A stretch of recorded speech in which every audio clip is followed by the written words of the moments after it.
We don't know many details surrounding this quite yet. The LA County Sheriff's Department spoke about this situation in Alhambra. Let's take a listen. We're aware of an incident that occurred in Alhambra, and we have investigators on scene trying to determine if there's a connection between these two incidents. So again, that was not much that was revealed, but simply the acknowledgement of what was occurring inside. You can see a shot there a moment ago inside the facility where they no doubt are looking. You got to assume looking potentially for surveillance video, and it maybe leads you to believe, again, speculation, we hate to do that, that something was thwarted here. If the suspect arrived, he was stopped.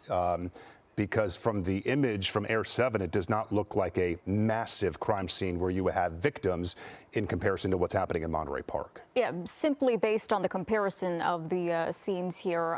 We do want to give you a locator of where our helicopter is this morning. They're over 121 South Garfield Avenue in Alhambra. That's where that second location was, where there weren't as many law enforcement vehicles surrounding the building, but they are still investigating. We are taking a look at live pictures overhead and on the ground. Again, we do have several reporters who are out there trying to get more details on what happened at 10:30 last night. For those of you who are just joining us, again, this was a deadly shooting that originally started in Monterey Park. 10 people killed, 10 others injured, and were transported to local hospitals in varying conditions, going from stable to critical conditions. And we certainly do hope that none of those victims' conditions worsen.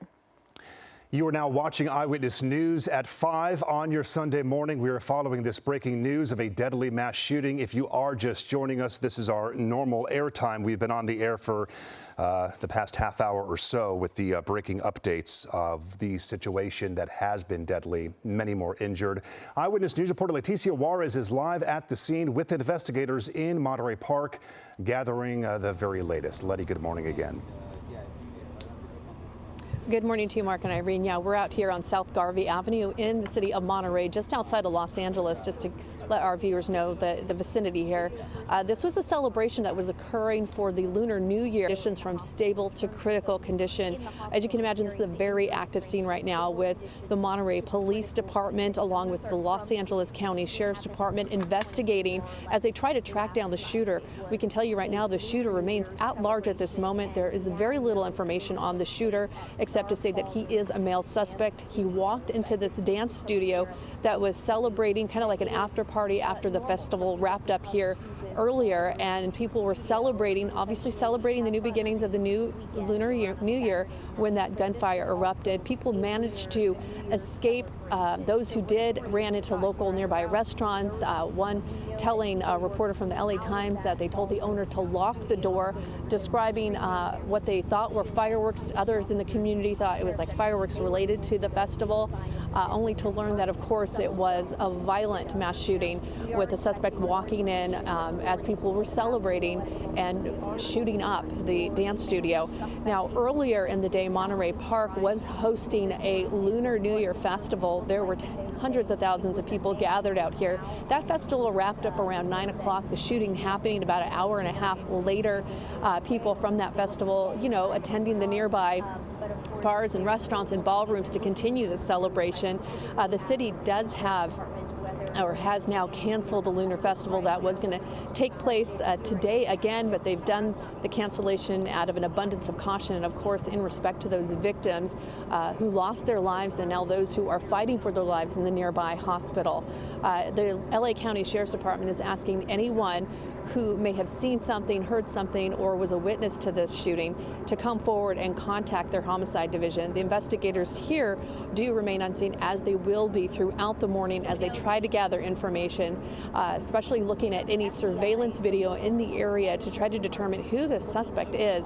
Again, they are not telling us much about this suspect or even the motive. Obviously, the motive is probably not even known at this point, whether this was racially motivated or someone who just had a beef with someone inside the place. It's just not known right now. And of course, that is something that we're very keen to know, what led this person to want to do this. So we're continuing to be out here. We're waiting for that next press conference to occur We're told it may happen at 6 o'clock, which is about an hour from now. And once that does happen, we'll bring that live to you so that you can hear from police. We'll ask our questions and hope to get as many answers as we can, because we know that some of the viewers that are watching this right now are family members or friends or loved ones who are just desperate for information about what did occur here, people that maybe were even inside. And so we're hoping to give them that information, because I know right now there is this community that is just shaken and they're hurting, and you know, this is a tragedy. There are 10 families out there that are going to be mourning their loved ones today. Yeah, regardless of what the motive exactly was, there are so many people who are in pain this morning, hearing about this news, being directly involved with this shooting. So just a devastating, awful situation all around. Letty, thank you so much for your report. We'll come back to you in a bit. You're watching Eyewitness News at 5. Mark Cotto-Robles alongside Irene Cruz. We want to bring in our law enforcement expert, Bruce Thomas, with his perspective and insight on what we're watching this morning. Bruce, good morning. You're getting much of the same information that we are. Does anything initially jump out to you this morning? Well, you know, the sheer magnitude of the incident jumps right out. You have 10 killed, 10 injured. You have a mass investigation, a very fluid investigation that will involve multiple agencies. As she said, the LA County Sheriff's homicide detectives are there to basically take over the investigation from Monterey Park and or assist them. I'm sure our federal partners, the FBI, the ATF, may also arrive this morning also. What is the process for law enforcement at this point in time? What are detectives trying to scour through right now? I know it's been a few hours after that shooting first occurred. Well, the first thing they do is talk to all witnesses on scene. Once the scene has been rendered safe, meaning that law enforcement has checked the area along with Monterey Park Fire Department for any victims and or witnesses that they'll gather, they'll sequester them, get information, and then as the businesses start to open during the morning, they will be checking for video surveillance footage from their cameras. Yeah, there's, you know, every time we have a mass shooting like this, there's always, you know, similarities with some, but in some cases, you know, the shooter shoots themselves, is found at the location, taken into custody. This is that frightening situation where the suspect is outstanding. Not to be a loaded question, but speak to the urgency right now of finding him from law enforcement. Well, and that's where the eyewitnesses on scene get a description. I mean, all we have right now is he's a male adult of some sort. We don't have a race. We don't have a gender. We don't have a last seen direction. So that is the most important thing, is to try to identify this suspect, see who he is, and then go from there. One of the things you'll see is they're recording all the license plates in the parking lot and maybe try to piece together, do we have a victim assigned to that car, or has that car just been abandoned, and that could possibly be our suspect's vehicle? Very interesting. Absolutely. They drive there, leave in a second car, and so that could be an excellent piece of evidence for officers to use to kind of springboard their investigation. And again, Bruce, you may have heard, we've been covering it, this second potential location that may be connected. It's just up the road in Alhambra on the other side of the 10 freeway, a second dance hall studio type facility where something occurred. We do not believe anyone was injured at that location, but certainly concerning now where you have two locations, similar facilities, within an hour of each other, we believe, where some type of a crime occurred. That has to play into the investigation. Officers have not confirmed them being connected, but it sure seems to be the case. Yeah, they're going to try to connect the dots. Was this second location visited by a male very similar to the first one?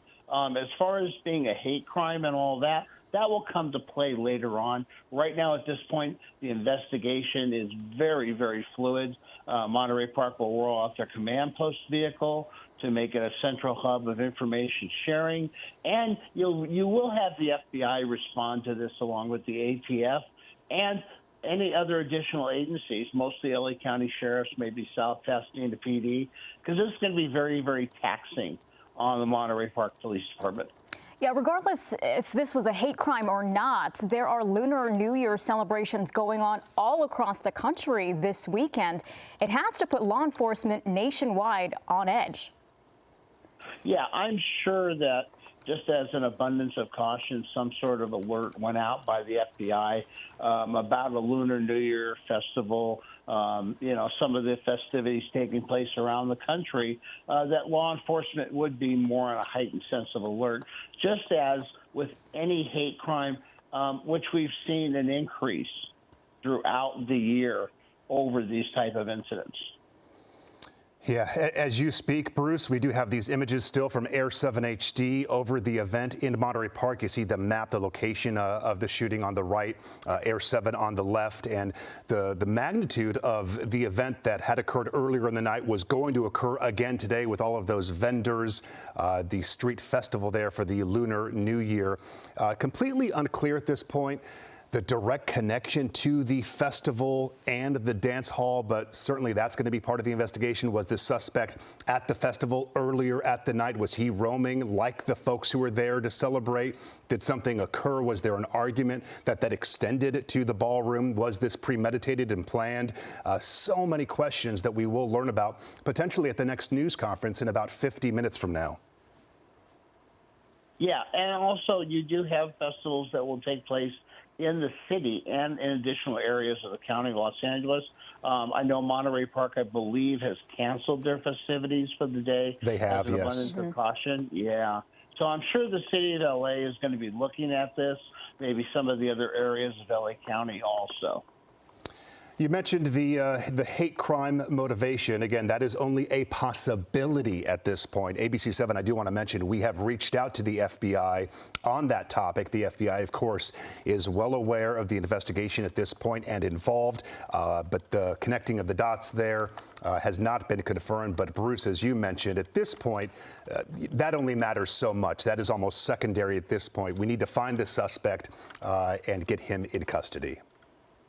Yeah, that's correct. The most important thing is to identify this suspect if they can, put out an alert to the suspect, put that information out to our law enforcement partners so that hopefully we can find this suspect and take them into custody. Now, from the law enforcement side, regarding that possibility of the Asian hate crime motivation being under investigation, would law enforcement typically reach out to other Lunar New Year festival events that are occurring in the area, advise them to cancel operations for today? Of course, the San Gabriel Valley at large is a very large Asian American community, not just Monterey Park.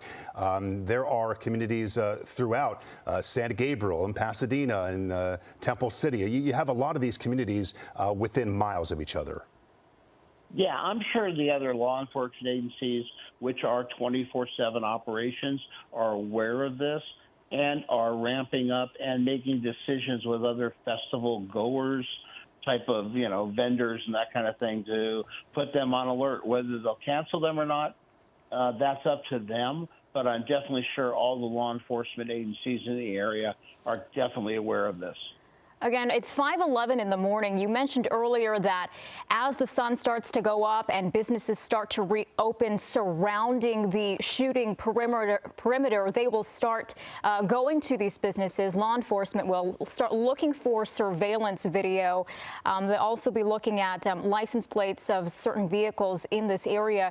Can you talk about what else law enforcement will be trying to look into this morning?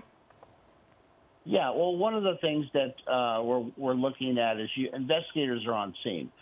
They have to photograph the entire location.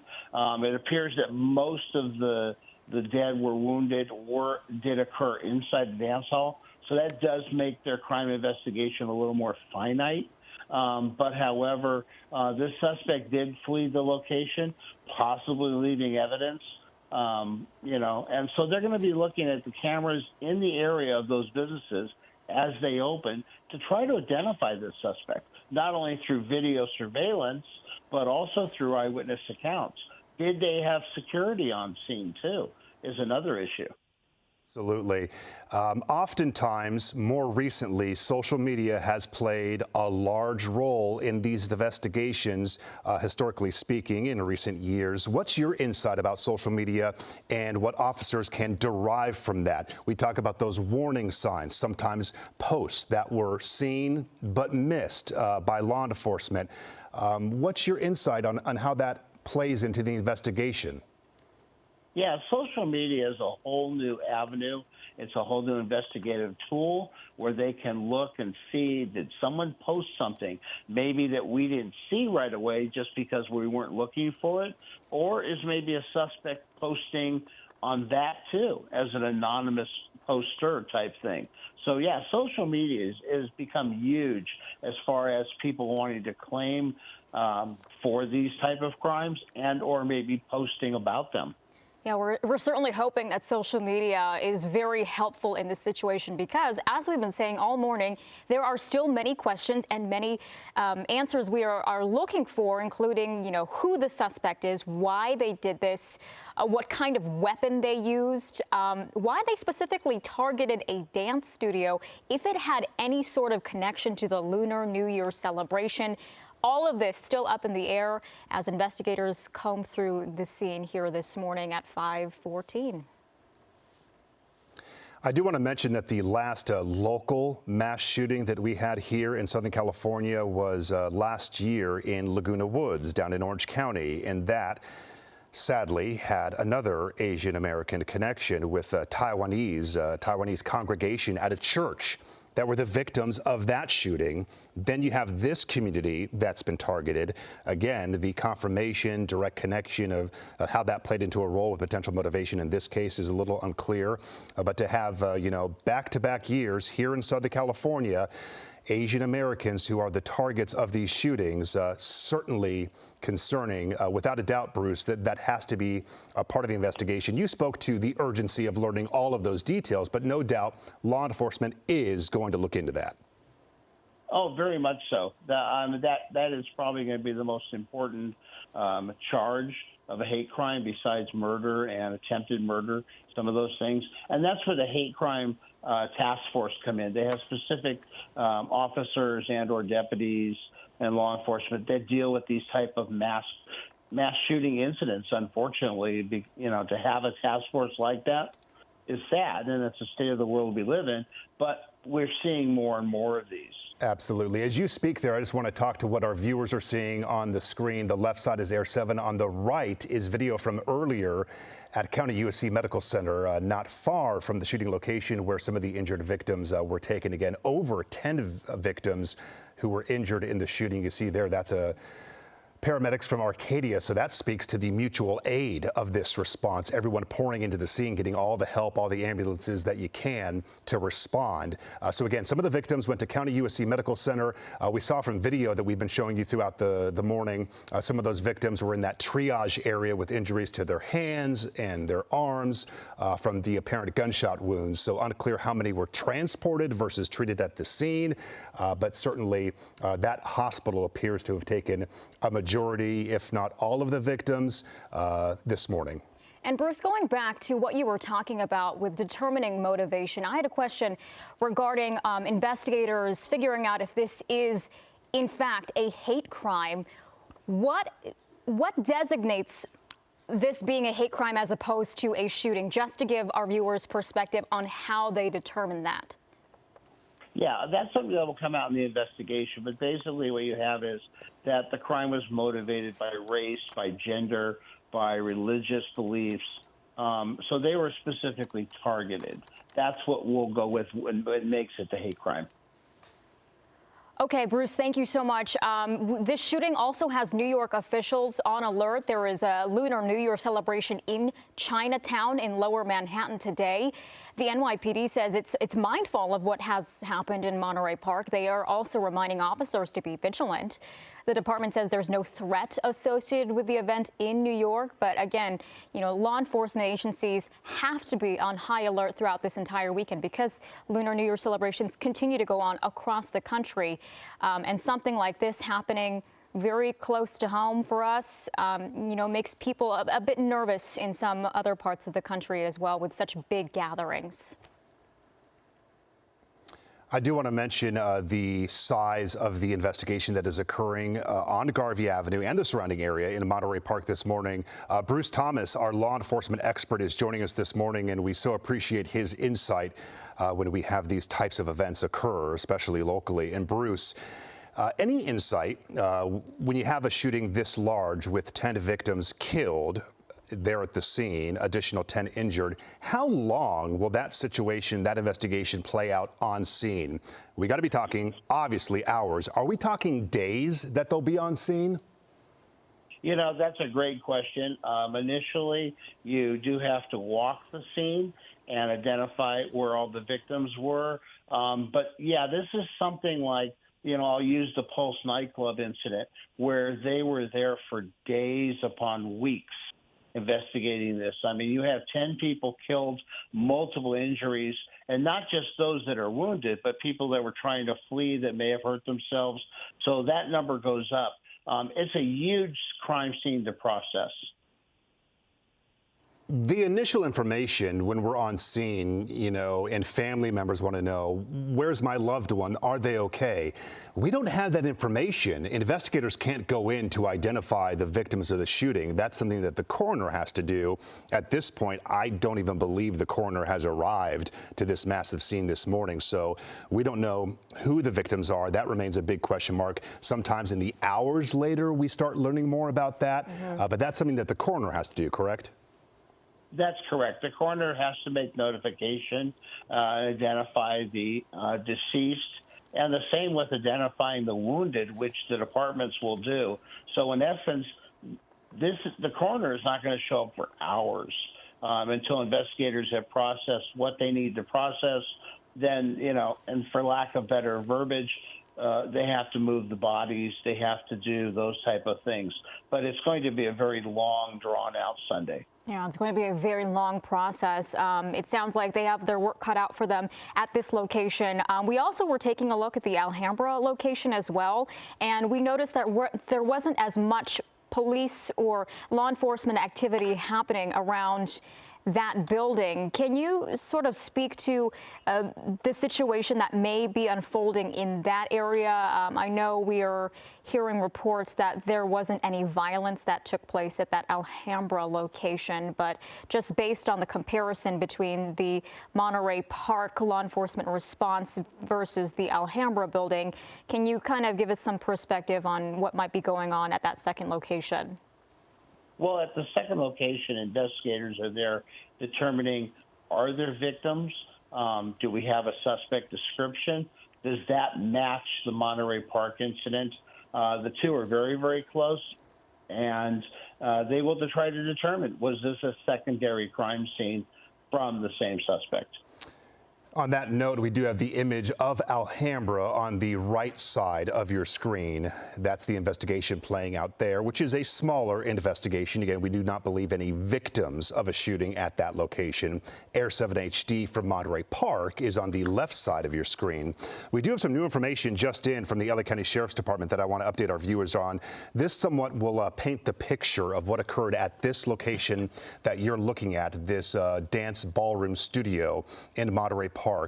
Officers and detectives saying that they arrived at the location around 10:22 last night, Saturday night. Monterey Park Police Department officers there on Garvey Avenue. It was regarding shots fired. When officers arrived at the scene, they found numerous victims in the parking lot of the business. More officers went into the business. That's where they found even more gunshot victims. They responded to the scene inside. Paramedics, they pronounced 10 victims dead on the scene. So when they first arrived, some of the victims had already poured out of the dance studio, were in the parking lot area. That's why you see a lot of evidence gathering occurring in this location. Those paramedics and officers then went inside the facility where some of the dead were located. It does look like a large facility as well. From Air 7, we see multiple entrances and exits. There's not just that main entrance down that lighted pathway. You see right here, this is like a side exit to the facility with a ramp, and the lights obviously on inside. So there were numerous ways to get in and out of the facility. And we are waiting for new information to come in. We are expecting another press conference at 6 o'clock this morning, and we're also expecting to hear from City Hall at 8 a.m. this morning as well. We have some audio from police scanners from the moment that shooting unfolded. Let's take a listen. We have 16 patients at this time. Let's go ahead. Our engine 62 is Quinn 61 with triage. I got 3 immediates in here, and I got approximately 10 deceased. I'm going to need another engine company for a litter team to get these immediates out of here. Now, again, for those of you who are just joining, here is what happened. This is in Monterey Park at a dance studio. 10 people were killed. 10 people were injured. The gunman has not been located. The law enforcement is still looking for that person. We do know that was a male suspect. It happened just after 10 o'clock last night at a ballroom dance facility. It was supposed to be very close to a Lunar New Year celebration happening in the street there with hundreds of vendors, food vendors, shopping vendors. And that wrapped up roughly around 9 o'clock last night. That shooting happened around 10:30. So a bit after that event in the street wrapped up. But we are still trying to figure out more details on what exactly happened and who is responsible at this point in time. Yeah, anytime you have an event this large, it may say it ends at 9 p.m., but how many people linger, Right. then move the party, the celebration somewhere else? How long was this dance studio supposed to be operating until? Again, this happened just after 10 p.m., so it would be an hour after the Lunar New Year festival was scheduled to end. Today's festivities were scheduled to begin at 10 a.m. Again, that has been canceled.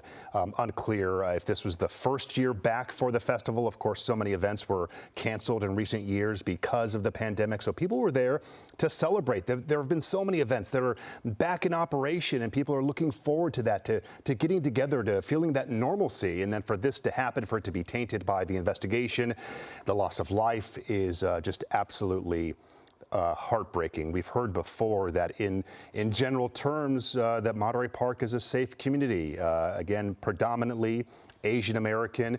And that's not speculation. We've seen the video. You see some of the injured victims on stretchers being loaded into ambulances.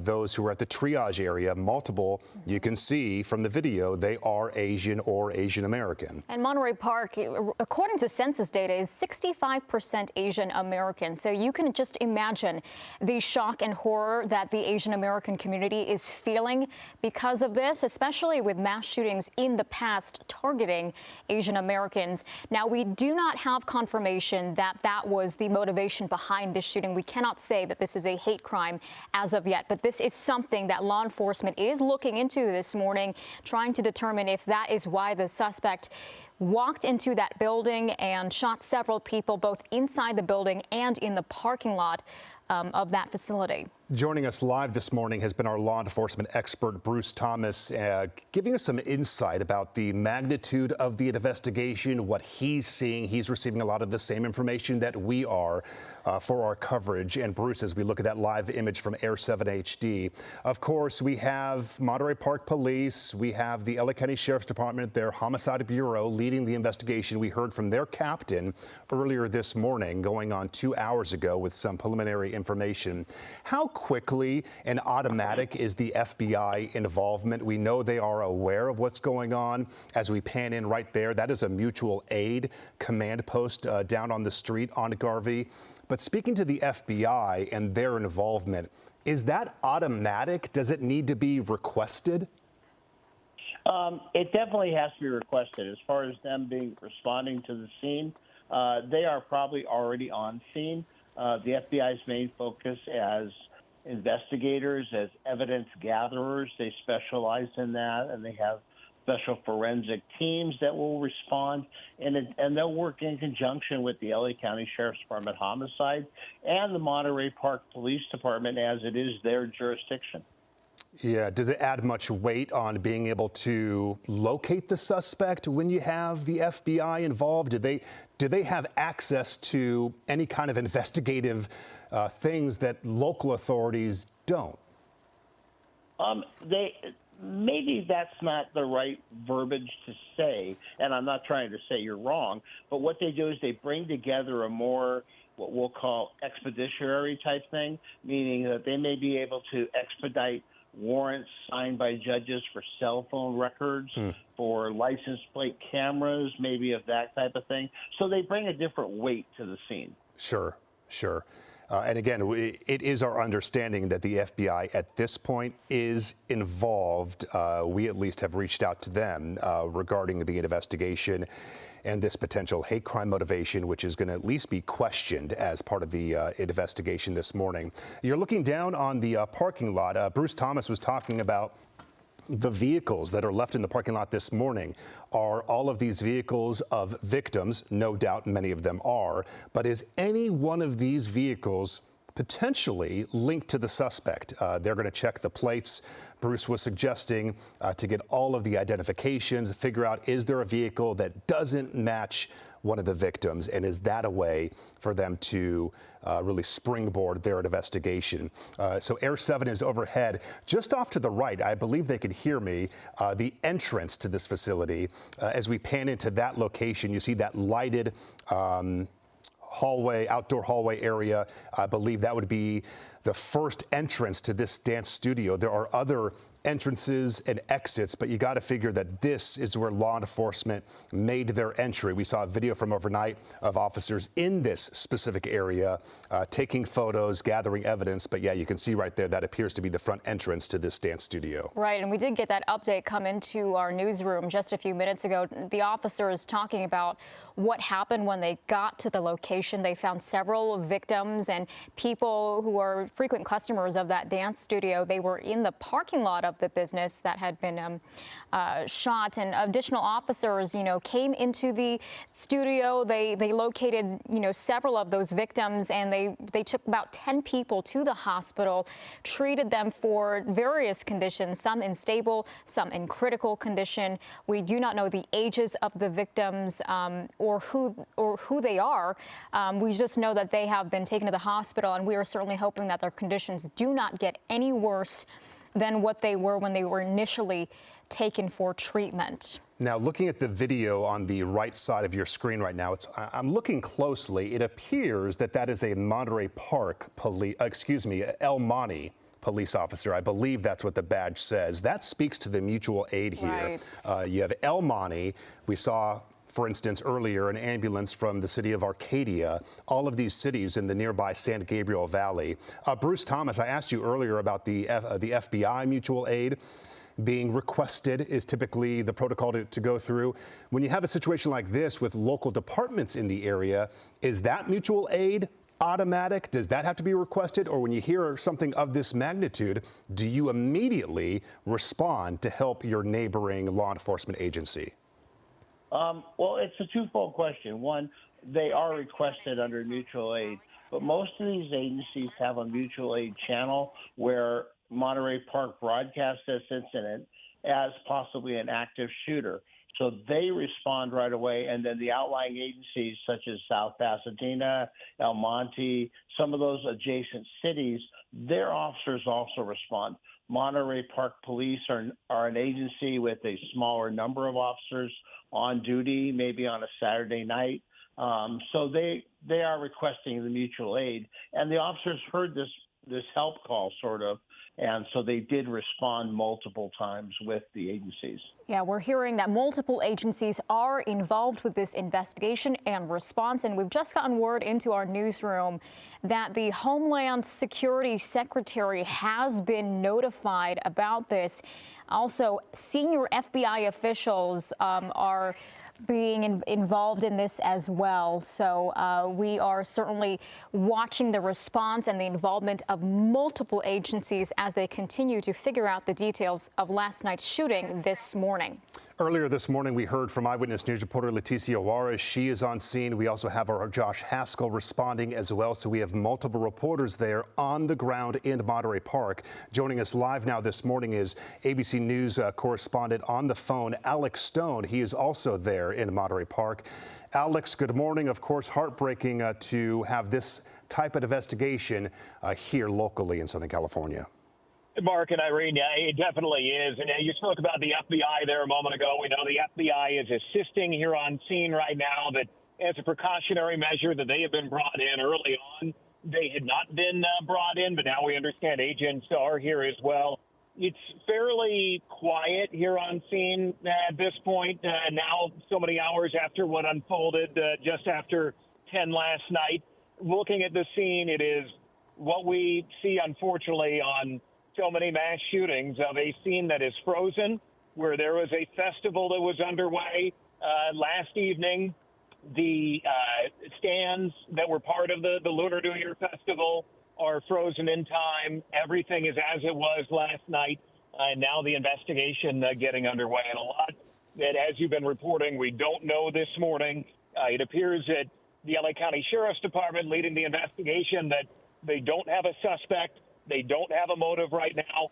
A lot they're trying to figure out at this hour. A lot to figure out. We were just speaking with a law enforcement expert who was talking about the process this morning with them combing through surveillance video, looking through license plates in the parking lot, combing through social media. And he did mention that as the sun goes up and businesses start to reopen, they will be asking those businesses for whatever video they have in front of their facility or building. As the morning starts to go on. It's 5:30 right now. Do you see more people there on the street kind of coming out to see what's happening, possibly speaking with law enforcement about what they may have saw? Irene, no, not yet. Not a lot of people in this area. Like I said, it's very quiet here. We've seen a few folks drive by, ask what was going on, and then turn their car around and drive out.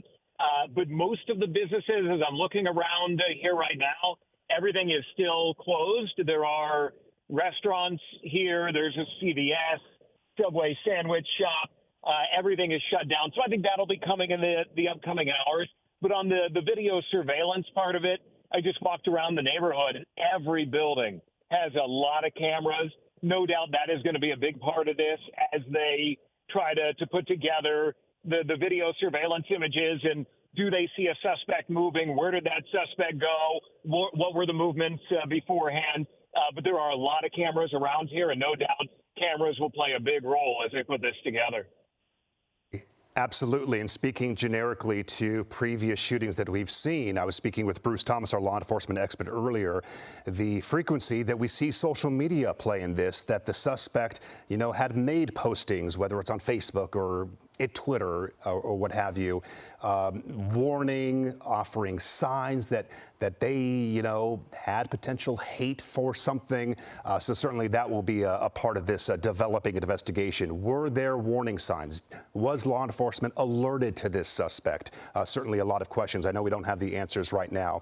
ABC News correspondent Alex Stone on the phone with us. We appreciate it. We know you have to gather some information there on the scene as well.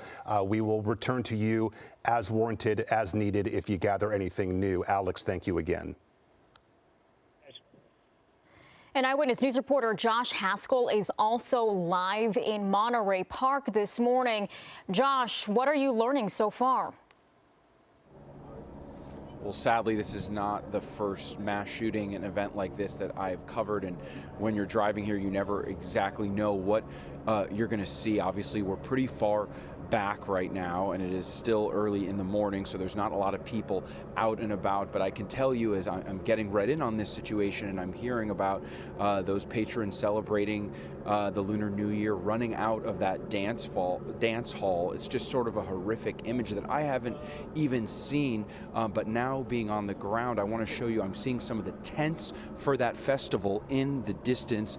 Zach zooms in here, and you can see, this is supposed to be a joyous time for this entire community of Monterey Park. Of course, the culture, very proud culture, so much history here in the San Gabriel Valley, and it is just heartbreaking to know that just after 10 p.m. it was a much different scene here that will likely forever change this community.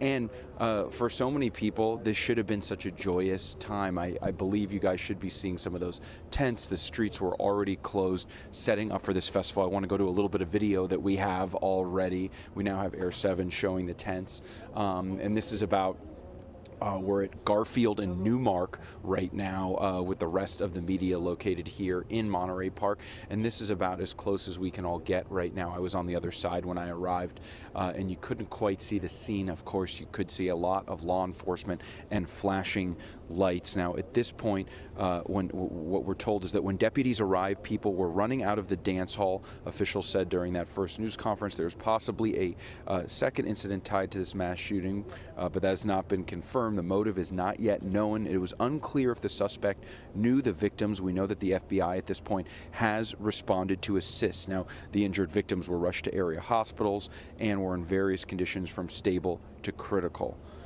As I've been discussing, Monterey Park, a very small community, approximately 61,000 people. That is why you were seeing such a large law enforcement presence here. The FBI here, along with other federal agencies, to assist this rather small police department. I want to go to some of the sound that we have from earlier of what took place. So surprised. Here is safe. I'm scared. We feel so safe, but how come what happened? Or every Saturday night we come here dancing, and every day morning until evening there's a lot of world champion teaching. Yeah. Ballroom, Latin. So it's so safe.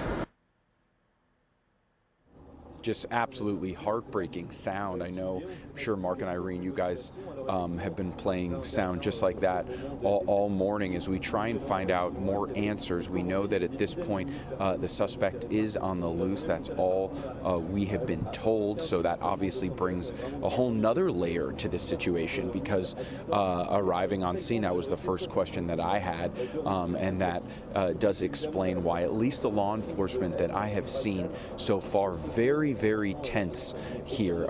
You will see that at any mass shooting, mass investigation scene, but they wanted to move all the media to one particular area. Such a large section of Monterey Park right now is completely shut down. They are not letting anyone really drive through the center of the community. We actually have a little bit more sound that I want to throw to right now. Take a listen. I was just visiting the neighborhood, and I heard through my brother-in-law that there was a 19 shot in Monterey Park. So we said, hey, this is big. We decided to come along, and we heard there's 10 people dead inside. And we were almost shocked. We can't believe what it hit us home. This massive shooting going across America is really getting off hand. And it hit us home now. There's a lot of dead people in there. And it's sad, but this is the horrible reality in America, these mass shootings. And we can't believe that it hit us so close to home. Normally, very family oriented, more businesses and families. It's not gang infested at all.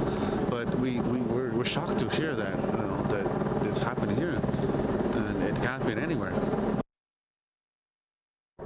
Back here live in Monterey Park, 10 dead, 10 injured in this mass shooting that we are covering. I'm Josh Haskell here live, and I want to show you a little bit about the area that we're located here in downtown Monterey Park. You can see that it's just, there's a dentist office, there's a hardware store, obviously a large Chinese population here, so a lot of the businesses have Chinese writing on their signs, and at this point, as we've mentioned, just very quiet, because people are probably starting to wake up to this and hear the news if they are not directly affected.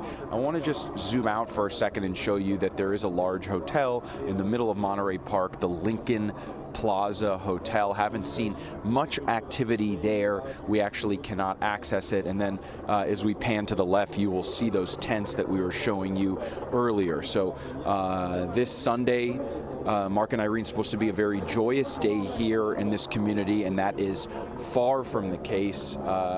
And that has brought us here to report on this absolute tragedy. I'll send it back to you. Okay. Josh, thank you. We'll give you a moment there. I saw a couple folks arrive. I don't know if they're community members or what their connection may be. I'll give you a moment to potentially see if they know anything or have any information just off camera there. In the meantime, give Josh a break. We'll show you this image from Air 7 HD of the FBI now on scene. They have arrived in Monterey Park this morning. We knew that they were brought into the investigation, and there they are on the ground. They will be a big part of this developing investigation. Yeah, many agencies involved in this. And Josh was talking about the Lunar New Year celebration that was happening this weekend. We'd like to give you a little bit of context on the significance of it. It's a very big celebration, widely celebrated among several different Asian American cultures, including China, Vietnam, South Korea, several other Asian countries. So this is a very big event, and it's happening all across the country and globally as well. So we had thousands of people here in Monterey Park here to celebrate that Lunar New Year celebration when that shooting happened very, very close by. Yeah, we've seen the images from Air 7 HD. It's not even a block. I mean, it's literally around the corner from where the tents are located.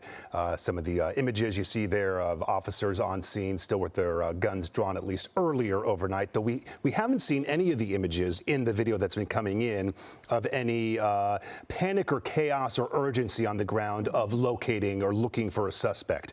It is our understanding that that suspect left the scene, was no longer in the immediate vicinity, potentially stopping at a second location in Alhambra before moving on elsewhere. So that search continues, not specifically in Monterey Park, at least. We don't think he's there right now. Again, we say we don't know much about the suspect whatsoever.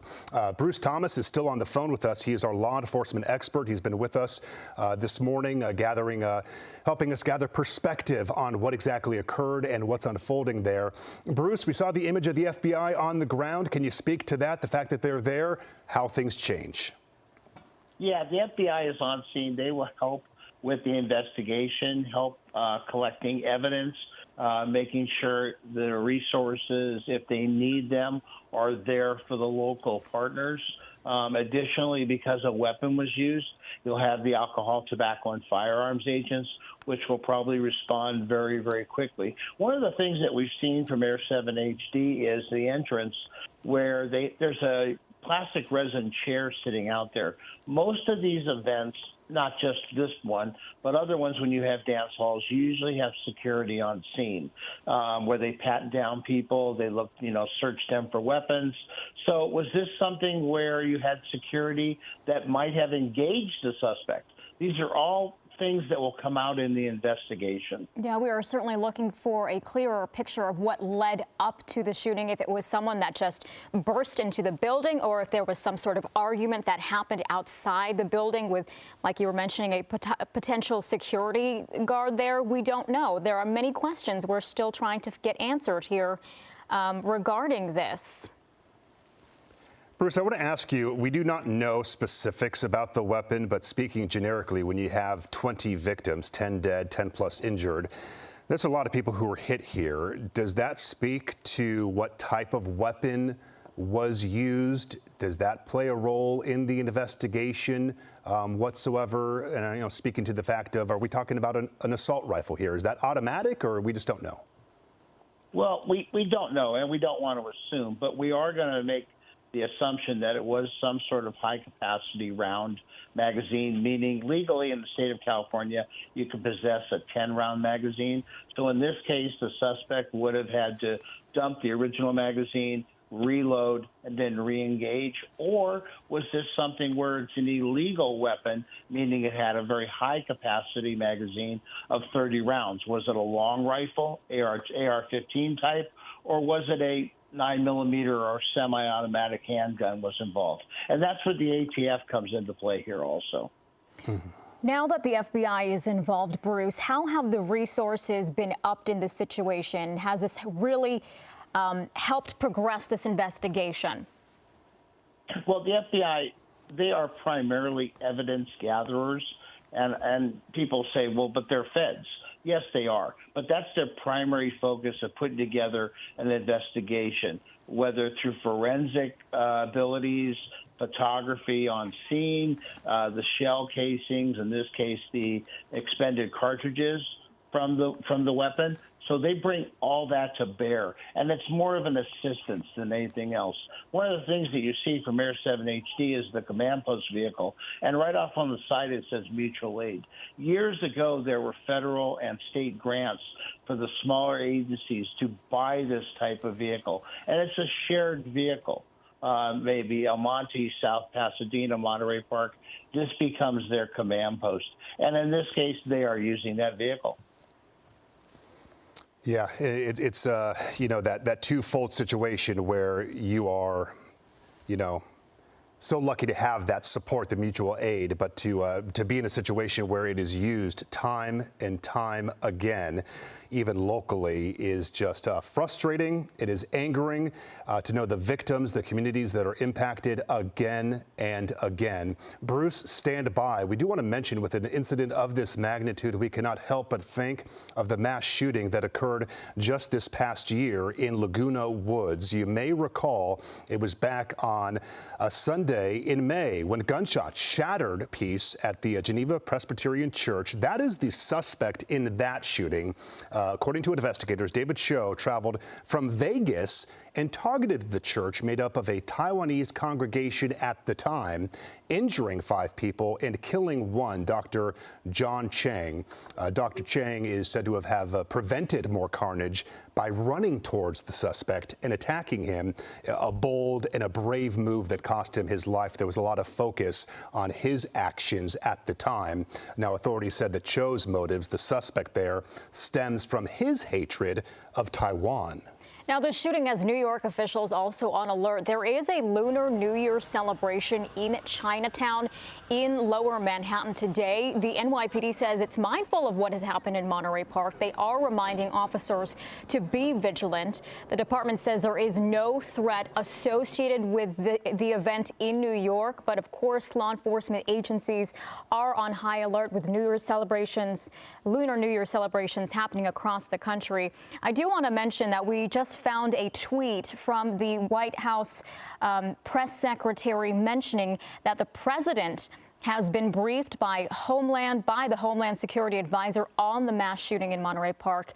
Now, he directed her to make sure that the FBI is providing that full support to local authorities and to update him regularly as more details are known. And we have been seeing the FBI presence throughout the morning. As Bruce was mentioning, they've mostly been providing assistance when it comes to evidence gathering. Bruce, I want to ask you, what exactly cannot occur right now? We've mentioned, or at least we've heard from our reporters on the ground, that it's pretty quiet, at least from their perspective there. Is there anything that's kind of held up because of gathering search warrants, because of waiting for the coroner? How slow does the investigation move at this point? It's very, very meticulous, and it moves at a very rapid pace because they want to identify this suspect through evidentiary values, video surveillance, shell casings. Maybe somebody saw him flee in a vehicle. But as far as processing the scene, it's very, very methodical. You have victims inside the location, which one have to be identified. The coroner will eventually arrive and take possession of those bodies.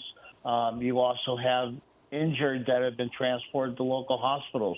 So there's a lot of facets going on this scene, plus the fact that you have vendors that are going to show up for that Lunar Festival just a block away.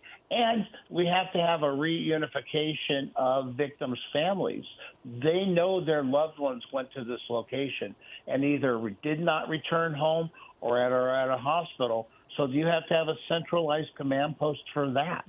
Plus, as the investigation continues and those who were injured in this were taken to the hospital, I'm sure that treatment obviously came first and that detectives are waiting to talk with them as soon as they are in stable condition. For the most part, we're hearing that many of them are in varying conditions from stable to critical. So I'm sure that with the treatment going on, it's been several hours. Hopefully they can get some word in with those patients about what happened overnight. Bruce, I want to ask you, big picture here, historically speaking, I can't think of a mass shooting here in the U.S. where a suspect was not located. I think back to Boston, to the marathon shooting, where the suspects were located days after. But it seems like in so many cases, our law enforcement is so good working behind the scenes that we typically find these guys. Is that true? Can you think of a case where these guys elude police? You know, just as you said that, I was thinking about that. And there's so much video surveillance. There's so much physical evidence, even with DNA evidence. of being able to identify somebody. And our federal partners, along with local agencies, the Sheriff's Department has a mutual crime lab. We have identified these suspects, and we have taken them into custody maybe days later, maybe hours later. And I fully suspect that there will be a rendering of a suspect in custody behind this one also. Can you speak at all, let's take a break here on the human impact. This being Monterey Park, it is a small department, no doubt.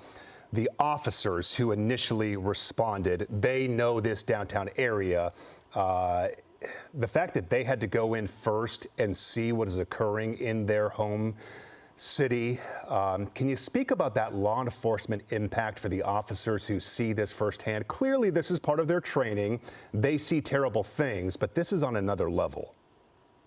Yeah, Monterey Park, in addition to other agencies, has worked at the Sheriff's Department, and we've trained for active shooters, which is what this was initially. You have a radio call that goes out, you have a shooting at a location, so Monterey Park makes entry right away with their tactical weapons to clear the location, to make sure, one, the suspect is not still there, so that fire department can come in and render aid.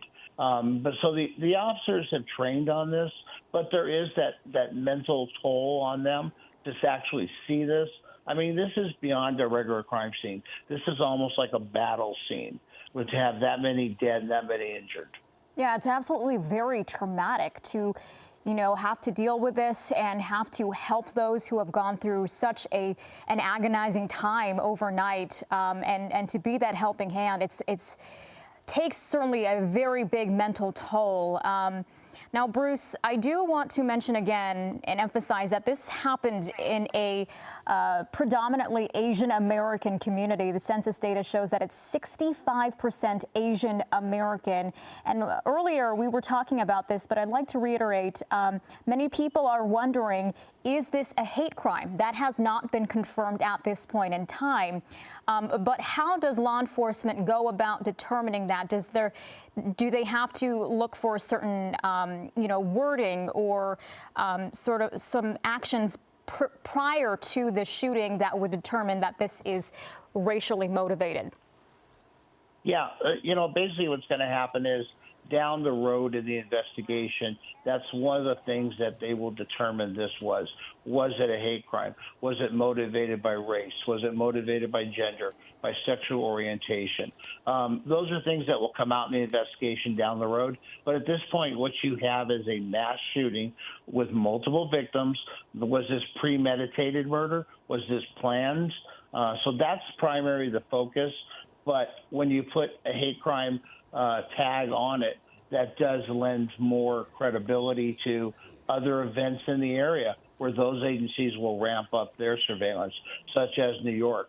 LA Police Department has Chinatown. I'm sure they're having a big festival down there also, in addition to other cities throughout Los Angeles County. Bruce Thomas, our law enforcement expert, stand by for us. This is a fantastic insight that you're providing. And on that larger scale perspective here, I do want to mention to our viewers that this is the 5th mass killing in the U.S. since the new year. It's also the deadliest since May of last year. That's when 21 were killed in Uvalde, Texas, at the elementary school there. So certainly this is significant on the national scale. Eyewitness News reporter Josh Haskell, also live in Monterey Park. We heard from him earlier. He is there now again with what he has gathered. Josh, what can you tell us? Well, Mark, some haunting statistics there from you, and I can tell you that as we approach morning here in Monterey Park, some people have started to show up, not necessarily connected to this shooting, but they want to access the area. And I just want to step out of the way because I was just speaking to there's one gentleman who walked up, and then there's another man here who were trying to obtain their IDs and some other property that is, you can see behind this yellow line. And then as we zoom in, I can show you those tents again that we were showing earlier, as you can see, like many of the different celebrations and festivals throughout LA County, throughout the country, when it comes to the Lunar New Year, you can see the individual tents that were set up to celebrate here on Sunday. That event, of course, now canceled. And I also want to go to some video as we run through what we know at this point. We do know that the Homeland Security Secretary has been notified, as well as senior FBI officials. We also know that at this point, 10 people have been killed, 10 people have been injured. We know that the shooting happened just after 10 p.m. on Saturday. The suspect entered a ballroom dance facility on West Garvey Avenue and opened fire. Now, when deputies arrived, people were running out of the dance hall. There is a possible second incident tied to this mass shooting in nearby Alhambra. Now, the motive is not yet known, and it was unclear if the suspect knew these victims. We also know that the FBI at this point has responded to assist. The injured victims were rushed to area hospitals and were in various conditions from stable to critical. Of course, we are not too far from LA County USC Hospital. I want to go to a little bit of sound that we have from earlier. Take a listen. So surprised. Here is safe. I'm scared. We feel so safe, but how come? What happened? Or every Saturday night we come here dancing, and every day morning until evening there's a lot of world champion teaching. Yeah. Ballroom, Latin. So it's so safe. Can you come back out live? So now as we are now at our live picture, you can see that a police officer here has taken these two gentlemen. They told me that they're not directly connected at all or have family members involved in this shooting, but they couldn't access their home. So they are now at least being able to get to their home and get to their property. Those are pretty much the only people we've seen so far that have come out here, and they've been trying to get beyond the tape. All the media concentrated in one area. I just want to pan and show you a little bit about the amount of media here and then where the press conference is going to be taking place. This is what the scene is right now in Monterey Park, and as we were showing you earlier, we were talking about some of the local businesses, Mark and Irene. You can see obviously not opened at this point, but there's a dentist's office, there's a hardware store, and you can see in the distance that hotel that I was talking about earlier.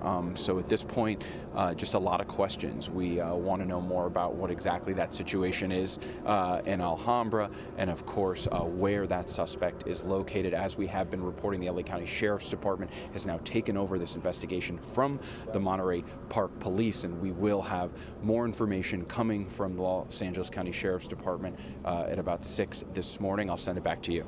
Josh, thank you. You've been watching Eyewitness News at 5. We continue our coverage on Eyewitness News at 6. This is Eyewitness News with live breaking news. You have 10 unresponsive inside, and you have 2 that are still in critical condition and breathing. Every Saturday night we come here dancing, and every day morning until evening there's a lot of world champion teaching. Yeah. Ballroom, Latin. So it's so safe. It hit us home now. There's a lot of dead people in there, and it's sad, but this is the horrible reality in America. These mass shootings. You are watching Eyewitness News at 6. We do have this breaking news we have been following all morning. 10 people are dead after a mass shooting in Monterey Park. Now, that shooting happened following a Lunar New Year celebration last night. I'm Irene Cruz. And I'm Mark Cutter-Robles. We are following the very latest on this as it is developing hour by hour. The shooting left 10 people also injured in the aftermath. They're listed in various conditions from stable to critical. We got to tell you, the suspect in this case is still on the loose, and there is not much known about that person. Police, of course, are on site of the deadly shooting. The FBI involved as well. Eyewitness News reporter Leticia Juarez live at Monterey Park with the very latest. I'm being told we are on standby for Leticia. Again, she's gathering some information. She's going to be on standby with the latest news conference that we are waiting for. So we will check in with her when she is available. The latest information we we heard from law enforcement was about an hour ago. We're expecting to hear from law enforcement once again, roughly in a few minutes. I know Leticia Juarez is listening in for the latest details on the investigation. The FBI is here assisting local agencies as well. Again, we are hearing that the victims are in varying conditions, from stable to critical. Once again, the suspect is still on the loose. We don't have any major description of that person. We just know that it is a male gunman that has been in this area. We are expecting to hear more on a possible description of them.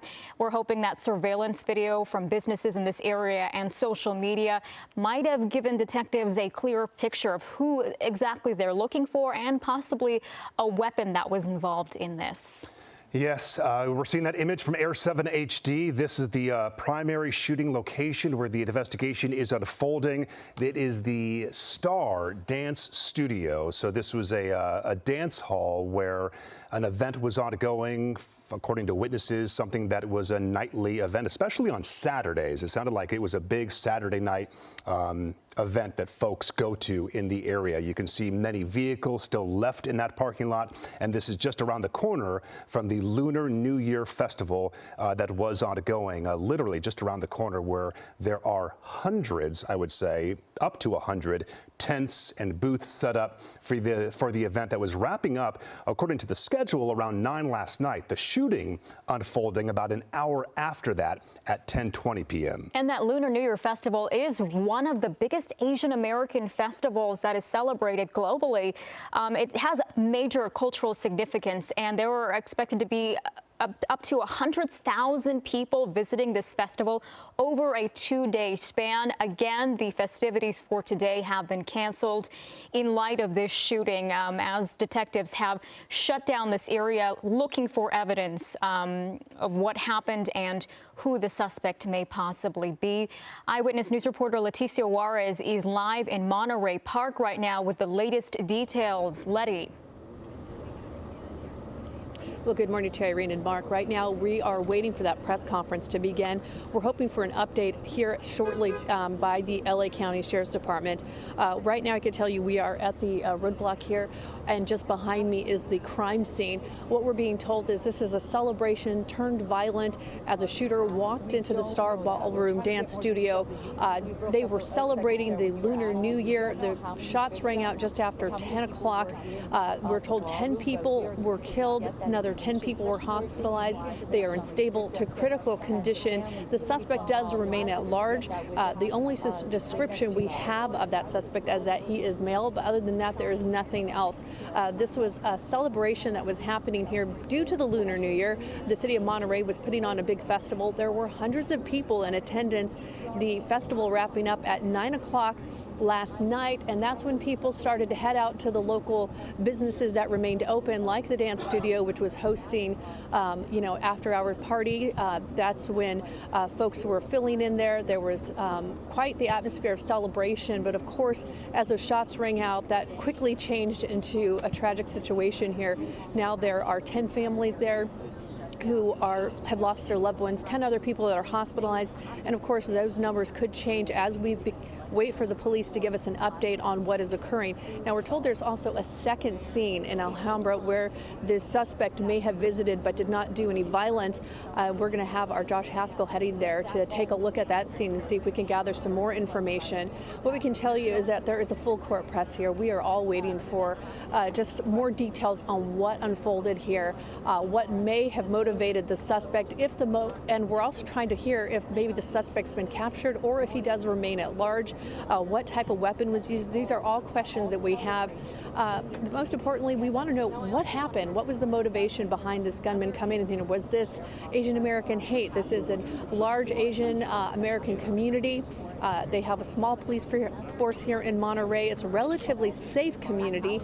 Right now, Monterey police are being helped out by the LA County Sheriff's Department in their Monterey Park, helping with the investigation here.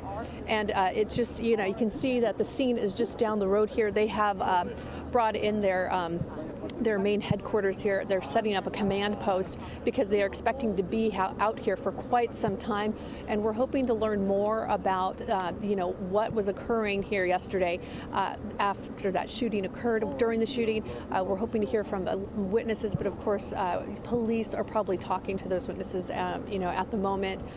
We don't see a lot of people in the community out yet because of course this is very early in the morning.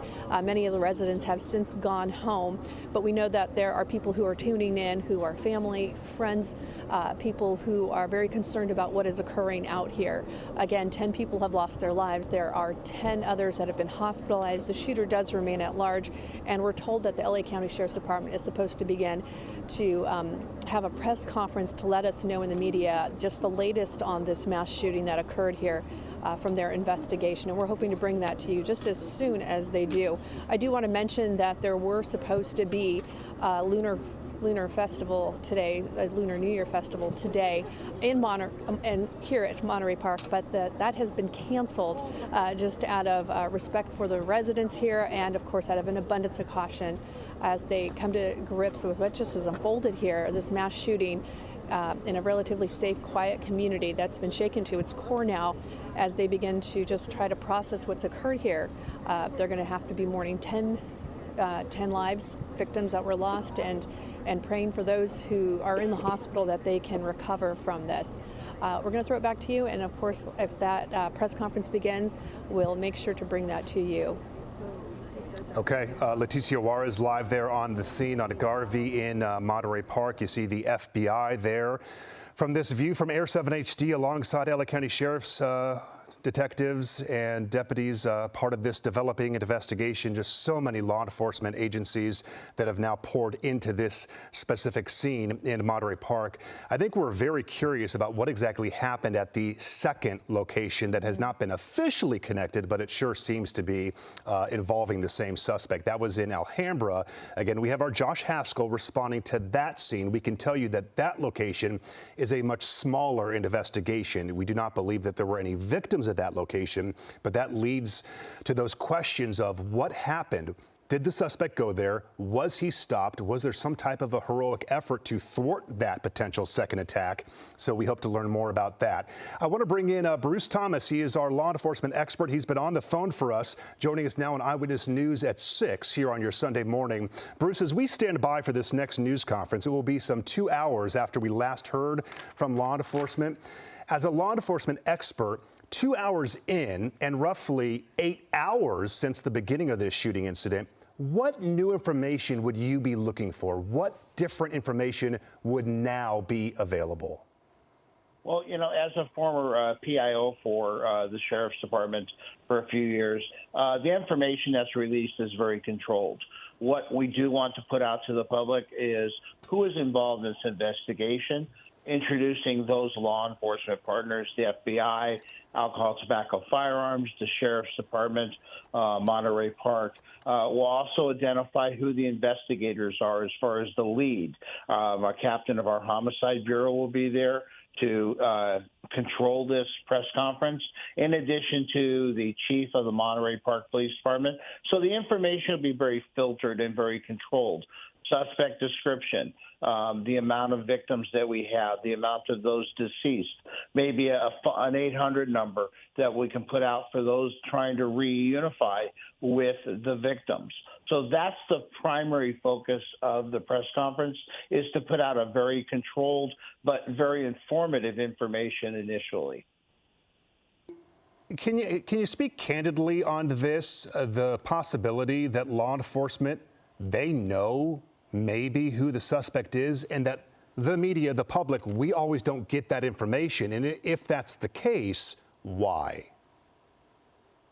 Well, we don't want to spook the suspect. If they know who this suspect is, maybe this is someone that just had a beef with this dance hall, as they do have events all the time there. Or maybe it was a hate crime that was motivated by other factors. If they know who the suspect is, they're not going to put that information out. They're going to play that very close to the vest. However, if they are looking for additional witnesses to this, as this is a crime, and they do have to build that case.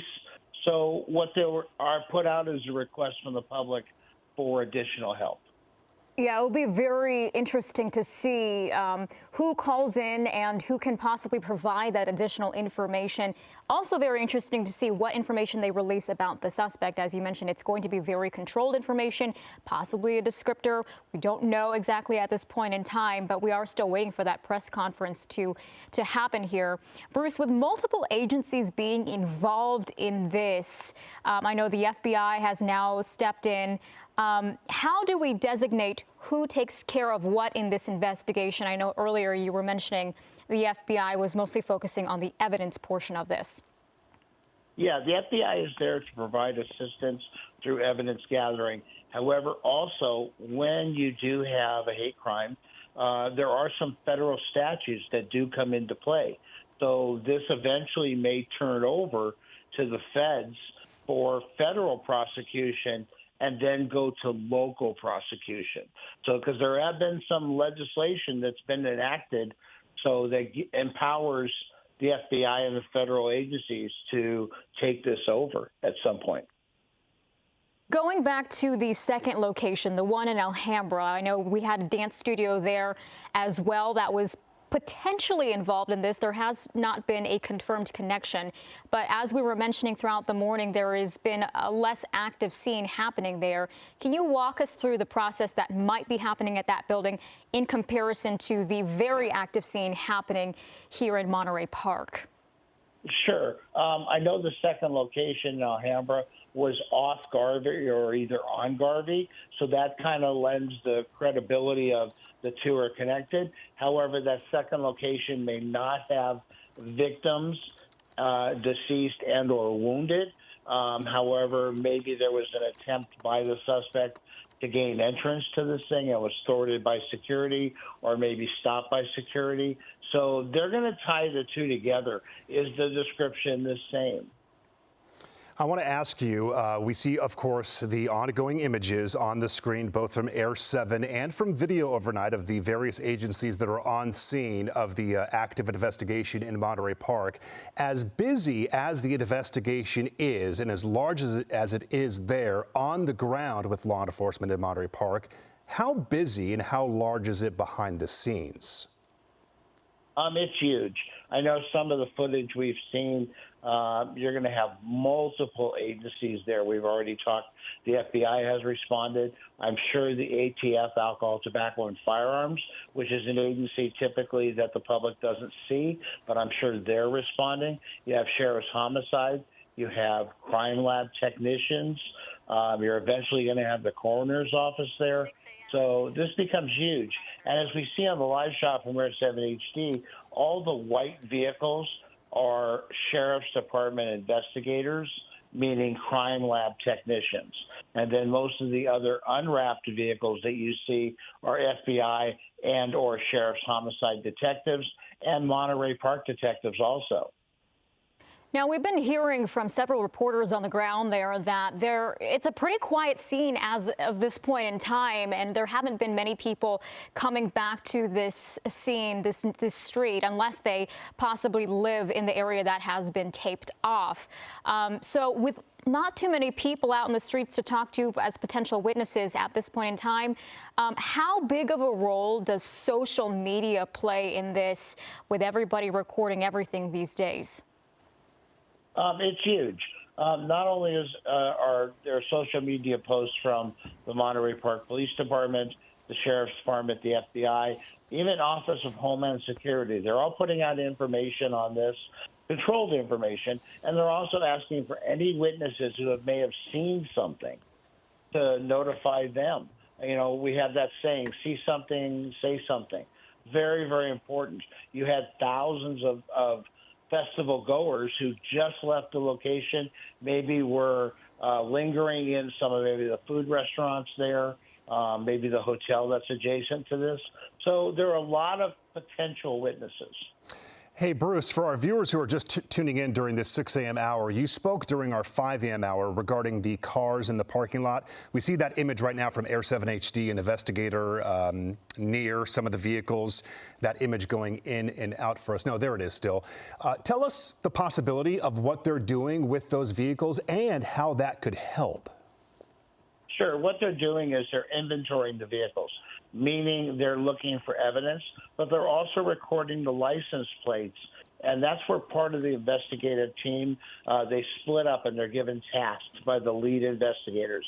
So what they want to do is identify maybe those vehicles preliminarily can be tied to victims, or maybe there's a vehicle there that is suspicious in nature, meaning it might have been the suspect's vehicle, he might have fled on foot, or maybe he changed vehicles. So that's what you see from the live shot of Air 7 HD. Bruce, we've just gotten word that the 6 a.m. press conference has just been canceled. Is there any potential reason as to why law enforcement may, hold back? I know we are expecting information to come in at 8 a.m. now instead of 6 a.m. Is there a possible reason as to why they may be pushing back that information going out into the public? Sure. And we don't want to speculate on certain things, but that's what we do in human nature. But also, what information are we going to release? We know we have so many victims. We know we have so many wounded. We know where they were taken. So they're all trying to get on the same page as to what we want to release to the media and to the general public. But also, I know from some of your live shots on the ground, you see the media presence. It's huge. The Asian community is very up on media and breaking current events. And this has now become a worldwide event. I want to ask you about the ATF being involved, not just local authorities with Monterey Park, the FBI, LA County Sheriff's Department, but the ATF now being involved in this. What exactly, specifically, do they focus on, maybe when it comes to bullets located at the scene? What can a bullet reveal? Can that take investigators to a specific type of weapon? And how can that kind of springboard into locating the suspect? Exactly. Yes. You kind of said it. The ATF comes on board as an expertise to firearms. That's part of their ATF logo name. Were these weapons legal? You have shell casings. They can help identify the type of weapon used. And also, this will become a federal event. And so they will be very, very important in the investigatory process. I want to read this tweet that just came in from the Alhambra mayor, the neighboring city in which a potentially associated event occurred as well overnight. The mayor saying, quote, "I am in a state of shock, heartbreak, and devastation. A mass shooting has occurred in our neighboring city of Monterey Park. Our thoughts and prayers are with the victims and their loved ones. Our community stands ready to do whatever we can to support all of those impacted." Again, that is from Alhambra. We have our Josh Haskell responding to that scene. For those folks who are just tuning in, there was a secondary incident that occurred, honestly, just up the road north of the 10 freeway in Alhambra, we believe after the Monterey Park incident, where something went down. Unclear if there was an actual shooting, but we do not believe there were any victims at that Alhambra location. And Bruce, the similarity here between the two locations, they were both dance studios, which is alarming, very similar. The circumstances, you got to figure they're connected. We're going to make that assumption, even though we hate to do that. You have both were locations that were populated by, I believe, of Asian makeup. They're both dance studios. So was this a targeted event, meaning both locations? You just want to connect the dots and say yes. Until we know for sure, we really can't. But it does appear. The other thing, too, in the live shots, what you're seeing is LA County Sheriff's uniform deputies there. And what they are going to be doing, and I would suspect very shortly, is you'll see the Emergency Operations Bureau for the Sheriff's Department respond with their 18-wheel command posts, as this is going to be a drawn-out investigation, not just Sunday afternoon, not just Sunday night, but I believe for maybe a couple of days. All right, Bruce, we're going to put you on standby once again here, as we do have several reporters who are in the area scouring for information. We have some people at the shooting location, at the hospital, at City Hall, so we are waiting to hear reports from them. In the meantime, we have audio from police scanners from the moment that the shooting unfolded. Let's take a listen. We have 16 patients at this time. Let's go ahead. Our engine 62 assists Quinn 61 with triage. I got 3 immediates in here, and I got approximately 10 deceased. I'm going to need another engine company for a litter team to get these immediates out of here. Yeah, you're taking a look at video of many of the injured patients being taken to USC County Hospital. And it's actually several different hospitals across the area. We're hearing word that the victims are varying in condition from stable to critical. We're not hearing any updates quite yet on if those conditions have worsened at this point in time. For those of you who are just joining, let's give you a quick update, a recap of what happened. This is a shooting that happened in Monterey Park. It happened after 10:30 yesterday. 10 people were killed, 10 people were injured.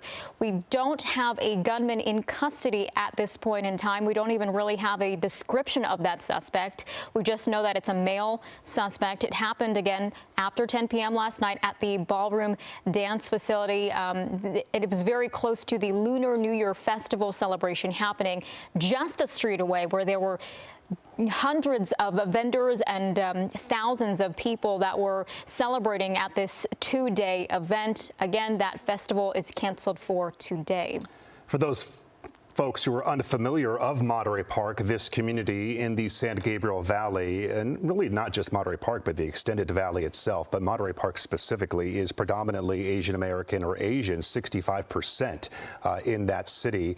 A city that's a very small police force, 75 sworn officers. That is in comparison, for perspective, to the LAPD with over 9,000 sworn officers. And that really speaks to the mutual aid that is poured in to assist this department in investigating what exactly has occurred here this morning.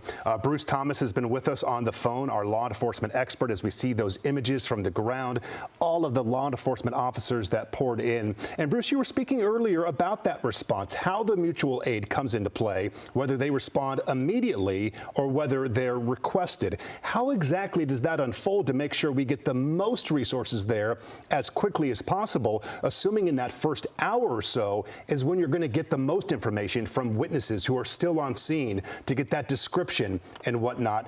Having more officers on scene, no matter what department, I got to assume, assists in that process. Sure. Initially, you have a radio call that goes out. You have an active shooter. You have someone inside the location shooting people. You have deceased. You have carnage basically going on. So Monterey Park responds. The local other agencies, South Pasadena, El Monte, Alhambra PD, they hear that radio call on mutual aid. They respond also. Now, once the scene is code 4, meaning basically the active shooter is gone and all we have are victims and evidence gathering, that's when the agencies will now set up a perimeter and then bring in the resources necessary, the assets, to investigate this scene. And Bruce, this happened so close to that New Year, Lunar New Year celebration, just a street away. And Lunar New Year celebrations are happening all across the country. It has a lot of different law enforcement agencies on edge. Can you talk about the potential, risk across the nation, people being on edge because of this event that happened in Monterey Park this weekend? Sure. I mean, there are some saving graces. The festival ended. A lot of those festive goers went home. This could have been a lot worse. This suspect may have gone into that festival and done some more damage, for lack of a better word. But in this case, this incident happened. So you have Chinatown in Los Angeles, a big lunar festival. You have Rowland Heights. You have other areas of LA County. So all those agencies now are on alert and may ramp up staffing. And they're also in connection and communication with those festival planners to say, hey, this happened. We're going to step up security. And security meaning not only our officers being there, but also your in-house security, your event staff security. So this has huge ramifications. And you were speaking earlier to the possibility of there being, armed security.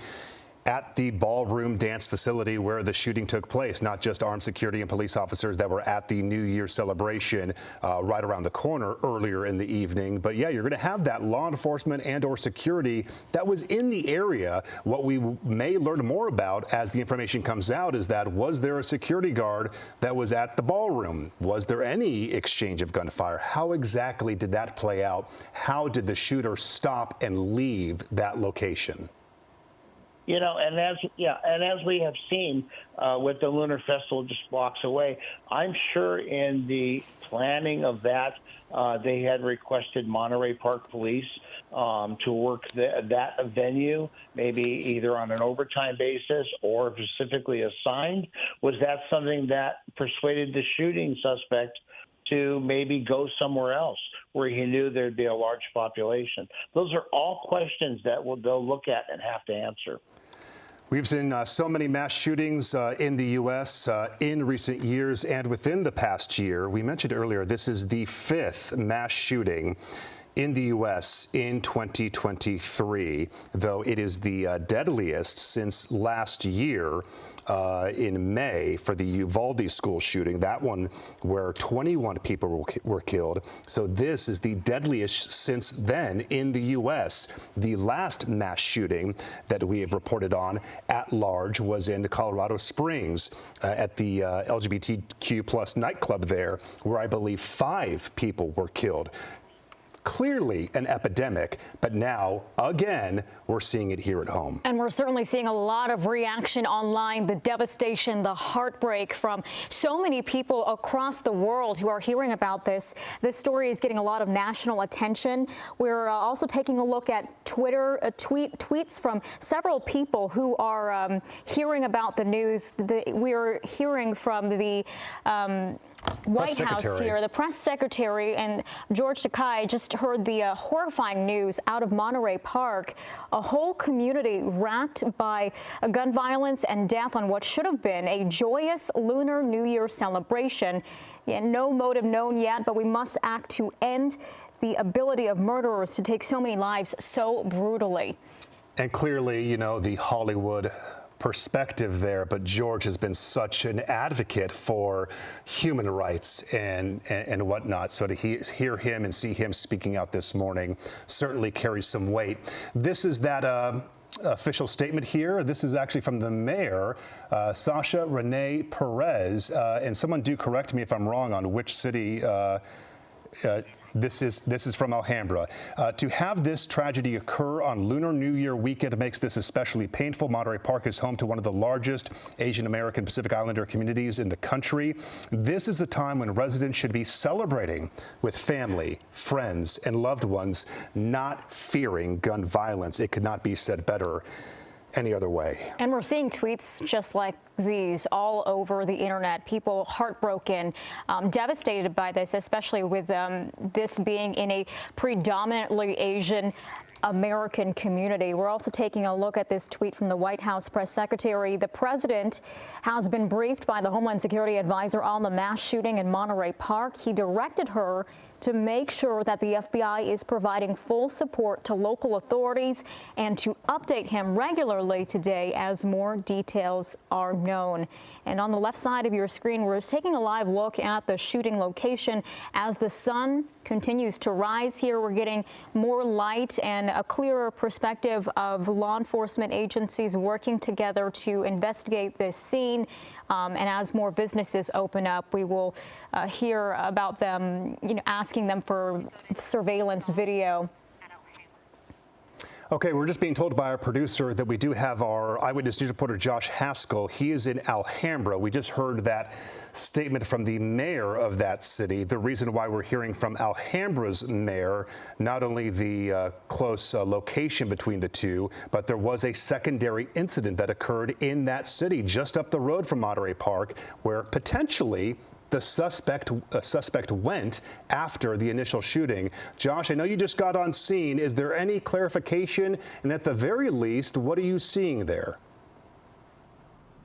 Well, I first want to say that Alhambra is only a 5-minute drive from where that mass shooting took place in Monterey Park, of course, a neighboring community, and we are standing outside the Lai Ballroom and Studio. There are classes here as well. This dance studio just celebrated their 30th anniversary. I want to step out of the way. Obviously not as big of a scene here, not even close is what we're seeing in Monterey Park, because we're under the impression here that there were possibly no shots fired, but investigators are still here. Take a look. A lot we don't know right now. You can see that someone just came out. It looks like we may have some detectives leaving. I can tell you, Mark and Irene, that when I showed up here, someone was dusting for fingerprints out the back doors. You can see we have some officers. It looks like detectives and Alhambra police are also here right now securing this scene.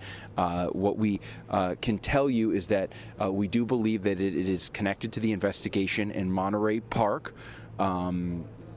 We do believe, and we're told, these are just reports, unconfirmed, that the suspect in the Monterey Park shooting did come to this dance studio. We don't know exactly what happened, but it sounds like there were folks here that were able to disarm him, and then that suspect left. You can see that it appears that officers and investigators are completing their investigation right now in Alhambra, and they seem to be leaving the scene, although this business, the Lai Ballroom and Dance Studio, is wrapped in yellow tape. I'm not sure if they'll take that down.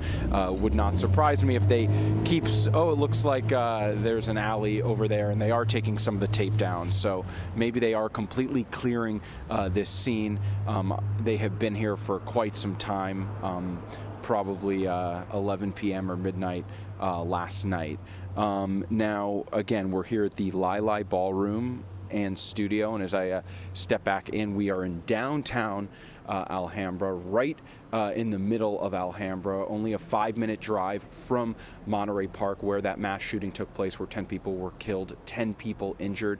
And I'm standing outside a location that we have been told is connected. We don't know exactly how. We know that investigators are here, police are here. We just saw some of the investigators leave, but I know that Alhambra police, it sounds like, are going to stay on scene. I went over and spoke with one of the officers, Mark and Irene, when I arrived. He said there's really not that much that I can tell you, but did tell me that it is connected to what happened in Monterey Park. So there were some unconfirmed reports that the suspect came here following the shooting, possibly planned to hurt people here at this dance studio. We know, of course, Saturday night, Lunar New Year, that a lot of these dance studios in different facilities in all of these communities were packed, and they had celebrations. And we heard a report that the folks at this facility were able to disarm that suspect. Then that suspect left. Of course, the suspect still on the loose. And as I reported, Mark and Irene, when I arrived here, they were dusting for fingerprints at the back door of this facility. I just want to step out one more time just to show you it's a pretty large ballroom and dance studio. They just celebrated their 30th anniversary, and they do provide dance lessons here as well. It looks like possibly all of the officers are now leaving the scene. So that's the situation here in Alhambra. Of course, once we get more information, we'll bring it to you, send it back to you guys. Yeah, well, certainly all things considered, to see that is a good sign for that specific location. Josh, thank you. We saw video overnight from that Alhambra location where it appeared that a staff member there was working with police to potentially look through surveillance video, and that'd be a real indication if you start comparing videos from both scenes to confirm that you have the same suspect involved. And although it's unconfirmed, as Josh mentioned, that possibility that you have a situation where members or patrons of that dance studio in Alhambra potentially disarmed this guy. I mean, can you even imagine what those folks went through and encountered at that location? So certainly more to learn. But that one officer on the scene confirming now at this point, it was the serious and speculation that they were connected, confirming that it was a connected situation, that, yeah, these cases are certainly linked. That seemed to be the case. Yeah, it was just a matter of how they were connected and if the suspect did happen to do anything in that building. So it's good to see the progress being made at that Alhambra building with the officers and being cleared from that scene. But the investigation continues. continues in the Monterey Park area. As you can see, it's still very active. Many of the investigators still huddling over there. We'd like to bring back Bruce Thomas, our law enforcement expert here. You know, we just saw the Alhambra building dance studio being cleared, basically. What does that tell us? It can tell us a couple of things. Maybe one, they've gathered enough evidence there for the suspect that was there, like he was talking about the dusting of fingerprints, the evidentiary value of that. Did they disarm the suspect there? Everything seems to be inside that location, so the footprint could be a little smaller as opposed to the Monterey Park incident. There was maybe no victims there. Sorry. So they're going to ramp that down. And the fact that Josh was able to confirm, at least from the officer on the ground, you know, officers, you having a public information background with the sheriff's department, officers on the ground typically don't reveal a whole lot to media.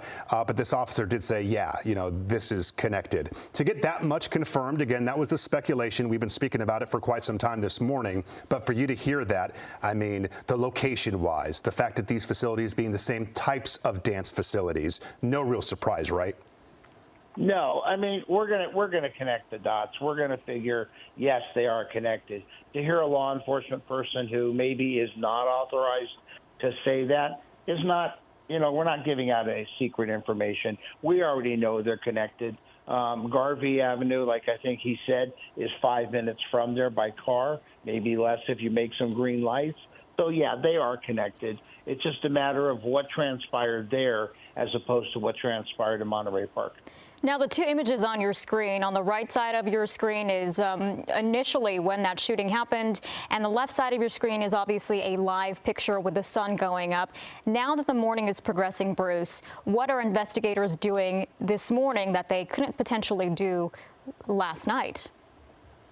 With the morning sunrise with the light, it does make things easier. You're working in the dark with flashlights. They don't have to bring in the mobile lighting, all those other resources which the Sheriff's Department Emergency Operations Bureau has. And I would suspect very quickly we're going to see some of these other big command post vehicles. I think the shot on the left, I think that's the FBI command post vehicle. That's arriving shortly, and I fully suspect we'll see the Sheriff's Department 18-wheel Emergency Operations Bureau vehicle. Now, we had a press conference that was scheduled for 6 a.m. They pushed that back to 8 o'clock in the morning. What are we hoping to discover? What new information are we hoping to find out in that press conference from a law enforcement expert, perspective? Well, you have multiple agencies involved, and so they all want to get on the same page. What are we going to release from the media? What can we release? What preliminary information? Number of victims, number of deceased, introduce the agencies that are involved so media will know who the players are, the public will know, maybe release some telephone numbers, some websites for additional witnesses to log on to or call for information, also where the victims were transported so that family members can reunify with them. So that's what we're probably going to see at the 8 o'clock press conference. As viewers are watching this, there may be some of them wondering, where's the image of the suspect? Cameras are everywhere. No doubt law enforcement has that image. You got to assume they have it.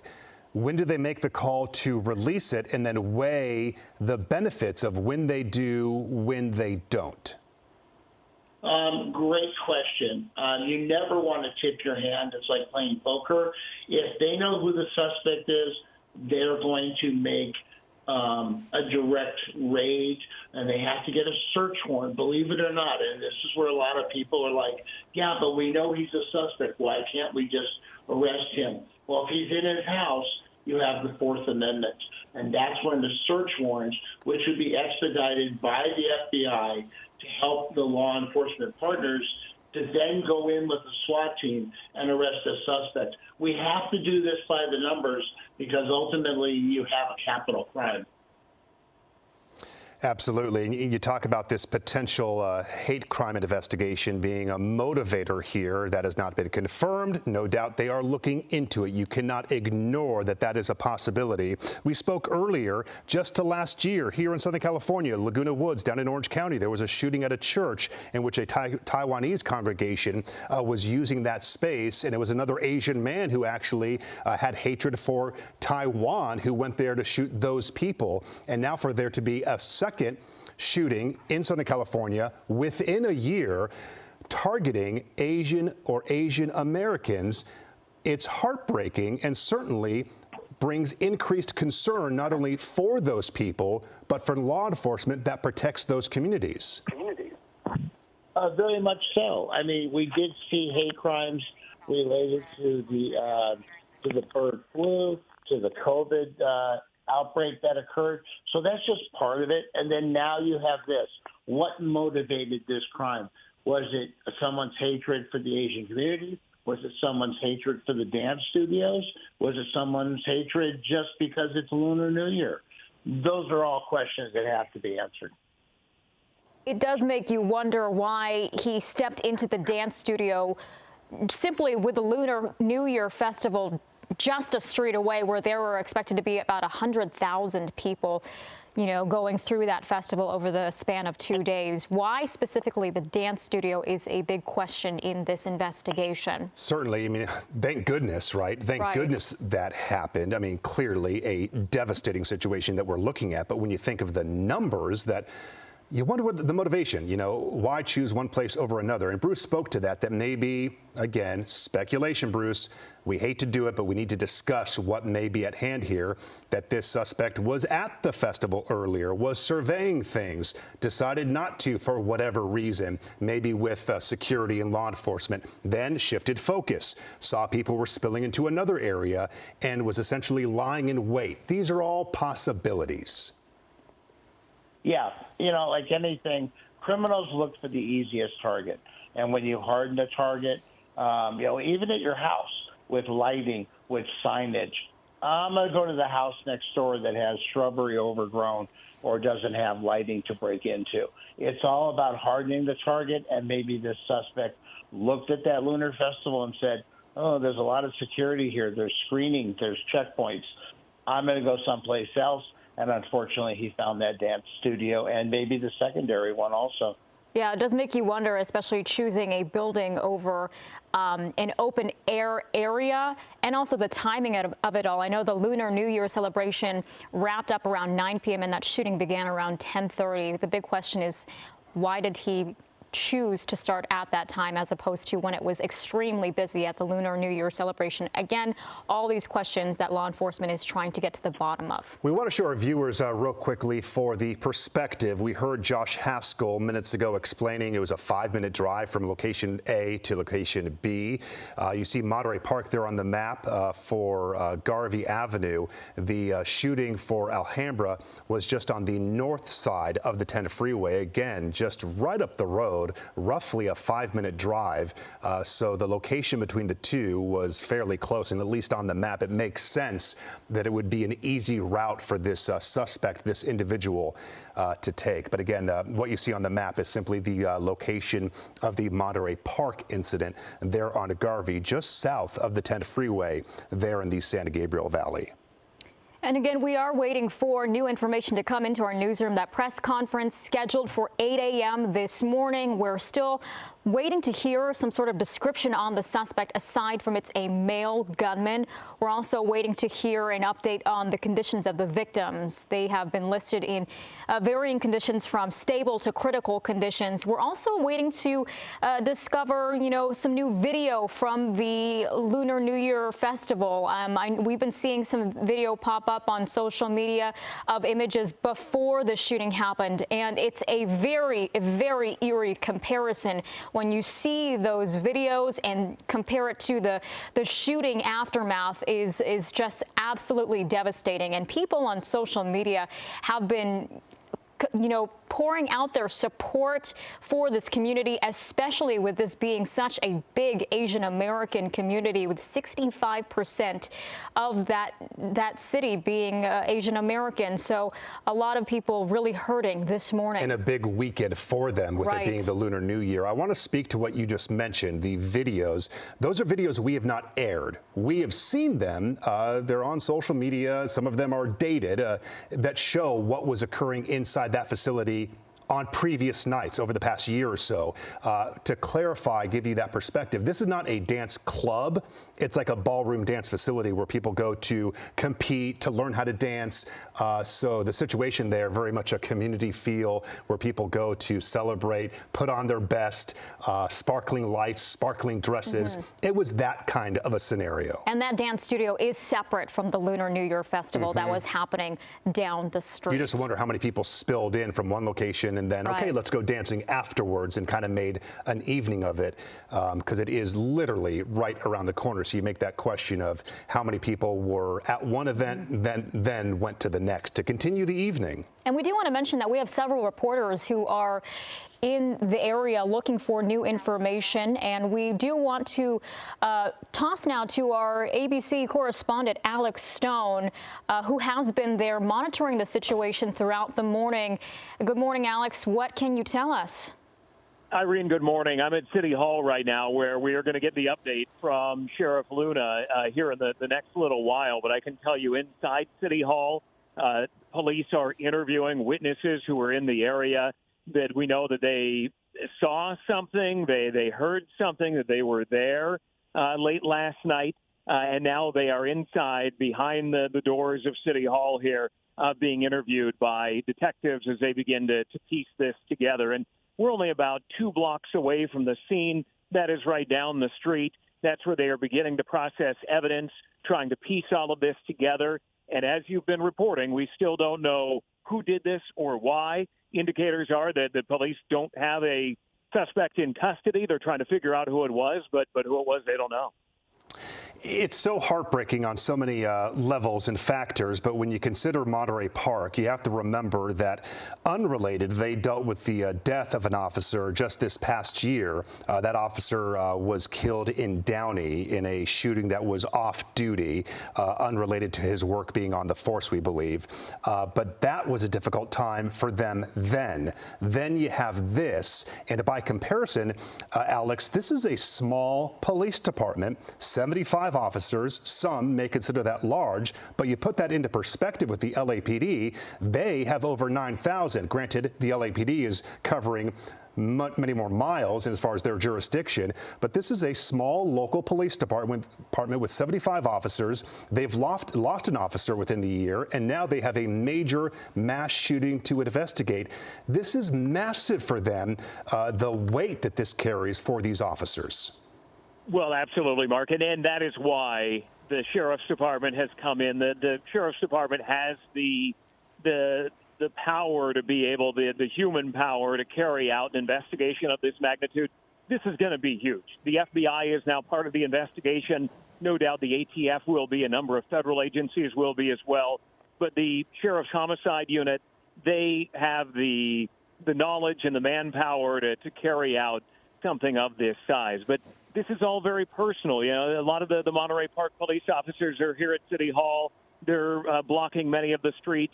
This is their community now dealing with it. I was just talking to a young man who, he said, look, this is in this community where you go on a Saturday night, and what you do on a Saturday night, go down to the dance hall. There's a market next to it, and spend time down there. And it has always been very popular, and that a lot of people were planning to go to the Lunar New Year festival today, and now that's been canceled. So this is in this community. Very, very personal, but that's also why the Sheriff's Department is coming in and going to be helping out local police to figure out who did this. And Alex, already this morning, you have been at both scenes, both from Monterey Park, and now you're at the Monterey Park Police Department. But when you were at the shooting scene earlier, describe to us what you said about it. I mean, the fact that it was fairly quiet. Things appear to be moving slowly. Paint that picture for us, what exactly it looked like.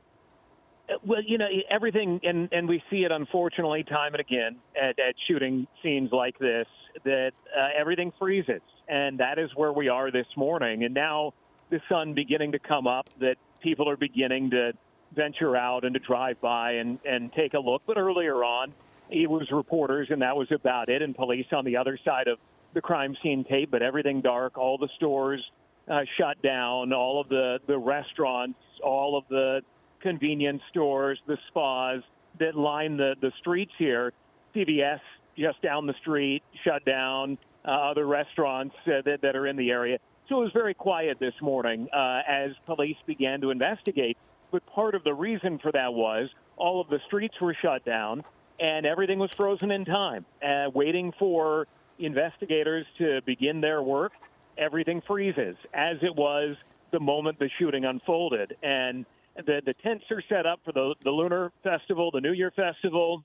The barricades are up, the light-up street signs still announcing the closure of streets in the area, not because of the shooting, but because of the festival that was supposed to be going on today and now won't be. And that just adds to the impact of what this was, that it was so large and such a big incident that blocks are now shut down and frozen because it's all part of the crime scene. And we would suspect that the FBI will probably bring in, or the Sheriff's Department, their evidence response team and recreate and try to calculate the trajectory of every bullet that was fired, document where every piece of evidence is. That takes time, sometimes days, sometimes even longer, but trying to put all that together, and they'll begin that work today. Alex, I want to read this statement here that just came in from Judy Chu, our local congresswoman in the San Gabriel Valley. She said, quote, "My heart is broken for the victims, their families, and the people of my hometown, Monterey Park, her hometown, who were impacted by the mass shooting that took place during a night of Lunar New Year celebrations. I am closely following this situation." You see that statement via Twitter right there on your screen. And Alex, you were describing the scene there being pretty quiet overnight and through the morning, but people online have been expressing shock and heartbreak and outrage. Where you are this morning at City Hall, now that the morning has started to progress and the sun's coming up, are you seeing more people coming out there physically to show their support or ask, questions about what happened, or maybe, reunite with loved ones who might be missing? At this scene, we're beginning to see some people, and again, that's only about 2 blocks away from here, who are showing up, looking confused and trying to figure out what went on, and maybe they had a connection to it, maybe they didn't, and they just want to know in their community what was going on.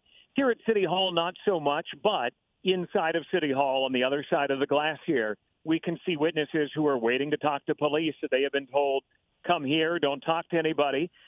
We did hear from one gentleman who said that when he gets done talking to police, which he hasn't done yet, that he doesn't know how he's going to get home, that his car isn't in this area, that everything was frozen. He was transported, likely by police, here to City Hall to be interviewed. And then he doesn't know what he's going to do today. And, most likely he's going to call an Uber or a Lyft and probably head home. But it's been a number of hours now. They've been waiting here in City Hall, and one by one they're going in and being interviewed by police. Yeah, there certainly is that. So many questions with the folks who were connected and those who were caught in the aftermath of all of this. We saw the images from Air 7 HD earlier of the parking lot and all the vehicles that were there within the crime scene. And so that makes sense. Folks who had their vehicles within that area and couldn't leave, at least not by vehicle, by car. I was at the location that you're at back in August for when that officer was shot and killed, a Monterey Park police officer. And there's a park right behind the department. It's a big community center. And it is that area where you have a lot of community members come out early in the morning to do their morning walk and exercise. So certainly it has that small town feel. And for it to be just a couple of blocks from the downtown area, just heartbreaking when you see that perspective of the people who live there, that this is their home. You just heard from Congresswoman Judy Chu from her statement, this being her hometown. You really get that perspective of the people who will be impacted by this just for potentially knowing somebody who was at the event last night. And Alex, I know. Mark, I'm sorry. I was just going to say, as to your point, Mark, as I am standing here at City Hall, I can look from City Hall down the block, and there are the flashing lights of the crime scene where they are beginning the investigation. So we are not far at all from where that is going on to where the interviews are taking place, and that park that you speak of with the baseball diamond and large field back behind. And as we're speaking now, an ambulance pulling up with their lights going, pulling a stretcher out, going into City Hall right now.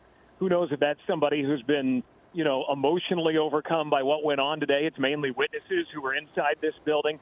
So there's just a lot of emotion here and a lot going on as they begin to investigate. And in this town, as you mentioned, it does have that small town feel. And you've got the interviews going on here and the flashing lights 2 blocks away where so many people were killed. Yeah, that's very interesting perspective. So speculation, but who knows why that ambulance has been called there to the scene at City Hall.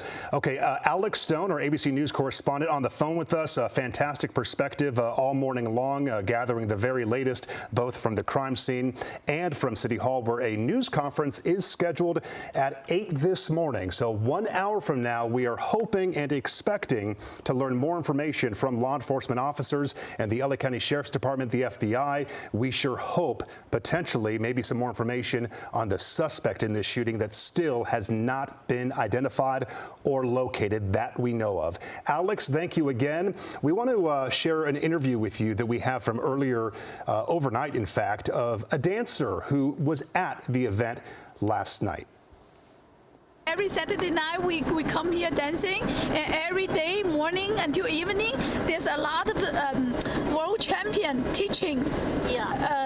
Ballroom, Latin, so it's so safe. We've been hearing that from a few people in the area. They've been saying this area is a safe spot. They never expected that something like this would happen.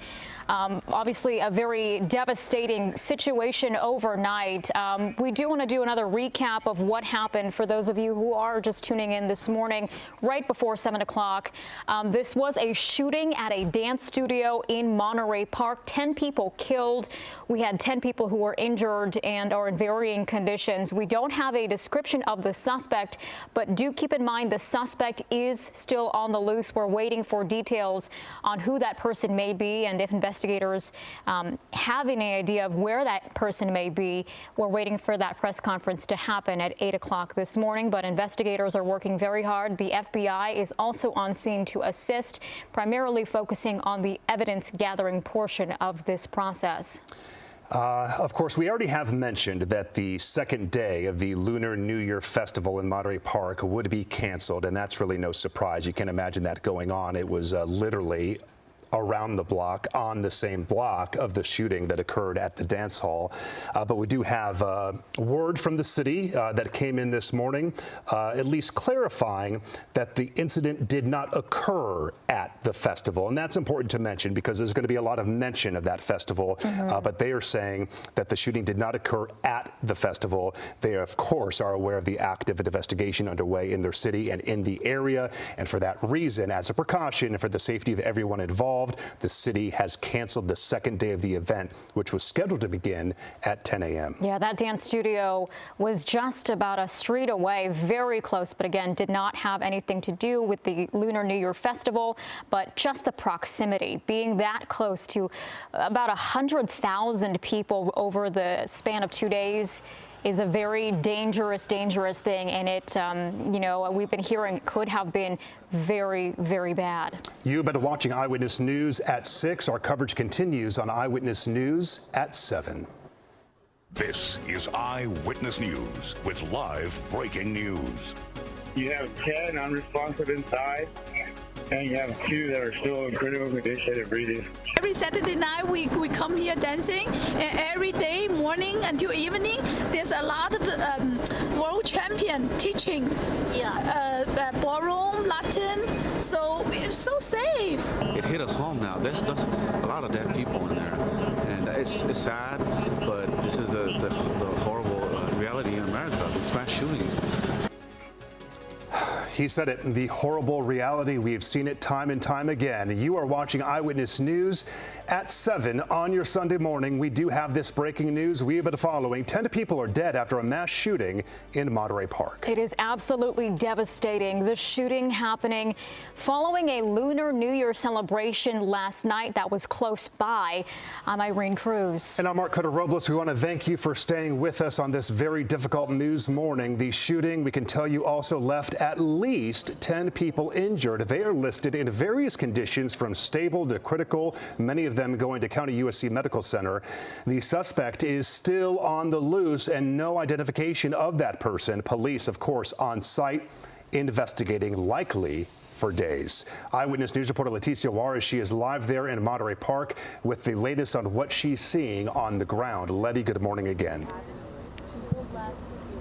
Well, good morning to you, Mark and Irene. You know, we've been out here since about 3 o'clock this morning, and we've just seen the police activity here increasing. I'd like to step out of the way just to give you a shot of what we're seeing here. You can see that FBI agents are now here as they're helping with the investigation. A command post has been set up because police investigation is expected to be out here throughout the entire day as they gather evidence. This is what we can tell you. This was a celebratory night for the city of Monterey Park. They were hosting the Lunar New Year's festival. The festival had actually wrapped up. It was already over by 9 o'clock, and the shooting here took place just after 10:22. Folks from that festival had mostly dispersed, but those who had remained in the area had gone to a dance studio or into the surrounding bars and restaurants that are open still. The Star Dance Studio on South Garvey Avenue in Monterey Park is where we're told that shooting happened. When police and firefighters arrived on scene, that's where they found people inside, 10 dead, 10 others injured, and were transported to the hospital with varying degrees of stable to critical conditions from their injuries. We're told the suspect had already fled, and there is no description other than he is a male suspect. Now, the shooting happened, as I mentioned, just after 10 last night. It followed that large New Year's celebration here in the city of Monterey Park, which has a large Asian American community. And so this was an event that brought out like friends and families to gather and celebrate for the festival. But again, that festival was already over. Now, we can tell you that the investigation here is ongoing with federal agencies joining with the Monterey Park Police Department and LA County Sheriff's Department. I'm going to throw it back to you guys in studio. All right, Letty, thank you. And we just got word from the Department of Justice that the Attorney General has been briefed on this shooting in Monterey Park. Letty, thank you so much. We'll check back in a bit. In the meantime, Eyewitness News reporter Josh Haskell also live in Monterey Park, a different perspective from where you are. Josh, what are you learning? Well, last time we spoke, we were in Alhambra. We checked out that second scene that we were told is connected. We're still waiting for more details. That was a ballroom, but we were there when police cleared the scene. We came back to Monterey Park, and I just want to show you what's happening here. I'm on the other side of where Letty is, and people are showing up for work. People are showing up to get food, and they are now being informed of what happened overnight. Just to give you a perspective, and Mark and Irene, I know you guys have been very clear that this did not happen at the Lunar New Year Festival, the well-known festival here in Monterey Park. But just as we pan over, we can show you, the sun's a little harsh right now, but that is the festival right there. Carnival games, stands set up, a complete and honestly very sad ghost town over there right now. We just spoke with a security guard whose job it is overnight to secure that festival area. She told me that she was here when the shooting happened. She did not hear shots, but she said it was just an incredibly chaotic and tragic scene. She, of course, has been staying here to make sure that people don't venture out to any of these carnival games or food stands that are set up for the festival, which has been canceled. Again, the shooting happened at a dance studio, not at the festival. We're just in the parking lot behind the festival on the other side of Garfield where Letty is. But I want to bring in a man that we've been speaking with here, Tony Jung. Tony, you're the chef, owner, garage, kitchen. What was your reaction? You told me that you've been here for 10 years. Tell me what your reaction was to hearing as you came into work this morning. I live here over 14 years. Monterey Park is a very safe and peace city. You know, I think last night the serious thing happened. I think it's a private thing, it's not public. It's from the Star Dance, for the dance room. So I guess it's not private thing. And Tony, what was your reaction to hearing that 10 people had been killed at a dance studio? couple hundred feet from your business.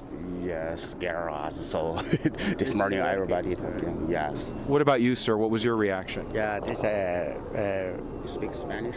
Hablo español.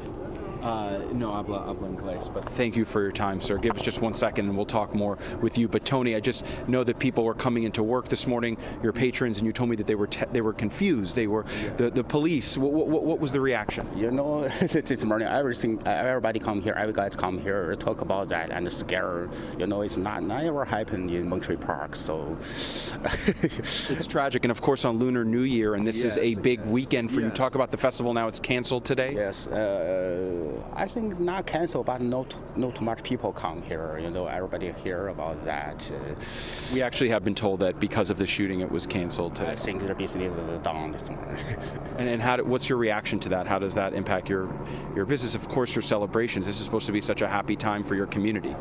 Yeah, so sorry to hear about that. I think maybe the forbidden gun is good for our country.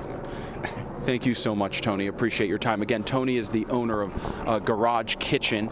We are in the parking lot behind where the shooting happened. And I just want to step out of the way and show you that there is a hotel here in downtown Monterey Park. And I'm told that many people came here to town, staying at that hotel, other nearby hotels, to celebrate this Lunar New Year festival. That's the Lincoln Plaza Hotel that you're getting a shot of now. I do know that once we have a minute, Mark and Irene, we do want to move a little bit over to the street over there to try and get a closer look. Again, I'm on the other side of where Letty has been reporting this morning, trying to get more information. But just to give you a sense, Sunday morning, Lunar New Year. This is a huge weekend for Monterey Park, and just want to show you the individuals here that are showing up, and as Tony was telling me, just shocked, angry, confused. They are showing up for work, unable to get to some of their businesses because of the roadblocks, and they are just horrified to learn that there was a mass shooting overnight here in Monterey Park. As you heard Tony describing this community as a very safe community. He's lived here for 14 years, and they just can't believe that this is what's impacting what's supposed to be such a joyous time for this community. Where I am right now, again, some restaurants, businesses, depending upon this festival and this weekend, looking forward to it, and instead this is what they're arriving to. Absolutely. Yeah, no, it speaks to that community impact. And as Tony was speaking, and Josh, you being at that location, I've been to that shopping center before, which is full of, you know, dumpling houses and whatnot, and it speaks to the hardworking nature and aspect of this community and the Asian American community that lives there, that works there. So yeah, it is actually important perspective. And we want to thank again Tony for speaking to us. Josh, thank you. We'll come back to you as needed. We want to bring in our law enforcement expert, Bruce Thomas. He's been with us for multiple hours now. Bruce, good morning again. It's now 7 a.m. You've had some time to digest all of this information, as we have. The sun is up. We're looking at Air 7 HD. You see the scope of this investigation, the size. For those viewers who are just tuning in to us, fill us in, your perspective, your insight to everything we have learned this morning. Sure. The incident, happened as we've been talking about around 10:30 last night. So it's now shifted phases. It's gone from a first responder to render code 4 to now an investigatory phase, meaning the FBI is there. The Sheriff's Department Homicide Bureau is there as the lead agency. Monterey Park detectives are there also. And what you'll see is a scaled-back law enforcement presence, meaning they're not leaving the scene, but you're going to see the uniformed officers being released. They have the scene contained and controlled, and it's now evidentiary gathering and investigation. What evidence are they specifically looking for in this area? I know we've been talking about potential weaponry, any casings. They're also looking at video in the area. Can you speak about what they are investigating this morning? They're looking for everything and anything. A small clue, as you can see by the live shot from Air 7 HD, there are evidence markers in the parking lot. Could those be shell casings? Could they be something else? We don't know at this point, but they do have evidentiary value, so they're looking at that. Also, inside the dance hall, as we've seen from some of the footage, there was a gentleman on a laptop. It looked like he was pulling up the surveillance footage from the dance hall to look and see who was going in, who was going out. So those are all parts of this puzzle. Absolutely. And Bruce, I'm so glad you pointed that out regarding the evidence markers and the live images here from Air 7 HD. This is the first time that, because of the daylight, that we've been able to see this, or even within that, that they were able to put down those evidence markers. You mentioned kind of a, with daylight, it allows them to see more. Should those be bullet casings, what a horrific nature of what occurred there. Typically, in most cases, correct me if I'm wrong, these evidence markers are used for bullet casings. And so to see that pouring out into the parking lot area really paints a picture of what occurred there, not only within the dance hall, but in this parking lot. We heard from law enforcement that the initial arriving officers found a lot of people in the parking lot area. And now you kind of see what may have occurred if that shooting then spilled outdoors. What a scare. Yeah, and they could also be of evidentiary value of blood spatters of that. You see the technician there recording license plates from the vehicles, description of the cars. There may be some evidence on that too, where maybe the suspect touched those vehicles or the victims got into them. Those are all parts of this giant puzzle which investigators have to put together. Absolutely. Good perspective. You say that, and we see shoes right there by the rear bumper of that car, someone's shoes that were left in the aftermath, no doubt either running away or taken away by paramedics when initial care was completed there at the scene. Regarding those injured victims, upwards of 10 that were injured in this shooting there in Monterey Park at the dance hall. The specific name of the dance hall, I believe, is the Star Dance Studio. And the secondary location, for those folks just tuning in, there are two locations here, but the second location has already been cleared, which is a good sign. That was in Alhambra, a neighboring city just up the road on the north side of the 10 freeway, where it's unconfirmed exactly what happened, but there was a connection, according to police, and it was also a dance studio there.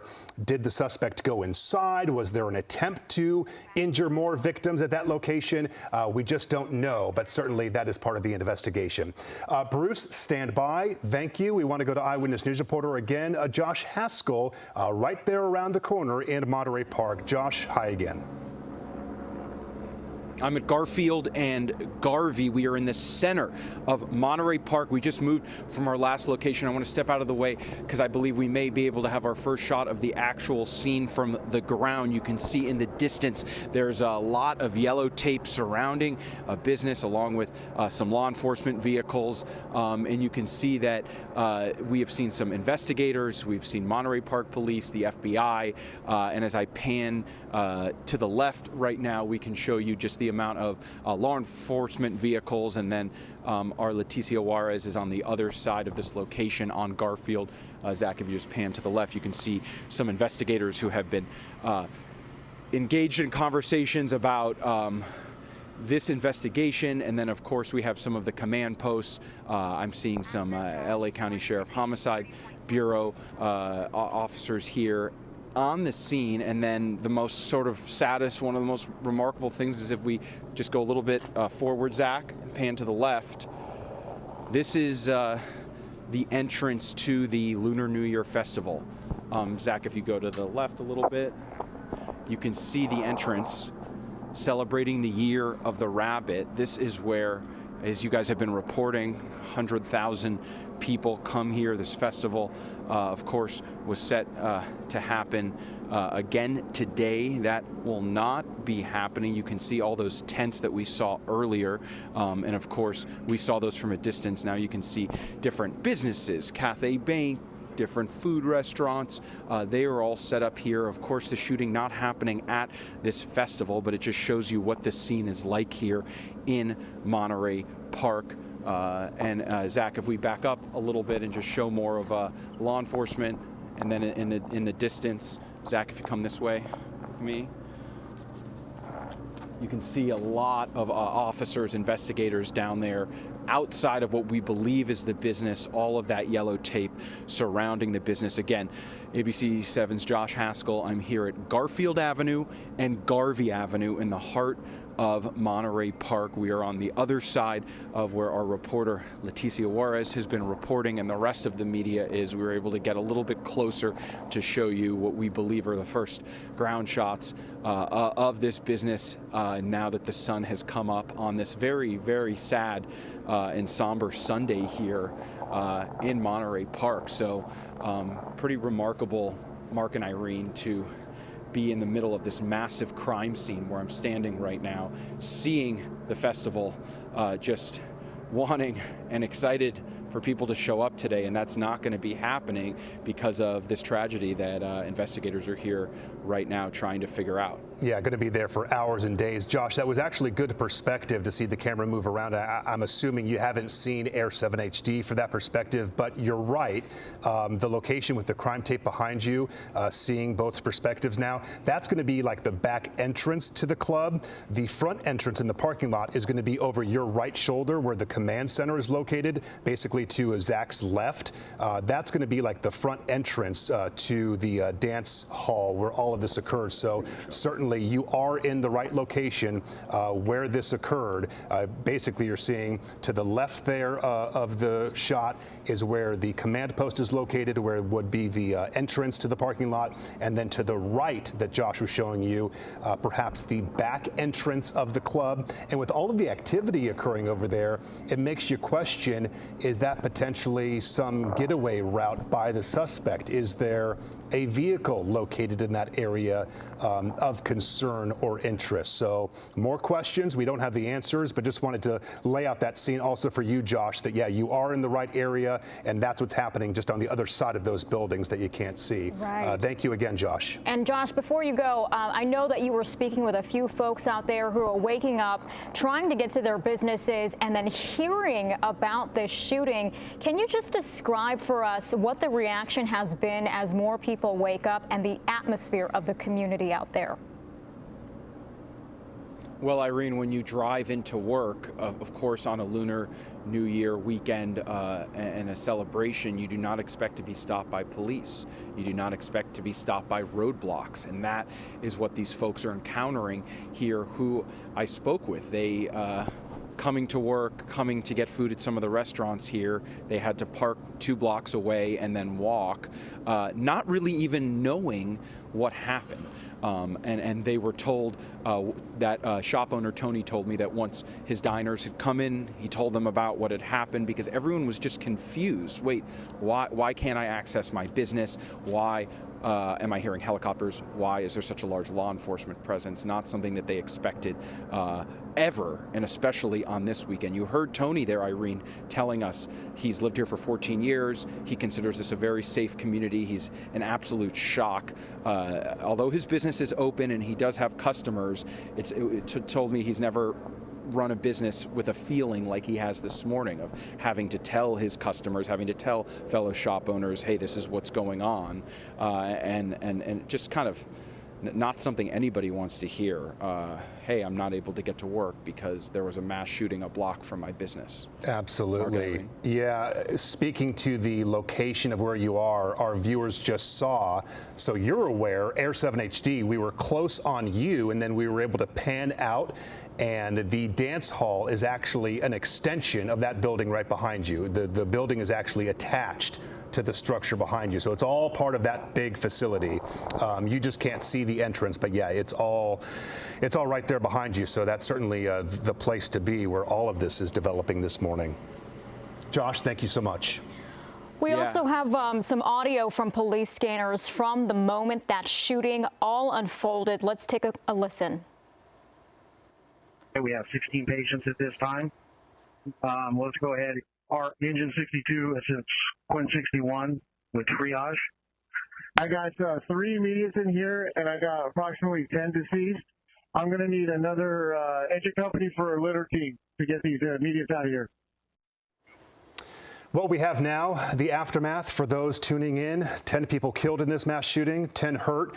The gunman not located or identified at this point. This happened just after 10 last night, around 10:20, at the ballroom you see on the left side of your screen, a dance facility. The festival that was just there 1 block away, if that, was supposed to continue today. That festival has been canceled. Yeah, again, the shooting happened shortly after that Lunar New Year celebration. We were expecting to see about 100,000 people stop by those vendors, about 100 vendors there. The Lunar New Year festival would have likely drawn a large crowd that may have lingered after the festivities ended.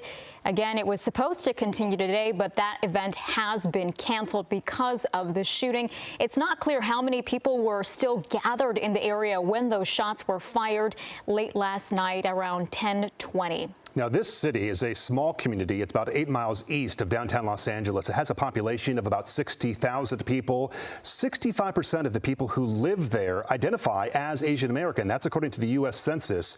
Of course, that large festival, it was wrapping up when the shooting occurred just 1 block away inside of that dance hall. The Lunar New Year festival would have likely drawn thousands, as Irene just mentioned. So you always wonder how many people were still in the area because of that, basically continuing the party, maybe to go dancing afterwards. We have not aired any of the video, but we have seen video of what it looked like on previous evenings inside of the Star Dance Studio. And it was a party. You know, this is not a dance club, but it's a place where people would go in their gowns and do ballroom style dancing. So certainly kind of heartbreaking to see that comparison of what a typical night would look like at that location. We want to go back to Josh Haskell. Perhaps he has some new information for us. Josh? Yeah, I just ran into an individual here, Peter Sum. He's lived in Monterey Park for 40 years. He owns a bakery here. Peter, thank you for talking to us. And so you're just arriving here.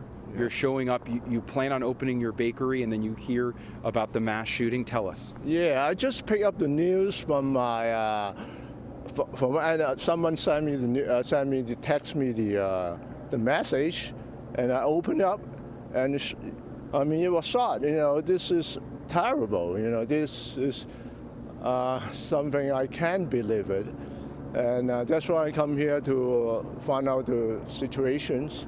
And I have a bakery just a few blocks away from here, and I'm still thinking whether we should open. And you know, that's why I'm come here, and I see all the police vehicle and the people come here, then find out I mean, the situation is crazy, you know. What we know at this point, Peter, is that the Star Dance studio, there was a mass shooting that took place there. 10 people have been killed, 10 people have been injured, and we know that the suspect responsible is still on the loose. What is your reaction to that? I couldn't believe it. You know, I think this is the first time happened in this town, and you know, hopefully we can get the guy as soon as possible. And this is unbelievable. This is terrible. And this is such, you know, an important weekend, an important time for this community, the Lunar New Year. Yeah, it is.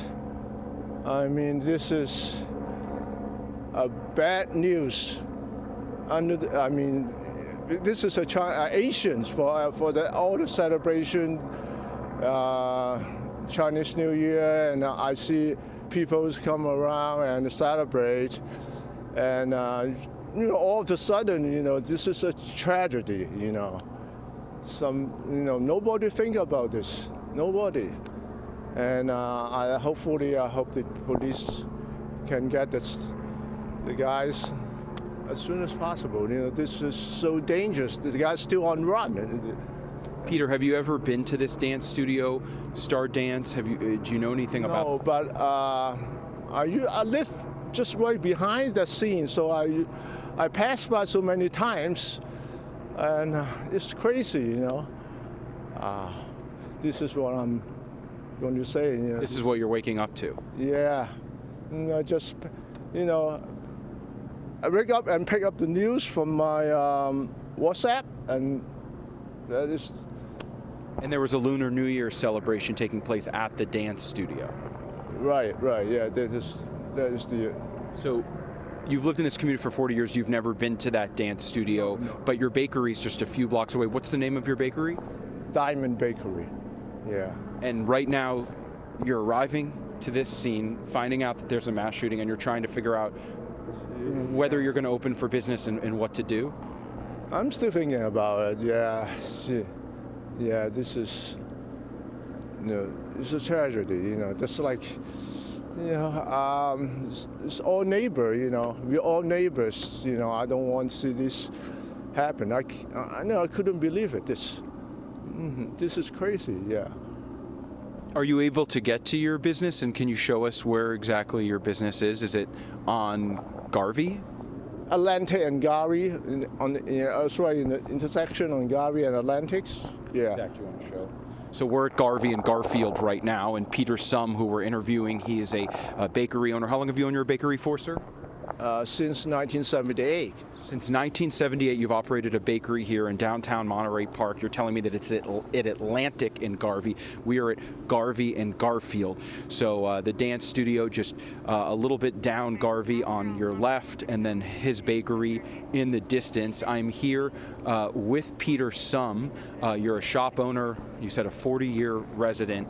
I want to bring in our anchors, Mark and Irene. Peter, if you just step a little closer to me, wondering, Mark and Irene, if you have any questions for Peter. Some touches on what we were just discussing, the shock and reaction as people show up here today.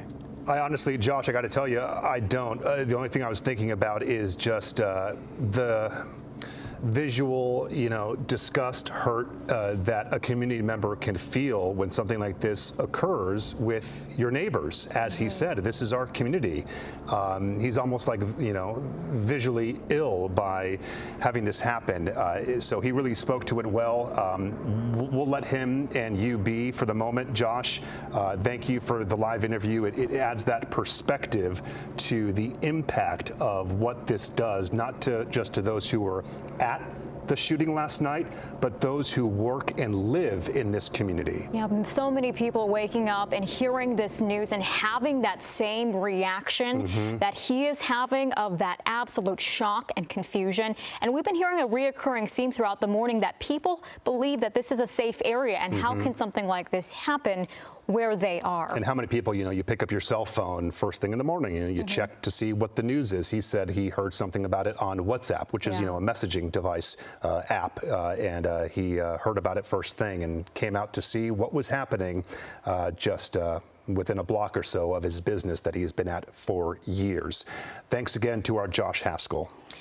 And we are also monitoring a second situation in Alhambra that LA County Sheriff's Department referenced in its news conference this morning. That's the right side of the screen. That video from that scene at a dance studio in Alhambra. Again, we don't know if these incidents are fully connected. We have heard from officers that they are potentially connected, but we are trying to figure out more details on what the investigation entails in Alhambra. We have more crews on the scene there, and we are also taking a look at how close these two locations are. Yeah, Josh Haskell, he actually went to both locations earlier, and it's just a 5-minute drive. One is south of the 10th freeway, the other is north of the freeway. So certainly, and it's really almost a straight shot between the two locations. Again, at that second location in Alhambra, we do not believe that there was any actual shooting that occurred and no victims, because police have cleared that location,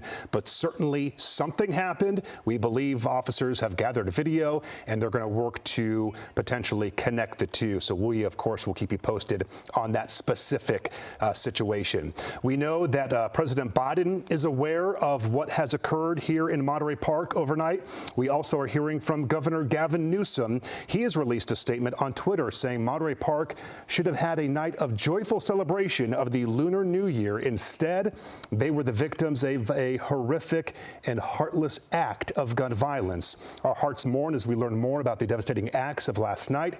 We are monitoring the situation closely that statement from Governor Gavin Newsom. And we actually just got a tweet from Mayor Karen Bass. She put out a tweet this morning with a statement saying the reports coming out of Monterey Park are absolutely devastating. Families deserve to celebrate the holidays in peace. Mass shootings and gun violence are a plague on our communities. And it continues to say, as investigations determine whether these murders were motivated by Asian hate, we will continue to stand united against all attempts to divide us. So that investigation does continue. What was the exact motive of the suspect? Was it racially motive? Was it a hate crime? Those are still questions investigators are trying to get to the bottom of. We heard earlier from our local Congresswoman, Judy Chu. She identified Monterey Park as being her hometown. So no doubt heavy hearts for her this morning as she is learning all of this news as we are. We want to bring back our law enforcement expert this morning, Bruce Thomas, during the 7:30 half hour. Bruce, we are standing by for a press conference around the 8 a.m. hour that is scheduled to occur at the Monterey Park Police Department. We believe that LA County Sheriff Luna will be speaking at that news conference. It will be the first information officially given to us in roughly 4 hours. I believe we went on the air before 4 a.m. And so it will be the first time we're getting some new official information. Again, so that is about 30 minutes from now. Bruce, I asked you earlier, as that now draws closer, what is top of your list of what you want to hear, what you expect to hear from law enforcement officers? Well, the press conference will be an introductory press conference. Sheriff Luna will lead the press conference and release some information. He will introduce our law enforcement partners, the FBI, ATF, Monterey Park Police Chief, LA County Fire may be there, Monterey Park Fire will be there to release the information that they have that they can release. As this is an active, ongoing investigation, they do want to put out some information, but they also want to keep some information close to the vest. One of the things that we look and see from the Air 7 HD shot is all the video surveillance cameras. The dance studio has cameras at both entrances. That's something investigators have already looked at to see who went in, who came out. Yeah, that's something our reporters on the ground have been mentioning throughout the morning, is that there are a lot of surveillance cameras both on that building and also nearby businesses. So it's either just a matter of time before they have that very clear picture of who that exact suspect is, if they don't know already and they are just trying to control the information while he is still on the loose. But that is definitely something that is going to play a very pivotal role in determining, who the suspect is and where they may possibly go next. Now, Bruce, we were taking a look at some of the investigators really combing the parking lot. We had some markers over there. Can you just give us some context on what the investigators are doing this morning in that parking lot? Yeah, they're building a factual diagram of the scene. In other words, they're measuring the length of parking spaces. Every time you see a yellow marker or a white folded up cardboard type marker, that has evidentiary value. So they're cataloging that with measurements, with photographs. So that's what we're seeing, and that's what's happening. It almost looks like there is some sort of trail or path that winds through that parking lot. Any indication as to what or why that may be? That could have been the victims that fled the location and dropped clothing and or personal items, which may have to be returned, cell phones, purses, articles of clothing. Also, the fire department triaged victims in that parking lot, and so their stuff is left behind also, as all of that has DNA or other evidentiary value. We spoke earlier about the fact of this suspect not being identified at this point. We have not seen any images from surveillance. There is a good possibility that law enforcement has those images. We will wait to see if any of it is released during that 8 a.m. news conference. Speak to the role that social media plays in learning more about the suspect in the days leading up to this. How often, in cases like this, do we see warning signs? Do these suspects post things about their intentions? We've seen it before, right? Yes, we have. Unfortunately, we have seen that. And social media, as you said, has been a huge tool, not only in apprehending suspects, but also identifying maybe a future event. God forbid something like that were to happen. So the social media also is a way for witnesses and other people to weigh in on what they saw, what they might have seen or didn't see. That everything has a piece to the puzzle, and that's what investigators do and look at. And also combing through social media might also be a good indication of motivation. That is, if they know who the suspect is. When it comes to determining if this is a hate crime, usually when it comes to situations like these, they monitor suspects' social media to see if there is any language on there, any images that may indicate that they have some sort of resentment or hatred towards a specific group of people. Is that correct? That's correct. And there may have been postings or emails sent to this dance studio or to the Asian community as a whole that someone was upset with something. Those are all parts of that. And I go back to the word, it's a puzzle. And that's really what it is.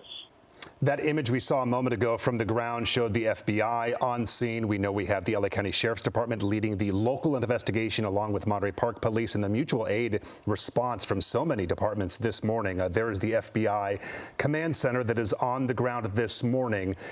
For how big this scene is as we look from Air 7 HD, you spoke to this earlier. What's happening behind the scenes in offices, on computers to gather that intel? What does that situation look like? It's got to be massive. It is, and it's all hands on deck type of incident, where meaning the FBI local office is ramped up. They have agents responding into the office. We'll call them crime analysts, are coming in to run license plates for vehicles. They're looking at live footage. You see the FBI trailer has a satellite on it. They're beaming their footage from their cameras on the vehicle to the local office. You have a lot of behind-the-scenes crime technicians doing measurements, gathering, marking evidence at that point. And the second location that we mentioned throughout the morning, the Alhambra Dance Studio, that was cleared just a few minutes ago. Can you talk about if that is good progress in the fact that, officers have been cleared from this area in comparison to the very active scene we're seeing in Monterey Park? That might be a good sign. It means that maybe the suspect went there, was turned around for whatever reason, and left. So they just want to make sure that they can access any video footage and match that with the scene on Garvey Avenue at the first location. I'm sure investigators have already looked at the footage and have identified the suspect visually. Maybe not who that person is, but they've already seen him. So there may be some information that they are really holding back from the public and the media to make sure that they don't tip their hand and make sure that the investigation is completed before they release those details. I know a lot of people have questions as to why we don't have as much information as they believe that we should have, and that's a good reason as to why. Yeah, and to your case in point, this is a very active, very fluid investigation, and you don't want to release too much information which can compromise that investigation down the road when we go to prosecute. Bruce, you have years of law enforcement experience. I don't want to get into politics whatsoever, but when is enough is enough? That's out of our hands. We as law enforcement respond. We kind of pick up the pieces. We like to be proactive. We leave decision-making and things like that to the general public and to the politicians. Yeah, you just think of the victims here who are dealt with another crime scene, another loss of life, another community impacted that once the tape leaves and once the officers depart the scene in days from now, they're going to be left with the scars, the emotions of what has occurred in this community that is otherwise described as a A safe community here in the San Gabriel Valley, one that was ready to celebrate the Lunar New Year for a second day. That festival has since been canceled for the second day. Bruce Thomas, thank you so much. We want to go now live to Eyewitness News reporter Rob Hayes. He's joining us for the first time this morning. He's at the City Hall location where that news conference, Rob, is about 20 minutes away from the scheduled start. Good morning to you.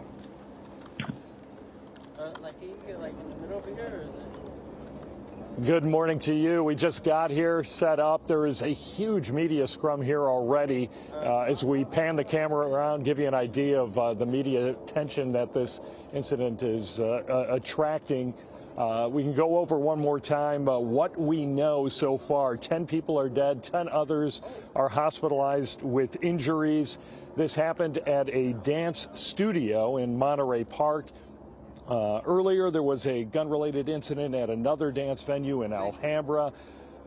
No one was injured there, but the suspect was apparently able to get away, was disarmed, but was able to get away. Now, what we don't know, who is this subject? The subject is still on the loose. What the motive is for this. This, of course, happened during the Chinese Lunar New Year celebrations, but right now, we are waiting to find out more at this news conference that's going to start in about 20 minutes. But just looking around here, I did notice that there were representatives from the FBI milling about out here as well. So this is definitely drawing a lot of attention from federal law enforcement as well, as it should, with 10 people dead at this mass shooting. But again, right now, we are just roughly 20 minutes or so away from a news conference. We hope to get updated information from the Monterey Police Department. The Sheriff's Department will be here as well, and perhaps representatives from the FBI. Back to you guys. We are certainly waiting for all of those details and waiting in anticipation as that press conference is expected to start at 8. Rob, thank you for your report. Yeah, certainly we are expecting to hear from LA County Sheriff Robert Luna. That has been mentioned that he will be speaking at the news conference earlier overnight. During the initial news conference, we heard from Andrew Meyer. He is captain of the LA County Sheriff Homicide Bureau that is handling the investigation. And then, as Rob mentioned, the FBI involved, and I would expect to hear from the acting director of the Los Angeles Department to be speaking at the news conference as well. Okay, we want to continue our coverage right now live with Eyewitness News reporter Leticia Juarez. Letty, you provided our first live update on the ground. Hours later, you're still there. What do you know? Well, we've been here since 3 o'clock. Not much has changed in the way of information. What we're just seeing here is just a lot more activity now that we can have some daylight. You can see all the way back behind me. That's where the command post is. The FBI is now on scene, of course, along with other federal agencies, helping with the investigation with this mass shooting. What we do know that this was a celebratory time for the community of Monterey Park. They were celebrating the Lunar New Year. The festival had just ended, which they were celebrating yesterday evening. Then around 10:22 p.m., reports of shots fired inside the Star Dance Studio happened here on South Garvey in the city of Monterey Park. When firefighters and police arrived, they found people pouring out of the area, some wounded, some screaming, crying, but inside, that's where they found the victims. At least 10 people were told were shot and killed, another 10 people wounded. They were taken to the hospital in various conditions, some listed from stable to very critical condition.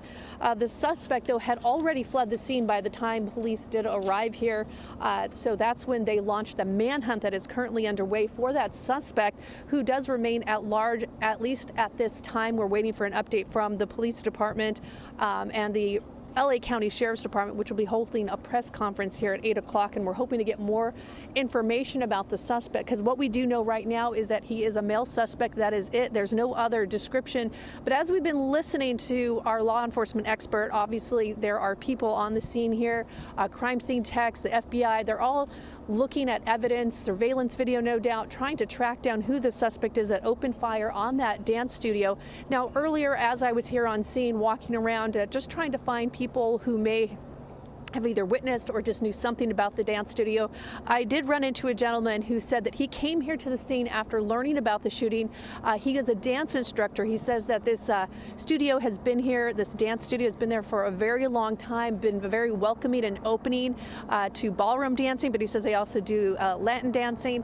And he was very shocked to learn that this happened. If we have a sound, I'd like you to take a listen to it. I actually started working at the dance studio there a few times, and even just last year I had an event there. I was teaching dance there. I've taken dance students there. I know the owners. So waking up this morning to see this is a little disheartening. What can you tell us just about the dance studio? The dance studio has been there for quite a bit of a long time. They facilitate a lot to the Asian community. They're very big in the ballroom industry. They've opened up their doors to the Latin community. They're just very nice people. They've done so much wonderful things for this community. And then to hear this is just very sad. How are you feeling this morning? Distraught, confused, and worried because I was hearing that the gunman was in different areas, and I know all these areas, dance community is very, very much connected together. So I've been on the phone contacting everyone to telling them what's going on. I hope they're aware of this. So yeah, it's affecting us quite a bit. Now, he also, you know, as you heard him say, they're very confused about what could have happened here. I asked him if their studio had ever received threats in the past, and he said no, he'd never heard of anything of that sort. But live here on the scene, you can see investigators there in the background. A command post has been set up. Monterey Park police being helped by the LA County Sheriff's Department, which are leading this investigation. They're going to be holding a press conference at Monterey Park City Hall about 8 o'clock this morning. Now, the investigation, as you can imagine, is going to be going on throughout the day. The streets around the area will be closed off for several hours, if not days, while this investigation does happen. I do want to mention that the Lunar New Year's Festival was expected to go on today in the city of Monterey Park. You can even still see some of the tents there in the background, but that event has now been canceled out of respect for the victims and, of course, out of an abundance of caution. As you can imagine, there were just hundreds of people out here last night celebrating the Lunar New Year's. Of course, that event had already been over when this shooting took place just after 10:22 p.m. And again, we are waiting for that press conference to begin so we can find out a little bit more, maybe especially about the suspect, whether he is in custody or not, maybe a better description, and just hopefully learn just more about what unfolded here. We're also hoping to learn a little bit more about the victims, whether they can tell us, you know, the age or the genders of these victims. Of course, we don't know too much, and we're probably not going to know much about the victims for quite some time until the coroner does clear their identities and, of course, alerts their families, which, you know, those families waking up to this horrible tragedy today, going to be finding out that their loved ones are no longer here. But again, you can see behind me just the ongoing investigation, the scene here in Monterey Park as they get underway, trying to determine just what unfolded here last night as this celebration was just wrapping up for the evening. So I'm going to throw it back to you guys in studio with a live look here in Monterey Park. Leticia Juarez, thank you so much. We have both sides of this developing crime scene covered, including Josh Haskell with the very latest. Josh. Yes, we are still at Garvey and Garfield, and as we pointed out, and Mark and you highlighted from the Air 7 shot, we are getting our closest ground shot right now of the Star Dance Studio where all of this happened. It is behind the building that you're seeing with that dark green awning right now. We are even less than a block from where all of this took place. And then as we pan over to the left, you can see the investigators are here, and that's where the mobile command posts have been set up as they continue this investigation. And then as we take you just a little bit more to the left, you can see this is the Lunar New Year Festival located at Garfield and Garvey, where an estimated 100,000 people come here each day to celebrate the Lunar New Year Festival here in the San Gabriel Valley and Monterey Park. Different businesses, restaurants have different booths set up, and one of the individuals that we're just meeting, Eric Chen, who we've been speaking to. Eric, you told me that your family has a booth here at the Lunar New Year Festival, and then you had heard about what happened since today the festival is canceled because of the mass shooting. Tell us what you know. Frankly, I don't really know that much, except yesterday I was helping my mom load up our booth, And then this morning we got a message from the vendor. They told us that there was something happened across the street, so we had to cancel. So that's why I'm here this morning to help load up our stuff. What is your stuff? What is your booth here at the festival? We sell women's clothing and stuff. And you told me you're very familiar with Monterey Park. You come here often. What is your reaction to knowing that there was a mass shooting right across the street here? Honestly, I'm kind of scared. I'm really scared because last night, my mom was actually parked across that parking lot over there and she left around 9. And I just read this morning that the shooting happened, I think, 10:22. So the shooting came like about an hour and a half right across the street from where my mom was. So I'm kind of scared to think what would have happened if she left a little bit later. How is your mom doing right now? She must be in complete shock. Yeah, she is. She's terrified. And you told me a short time ago, Eric, as we hear the LA County Sheriff's Department helicopter go above us. Eric, you told me that you've never been to the Star Dance Studio, but you've been to a business across the street and you're familiar with the businesses. Tell us about that. Oh yeah, I've been to that TS Emporium, that dark green, the dark green store. But it's been a while. I think I went there last year. They mainly sell like Chinese herb and medicine. I went with a friend to pick up some stuff for my mom. But yeah, this place I'm quite familiar with. There's also like a supermarket over there that I went to buy some groceries. And lastly, Eric, this is obviously an important holiday for your family. Your mom had a booth here. What is your reaction that this is Lunar New Year? People are out celebrating, joyous occasion, and now it's cut short because of what happened. Yeah, I'm a little bit, definitely very shocked, and also a little bit disappointed that it had to be canceled so early. But mainly, it's just I'm concerned what's the true motive behind this, because this is supposed to be kind of an Asian celebration, and I'm just hoping it's not something that's like potentially a hate crime or anything. At this point, we don't know the motive, but that is obviously something that authorities are looking into, which makes this even more tragic. Yeah, it definitely is. So, and we really appreciate you talking with us, Eric. We'll let you get back to your mom's booth. He was telling us it's a women's clothing booth here, supposed to be at the Lunar New Year Festival. Again, the shooting not happening here at the festival, but just a block away. We're here at Garfield and Garvey in downtown Monterey Park. We know that Star Dance Studio is located behind the buildings that you're seeing right now. Eric Chen telling us that he's been to one of those businesses before. And as we look a little bit right now, we'll send it back to the studio. Okay, Josh, thank you for the very latest. We will get back to you as needed with updates throughout the morning. Right now on the phone, we are joined by LA County Supervisor Hilda Solis, reacting to the news this morning. Supervisor, thank you for taking the time to join us. Thank you. You've seen the news, as much of us have. You're waking up to it. Your thoughts on what we're seeing? Well, my heart is broken and I'm devastated by what I'm learning and see occurring in a community that I've represented for a long time. But more importantly, just to hear that there were 10 individuals that lost their lives, late in the morning, and also 10 individuals that are currently receiving treatment right now. At least 4 of them I know have been treated at LACUSC, our trauma hospital.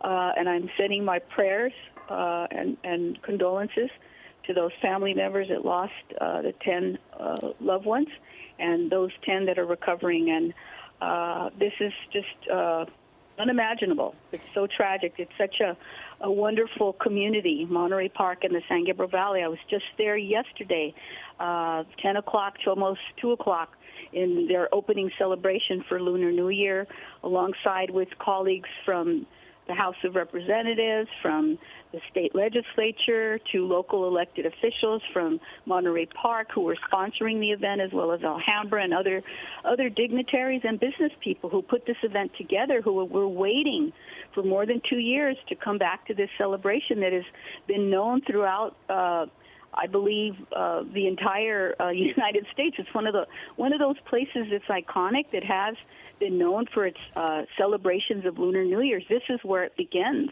And yesterday was the opening ceremony, and it's so tragic to have heard that this has happened. I'm just devastated by what I'm seeing that has been reported, and praying for those that are currently in our care and that are recovering, and for those that have passed.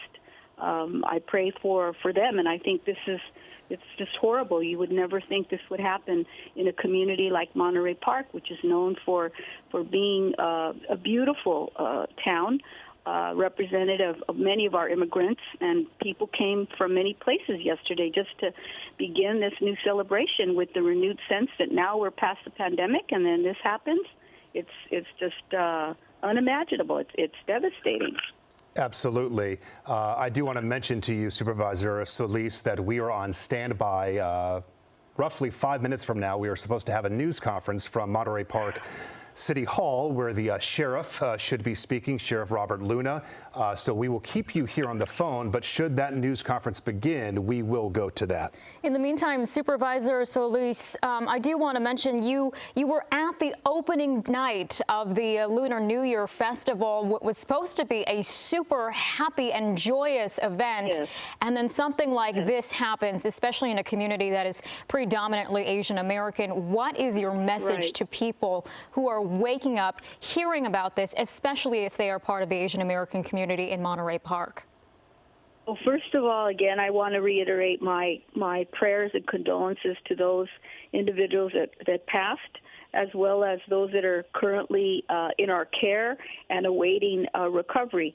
And I also believe that we have to continue to work to be unified, because this is a community that is made up of immigrants. I've had the privilege of representing the area for over 20 years, and I know this community well. It is a loving community, family values, very, very traditional, and one that is accepting of diversity of everyone, because people from all over especially come to this celebration that had been put off for 2 years. And it was beautiful yesterday to see hundreds of thousands of people walking the streets of Garvey and Monterey Park from all parts of LA County and perhaps even the world, because people were coming in, tourists from China, from Taiwan, from different communities that come together to celebrate the Lunar New Year. It's a tragedy, and I want to send the message that we have to continue to be united, resilient, and to fight anti-hate crimes.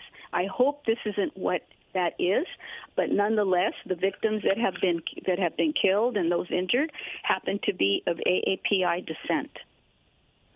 On that note, I was going to ask you your fears, again, unconfirmed, but your fears that it is, in fact, connected to that, which would make it a hate crime investigation.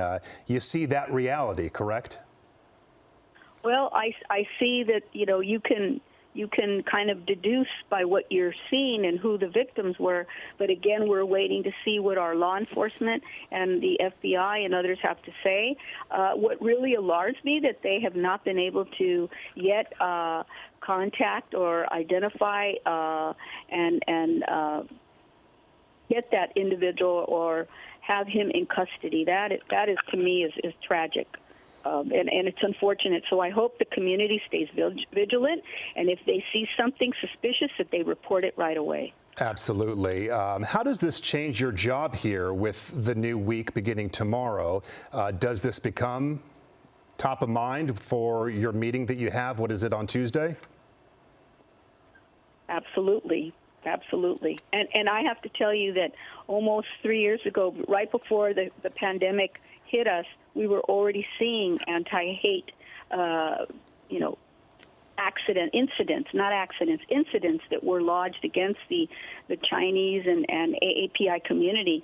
And it, unfortunately, home to our communities, we saw it there as well. It caused me to pass a motion to provide $3 million so that we could begin to address this issue that had surfaced.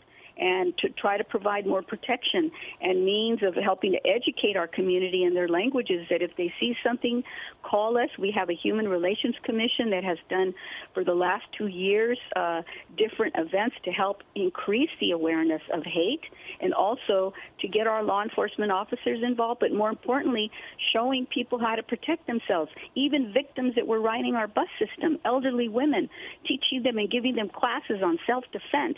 Can you imagine that we actually have to do that?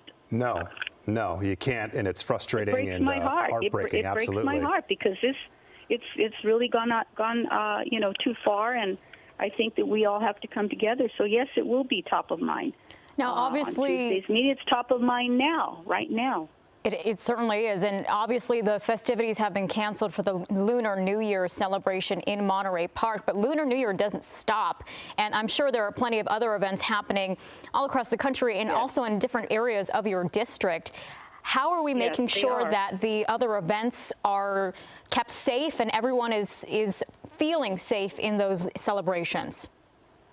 Well, I think what the reaction is that we have to have more people that are vigilant to see if they see something, to say something, and to have more of our public safety groups out there and individuals who know their communities, and to be very vigilant about that.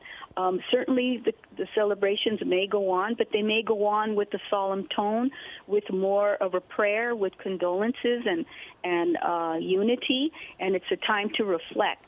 I think it's really just unfortunate that this has to happen here. It's unbelievable in a community like ours here in Monterey Park that is known for so many wonderful things here. They have gone through so much in the past decades, and even this past 2 years with the COVID. They had many things that they had to confront, but they're a very resilient community, and that's how I know them. We are family. Absolutely. For those folks who are just tuning in to Eyewitness News at 8 a.m., we have been on the air for upwards of 4 hours with this devastating breaking news of another mass shooting here at home, this one in Monterey Park, 10 killed, 10 others injured, if not more. On the phone with us is LA County Supervisor Hilda Solis providing insight and reaction to what has occurred. We do have a news conference on standby from Monterey Park City Hall. We have our Rob Hayes at that location to provide the very latest when we hear from LA County Sheriff Robert Luna, the FBI, and local authorities. You can see on the left side of your screen, our cameras are there. We are ready. When they come out, we will go to that podium and hopefully learn new information about what occurred, and we do hope new information about the suspect. Supervisor Solis, the Sheriff's Department, we mentioned Robert Luna.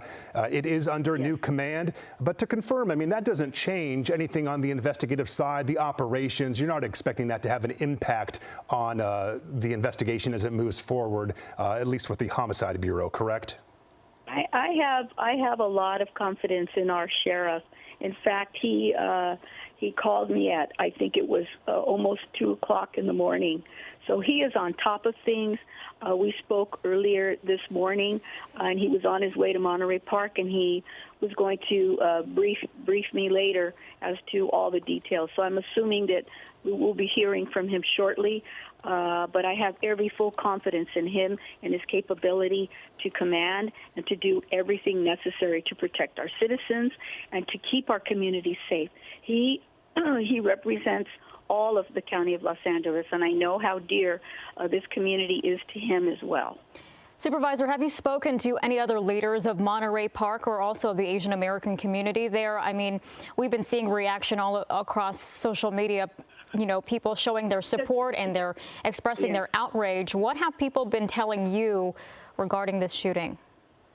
Well, I have been mostly talking with my staff and with our county employees, folks that are out at LACUSC, as I mentioned earlier, the sheriff, but also with my staff who are communicating with different people now. We weren't able to get through to some of the electeds for Monterey Park, as you might know, because it was so early in the morning. But I know that right now they did take, I think, a good step by just postponing the rest of the festivities for today to commemorate those individuals, those victims that were killed, and those that are still remaining in hospitalization right now. Absolutely. Okay. LA County Supervisor Hilda Solis on the phone with us. We appreciate your insight and reaction to this devastating news here at home once again. Appreciate it. Best to you and your constituents. We want to go now remain to. united. Absolutely. Absolutely. Well said.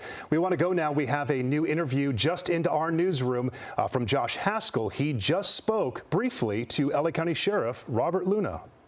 Just a very tragic situation, and we're working very hard to get details, but just very sad to report. Are the numbers the same? 10? Is the suspect still on the loose? Yes, he is.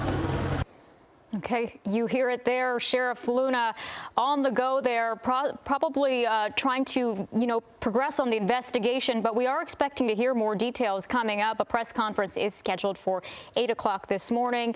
We're just waiting for someone to step up to the podium and give us some new details regarding that suspect, who they may possibly be, what their motive is, what weapon they used, and also possibly where that suspect may be at this point in time. Again, like you heard Sheriff Luna say, that suspect is still on the loose. We don't know where that person is, and it has the community a bit nervous still with the shooting that has happened overnight. Absolutely. I mean, that's so concerning. I mean, we're now, as the hours go by, we are 10 hours into this. So you got to wonder, where could the suspect be? How far could that suspect get? Those are a lot of questions, and certainly alarming if you make those connections to the Asian community and the Lunar New Year celebrations. And you asked Supervisor Solis about that, how concerned those other events across the Southern California region should be for today. Do all events cancel? You just don't know. It increases that fear. I believe we still have some information here from the audio, the police scanners that came out just moments after the shooting. For those of you just tuning in, let's play that for you. We have 16 patients at this time. Let's go ahead. Our engine 62 assists Quinn 61 with triage. I got 3 immediates in here, and I got approximately 10 deceased. I'm going to need another engine company for a litter team to get these immediates out of here. Okay, you hear that audio there. Again, we are recapping the shooting that happened overnight. 10 people were killed, 10 people were injured, varying in condition from stable to critical. We are waiting for new details to come in for a press conference that is scheduled for just a few minutes from now. This all happened just after 10 o'clock last night at a ballroom dance facility. It was just a street away from a Lunar New Year celebration event happening on the streets, where about 100,000 people were expected to come visit, but it looks like we are seeing some activity happening at City Hall.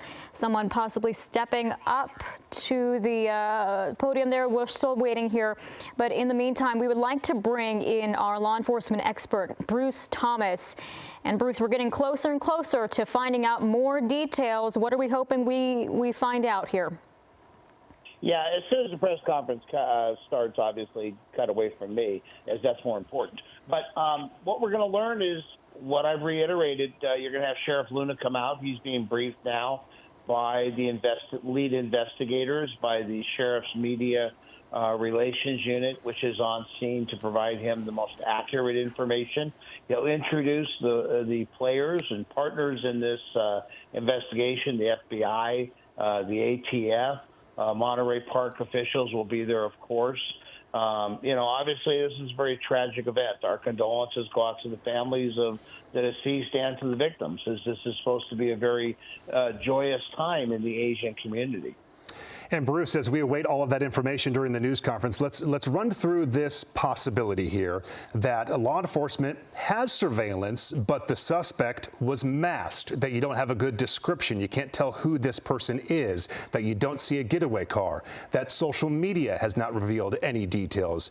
Running through those possibilities, what's next? Do you simply hope for tips? Do you turn to the ATF? What kind of information can they simply get from a bullet? How good can that information actually be to maybe locating a weapon and then kind of going from there?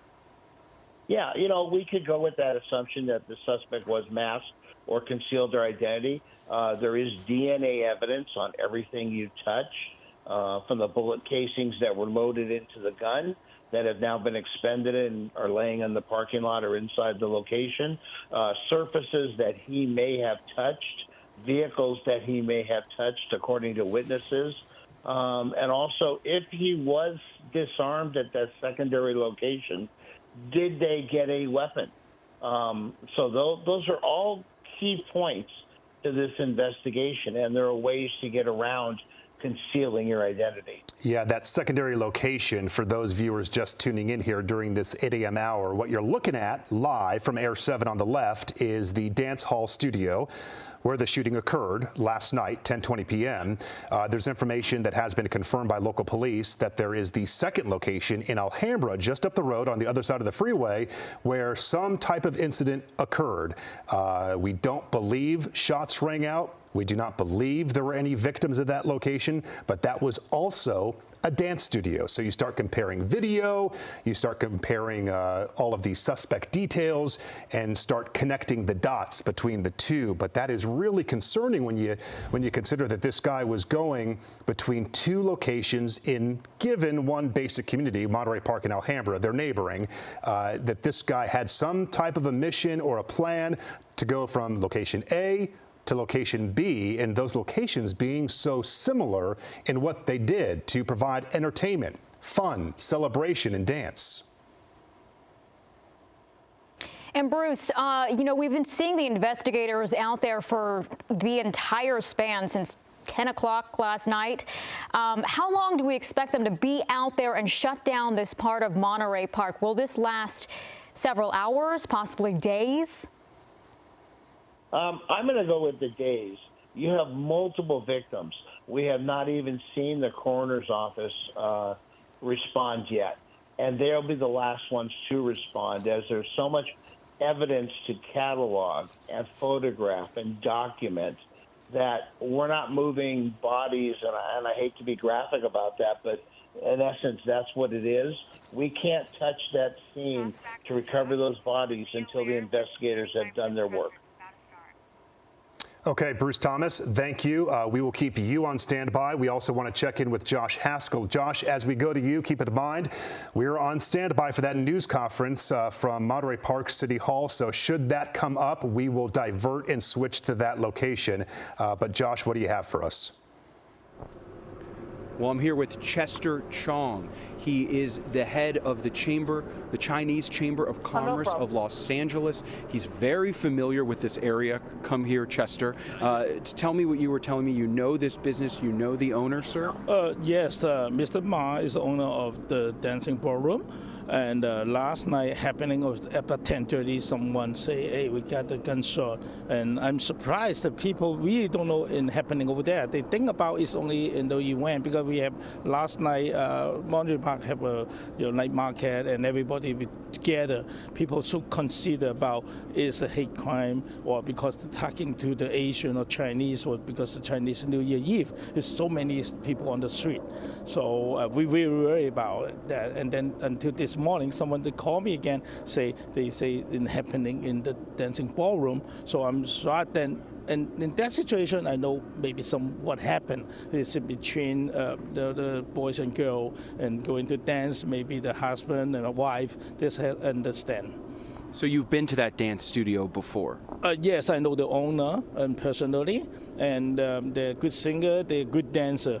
So I heard last night they're killing many people. 10 people so far killed, and we know 10 people injured. What is your reaction? You know this community, you love this community, you're a member of this community.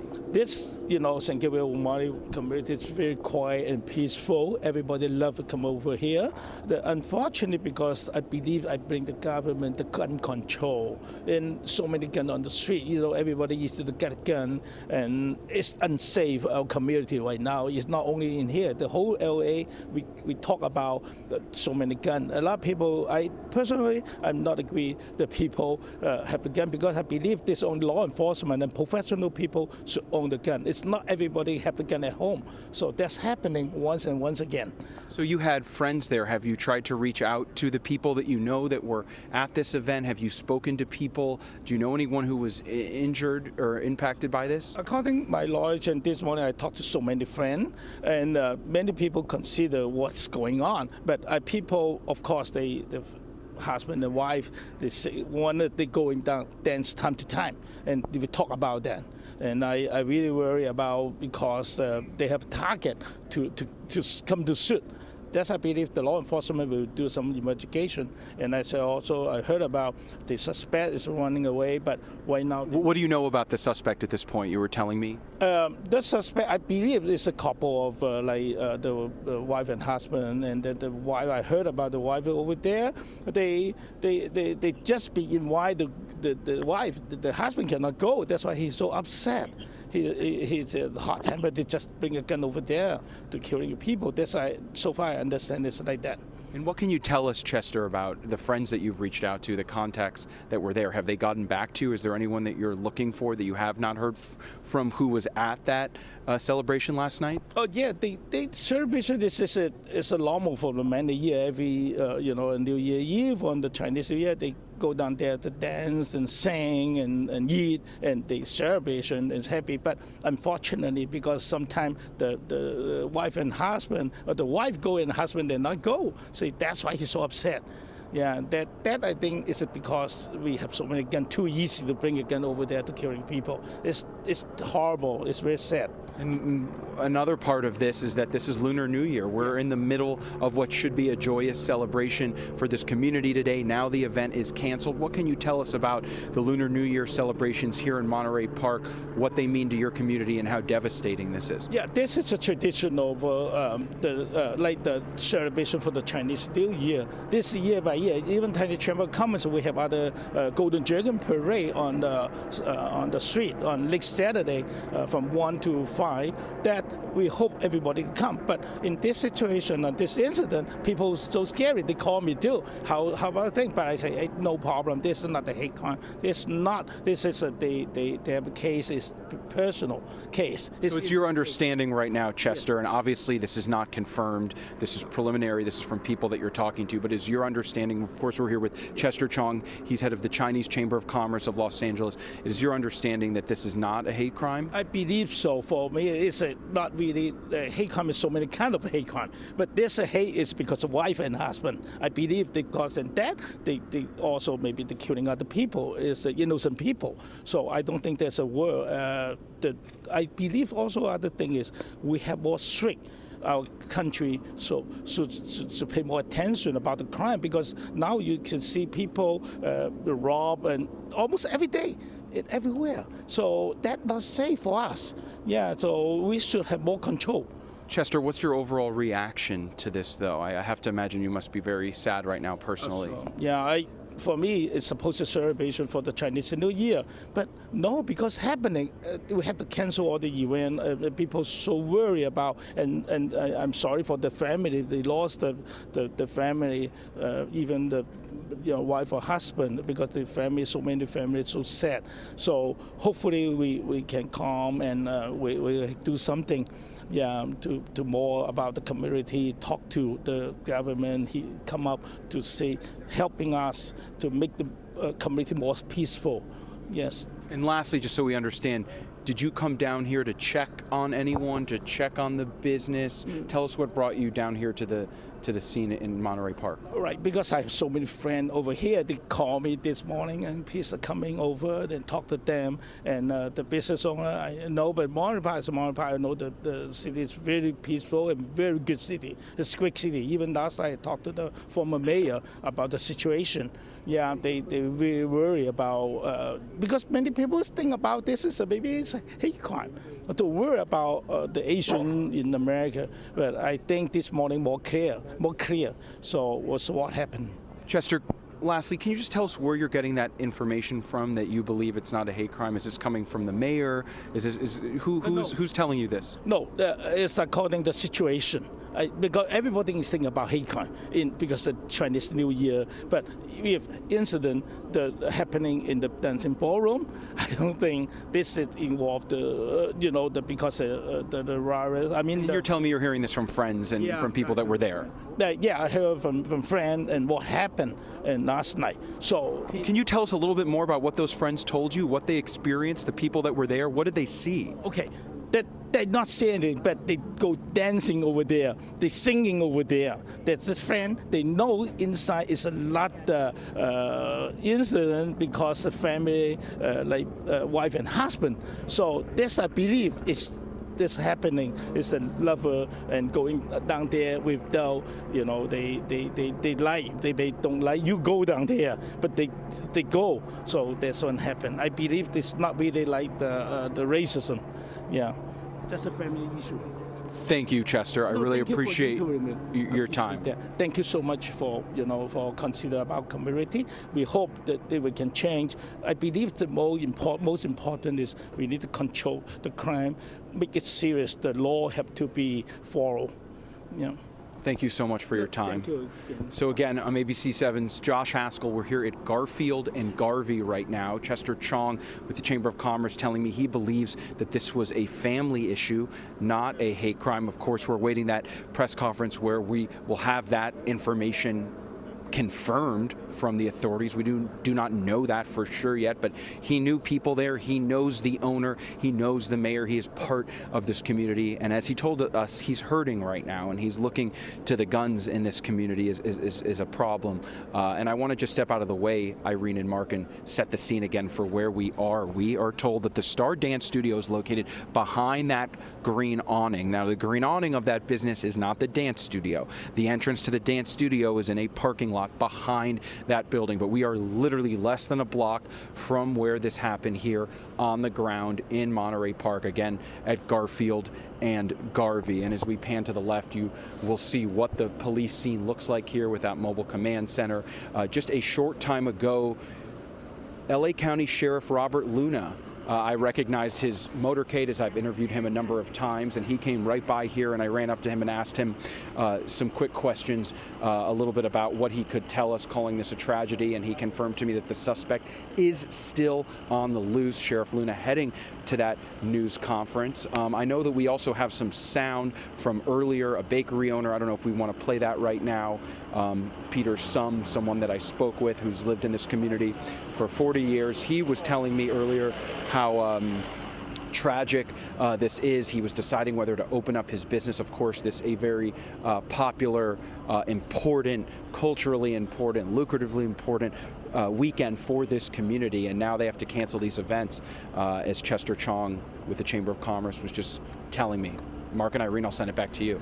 Yeah, Josh, I appreciate your insight in being able to press Chester from the Chamber of Commerce on his take on what maybe occurred there at the dance hall last night, kind of differentiating between, was it secondhand info that he heard from someone specifically who was there, or was it his, speculation of what occurred, with it being potentially some type of a domestic dispute situation with lovers, maybe a woman who was there, the husband couldn't go. So we're trying to clarify where exactly that take was coming from him.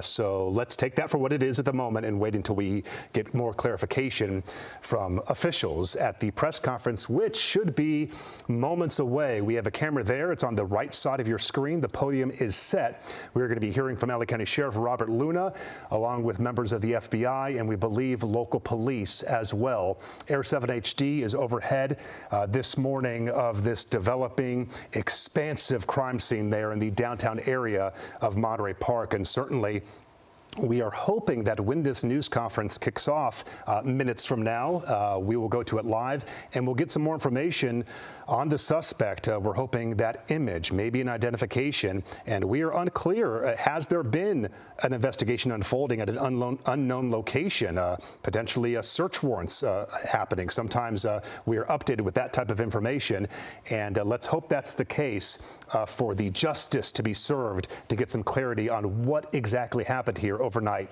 at the Star Dance Hall in Monterey Park. In the meantime, we are still getting that perspective from our helicopter, Air 7.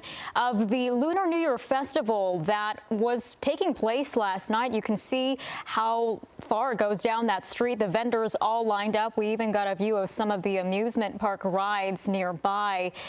So the shooting happened so close to this area where, you know, thousands of people were out there just enjoying the opening night of this Lunar New Year festival that was supposed to also continue into today. Unfortunately, they have canceled those festivities for today because of this tragedy, this awful shooting that happened overnight. But again, we are waiting for more details to be confirmed in our press conference that is scheduled to start here in just a few minutes. We were hearing from Josh and Chester Chong of the Chinese Chamber of Commerce, and he was giving us a little bit of his take on what may have happened in this shooting. Again, none of those details are confirmed, but he was thinking that it may have stemmed from a family or domestic dispute that spilled into this dance studio. Again, we don't know if that is true or not. We're waiting for police to confirm that here in a bit, and we're also waiting for more details on the suspect description because, once again, he is still on the loose. I do want to let our viewers know that we had an additional crew that was at the hospital, at least one of the hospitals where some of the victims went to, County USC, and there was not much activity going on at that location. So we will continue working this from all angles as we have multiple reporters there at the crime scene in Monterey Park. We have Rob Hayes on standby at the press conference that is imminent at the Monterey Park City Hall. So we are working all angles of this to bring you the very latest information on this developing situation. We're watching the podium there at City Hall. Well over about 10 minutes ago, they said we were 5 minutes away. So this really should be occurring at any moment now. LA County Sheriff Robert Luna, the LA County Sheriff Homicide Bureau should be speaking as well, along with the FBI and potentially local police from Monterey Park where this is occurring. Bruce Thomas, he is our local law enforcement expert. Bruce, we're on standby, so not sure how long we can speak to you for, but in that very short clip we heard from Sheriff Luna when he spoke to Josh Haskell there at the crime scene, he did at least confirm perhaps that most important information: no arrest. The suspect's still on the loose. Did you hear that? Yes, I did, and that just shows to where we are in this investigation, the very early stages of gathering the evidence, trying to identify that suspect visually and through forensic investigation.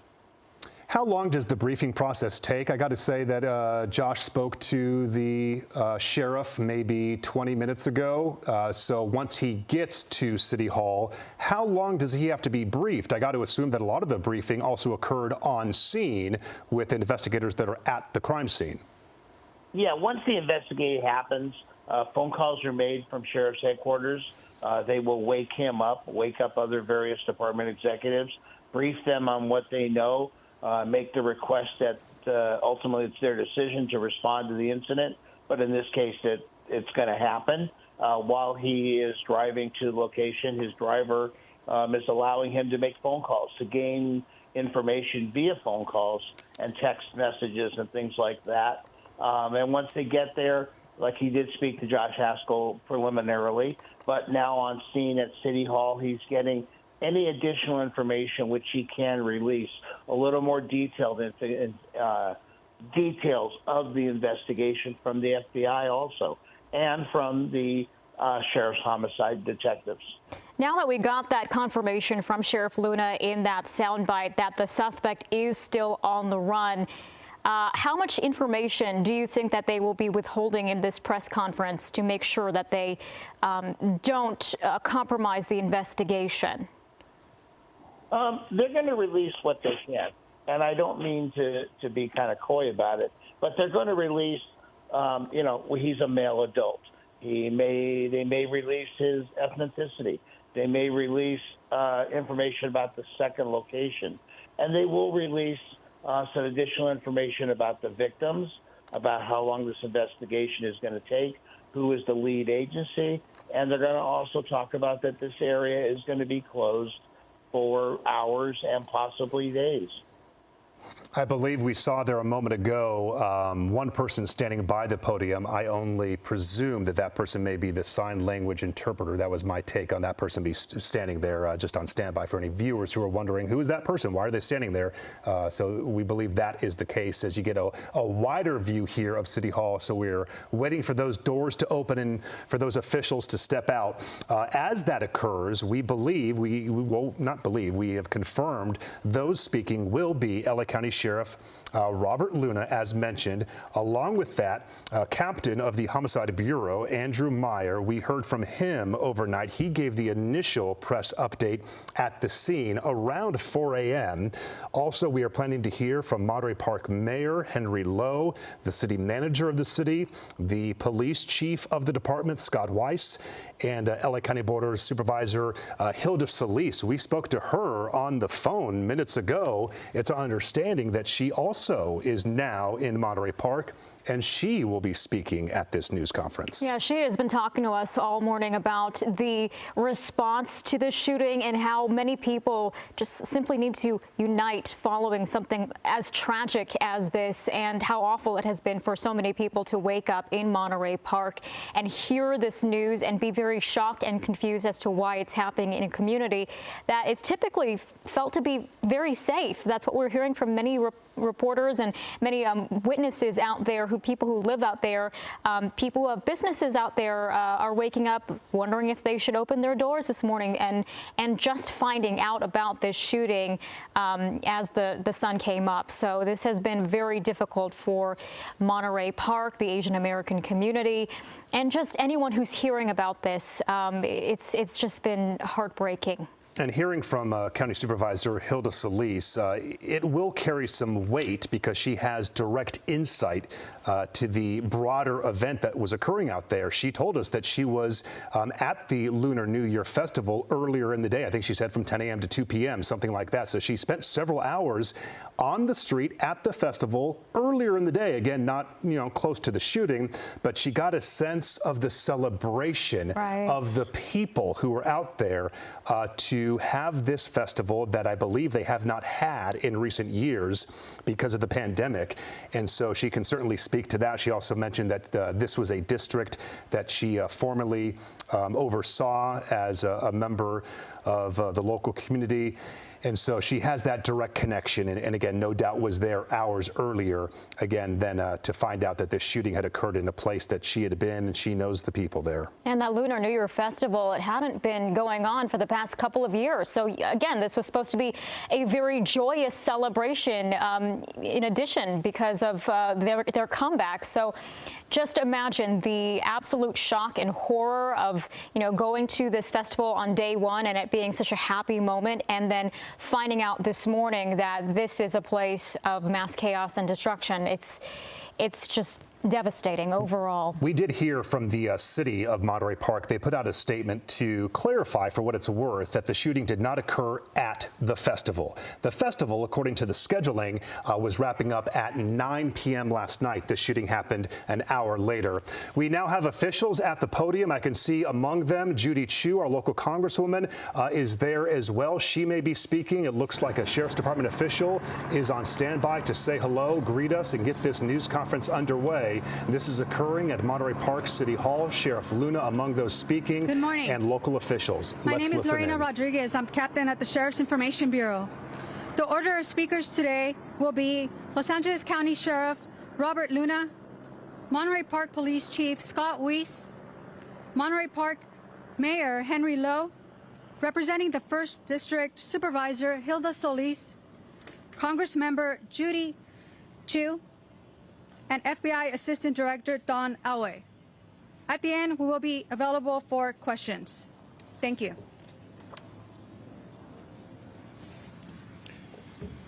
Okay, first of all, thank you for your patience. I know it took us a little bit to get out here, but we're doing a lot of very important work behind the scenes. It gives me a great sadness to be standing before you to report such devastating news.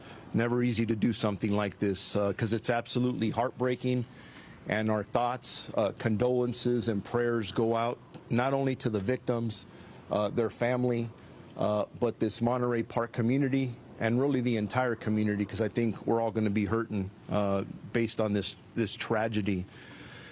On Saturday, January 21st, 2023, at approximately 10:22 p.m., officers from the Monterey Park Police Department responded to a business in the 100 block of West Garvey Avenue in the city of Monterey Park regarding a shots fired call. When officers arrived at the location, they observed numerous victims and patrons in the business parking lot. Additional officers made entry into the business and located numerous gunshot victims. Monterey Park Fire Department responded to the scene and started to treat the injured.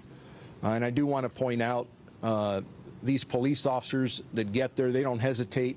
They go in right away, and then our partners at the fire department, and not only the Monterey Park Fire Department, but many others who came to assist the victims, survivors who needed assistance. There were at least 10 additional victims transported to numerous local hospitals. But I do want to start off with saying that, unfortunately, when the fire department did get into the business, they did pronounce 10 of the victims deceased at the scene that I just described. But the 10 additional victims were transported to numerous local hospitals. They are listed in various conditions from stable to critical condition. There is a male suspect that fled the scene and remains outstanding as of this moment. Our very preliminary description has been described as a male Asian, and that's from the scene here in Monterey Park. And it's taken us a while, and please be patient with us, because as we're interviewing victims and witnesses, we've gotten different descriptions of one suspect. So when I say it's preliminary, please, again, be patient with us. We are here to tell you that we are utilizing every resource to apprehend this suspect in what we believe to be one of the county's most heinous cases. Our local, state, and federal law enforcement agencies are working together to better serve the residents here of Los Angeles County and to apprehend this attacker. Sheriff's homicide investigators are working diligently with the Monterey Park Police Department, the Federal Bureau of Investigation, the California Governor's Office of Emergency Services, and numerous other law enforcement agencies. Bottom line is here, we're going to use every resource available to us because we need to get this person off the street as soon as possible. But again, we are still in the very early stages of this investigation, and there actually is a lot more that we don't know than what we know at this time.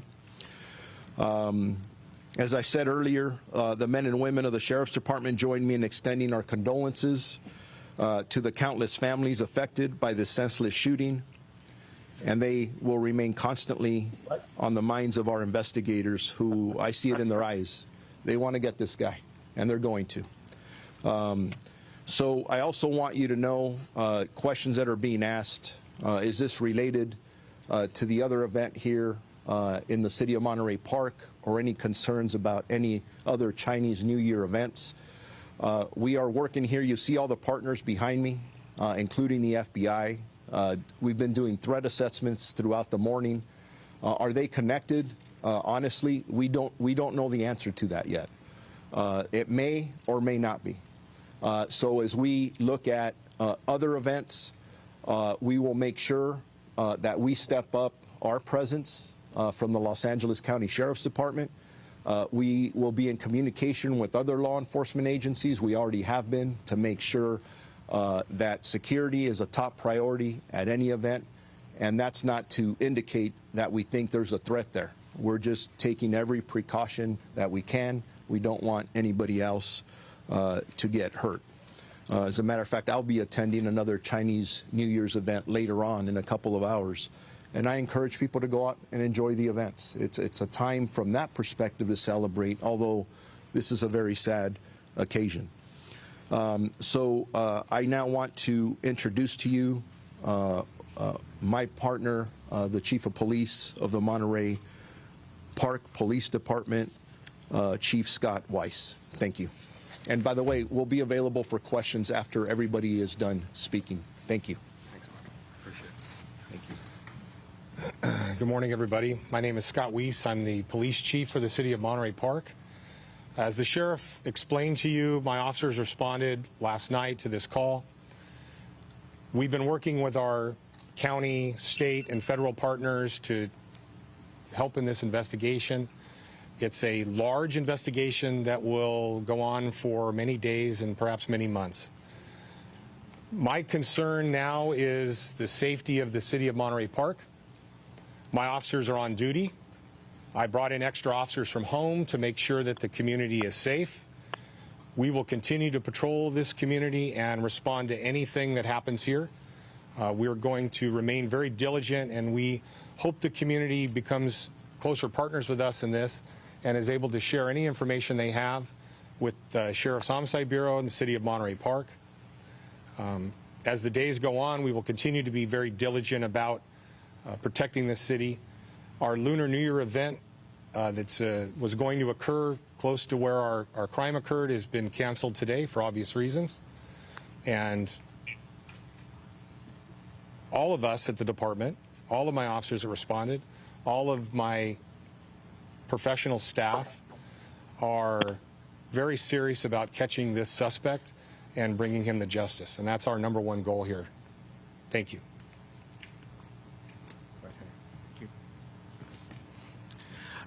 Thank you, Chief Weiss. And I want to first thank Sheriff Luna, the FBI, the State Emergency Services, and all of the law enforcement agencies who have been working with us for the past few hours in investigating this very tragic event. It's difficult to believe that it happened here in Monterey Park.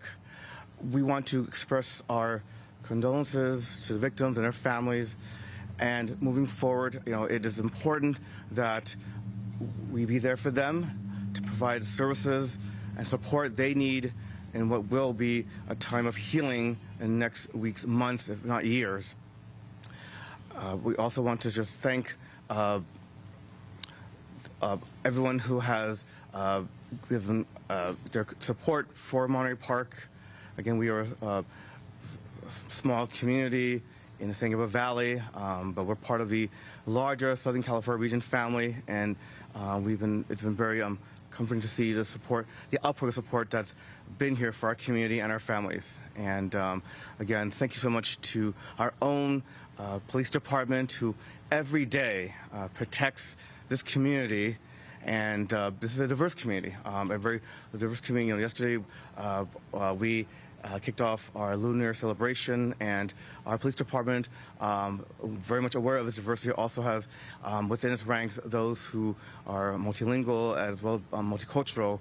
And I want the community to be rest assured that our police department will continue every day to protect the safety of everyone who lives in Monterey Park. Thank you. Please identify yourself. I'm sorry. My name is Henry Lowe. I am the mayor for the city of Monterey Park. Thank you. I'm sorry, Henry, last name spelled Lo. Thank you.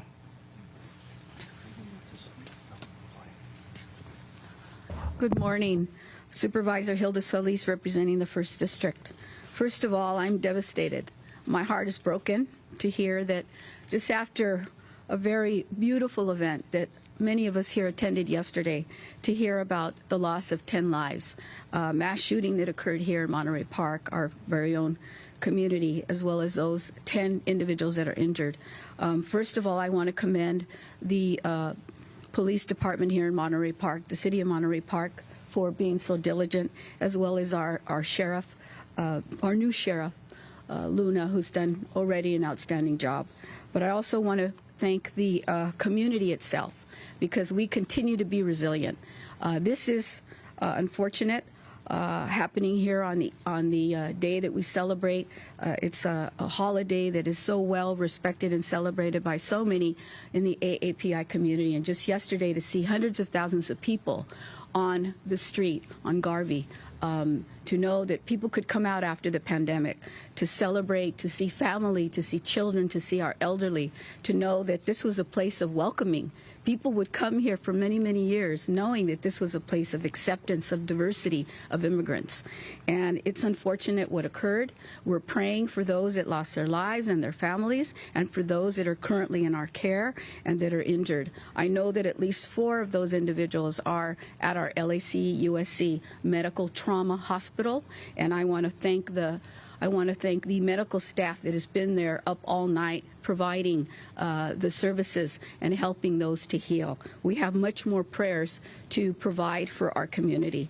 As you know, hate crime is nothing new for some in our community, especially the AAPI community, and that's why almost 3 years ago the County Board of Supervisors took action right on the cusp of COVID when we saw assaults against people of Asian descent.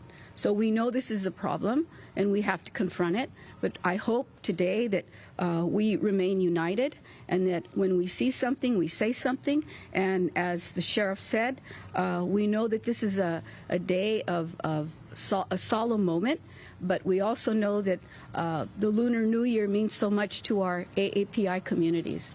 And this is a time of reflection and prayer. So I know I will do whatever I can in my capacity, working with all of our partners here to see how we can heal, but also come up with some plans and see how we can better serve our community so that we can stop this hate that somehow has taken a hold over our communities. So I pray for those families, and I know that this community is resilient. It has been, it's gone through a lot already, but they remain fierce, and they are our community, they are our familia. Thank you. With that, Congresswoman Judy Chu. Hello, I'm Congressmember Judy Chu, and I represent this district, the 28th Congressional District. My thoughts and condolences go to the victims of this horrific crime. I can only imagine the terror, pain, and anxiety that they feel and how devastated the families of those who were killed must feel right now. And I can't even imagine that such a thing would happen in this community. My thanks go to the first responders who came so quickly, the paramedics and fire department who were able to take care of the injured, the sheriffs, Sheriff Luna, as well as Monterey Park Police Chief Weiss. And I appreciate the FBI coming immediately. President Biden has been apprised of this horrific shooting, and I hope that we can make a determination as to whether this was a hate crime. You know, this could have been so much worse. Only hours earlier, all of us were together only 1 block away at the Lunar New Year festival. All of us standing right here were there. And there were thousands there. It is horrible that such a thing could occur at a time of celebration for so many in the AAPI community and in the Asian community worldwide. This is a time to be with family, to celebrate, and yet this tore a hole through all of our hearts.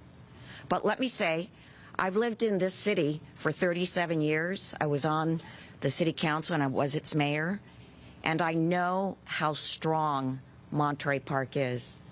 Monterey Park is resilient, and what I know about the people here is that we will get through this together.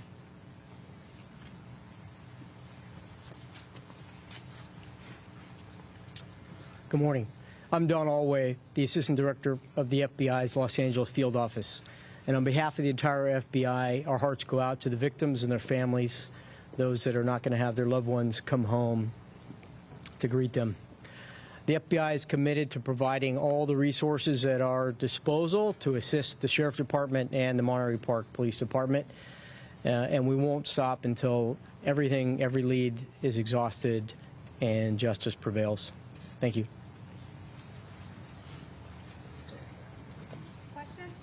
Yes, Sheriff. A couple things. That's correct. Okay, and then I just need to clarify something, because Supervisor Solis just implied that this was, these hate crimes have to stop. So is this or is this not a hate crime? Everything's on the table. We don't know if this is specifically a hate crime defined by law, but who walks into a dance hall and guns down 20 people? The description we have now is of a male Asian. Does that matter? I don't know. I can tell you that everything's on the table. Our detectives are looking at every possibility with our partners. Age range, somewhere between the age of 30 and 50. There is a wide range, and those are things that our detectives, as we're sitting here now for the last several hours, and we have several homicide teams working here. It's amazing when you can pick up the phone, and I have other agencies coming. What can we do to help? We want this guy off the street. So we're working very hard, and we're hoping, actually, we should be putting out a better description here in the next several hours. You walked the scene? The actual scene, I have not. I've been at the crime scene, but not the actual shooting scene. The question I have is then, based on the scene, I don't know if you or Captain Meyer can answer this, based on the locations of the bodies, does it look like there was an intentional direction that the shooter was aimed at, or does it look like it was random across the board? Those are questions that we will be able to answer, just not at this time. Sure. Do you have a weapon? Weapons, yes, the ammunition and weapons used, potentially any description of that. And can you please also describe what other incidents you are trying to investigate as far as their possible connection to this, including the one in Alhambra? Yes. So let me start off with the last question regarding the city of Alhambra. We are working diligently with the Alhambra Police Department. We believe that there's an incident that may be related. We're not quite there yet, but it's definitely on our radar screen where a male Asian suspect walked into a dance hall, and he walked in there with a firearm, and some individuals wrestled the firearm away from him, and that individual took off. Now, some witnesses in that area are describing a white cargo van. We don't know, though, at this time, if it is connected. That white van should be considered a van of interest at this point. Again, detectives looking at multiple locations, multiple clues, and I know how hard they're working. In regards to the firearm, obviously, there were multiple rounds fired at the first location where we have all the victims and survivors. We don't know how many rounds were fired. Different weapons have been described.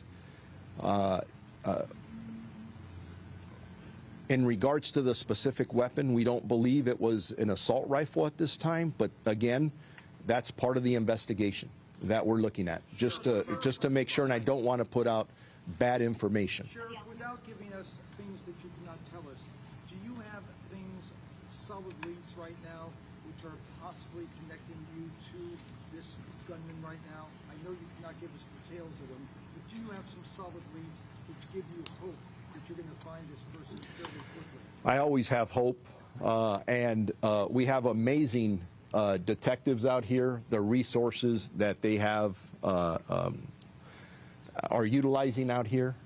There are multiple leads that we are following, but please keep in mind our priority here is obviously we get to the victims, we get to the survivors, we're going to wrap our arms around the families, but the next top priority is to arrest the person who did this, charge them, and get them prosecuted to the full extent of the law, no matter what the intent, motive, or anything was.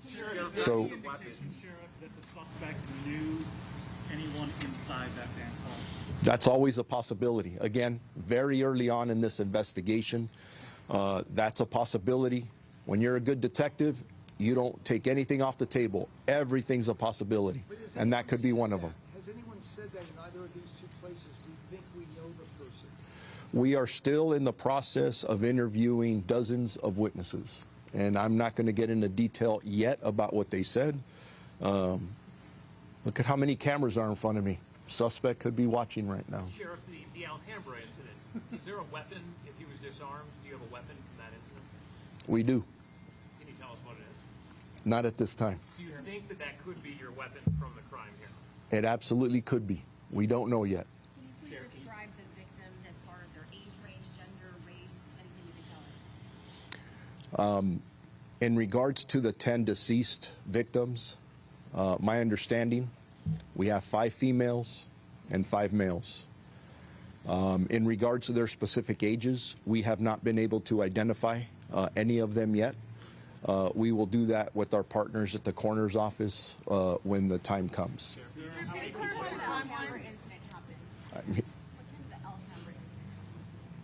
I want to say it happened within 20 to 30 minutes of the first incident that we're here discussing. It happened after the Monterey Park incident. Do you know how many people were inside the dance hall in Monterey Park? I don't have that information, but there were dozens of people in there. Why no shelter-in-place order? Why no shelter-in-place order for the community? We don't believe that's necessary at this time, but we will consistently evaluate that. And if we believe that there's an absolute danger to the public, we're going to take every precaution necessary. We have a lot of resources out all over the place, and I don't think we're there yet, but it's always an option in the toolbox. Were all the victims, as far as you know, of Asian descent, the people who were killed, the people who were wounded? We don't have that specific information yet because we have not identified them yet, but the assumption is that probably yes, but Any children among the dead or injured? no. You know anything? I'm sorry. You know anything about the event? Was it advertised? Was there music audible on the street? Like, do you know anything about how someone would have even known about this? I don't have that specific information, but we'll put that out later. Is it safe to say that your teams are scouring video right now to get him running away? Our teams are doing a lot of things right now. That's one of many. Sheriff, can you talk about the time frame here? When the call came in, how long it took for officers to get to the scene, when they went in, and how much time did this guy have to exit the area? Chief Weiss, if you want to talk about the initial response to the scene. Thank you. So we received 911 calls starting at 10:22 in the evening. The incident, as you all know, is very close to the police station. We were just wrapping up the final shutdown of the Lunar New Year event. I had dozens of officers here throughout the day and the evening at the Lunar New Year event. So our response to the scene was within minutes. I don't have the exact time.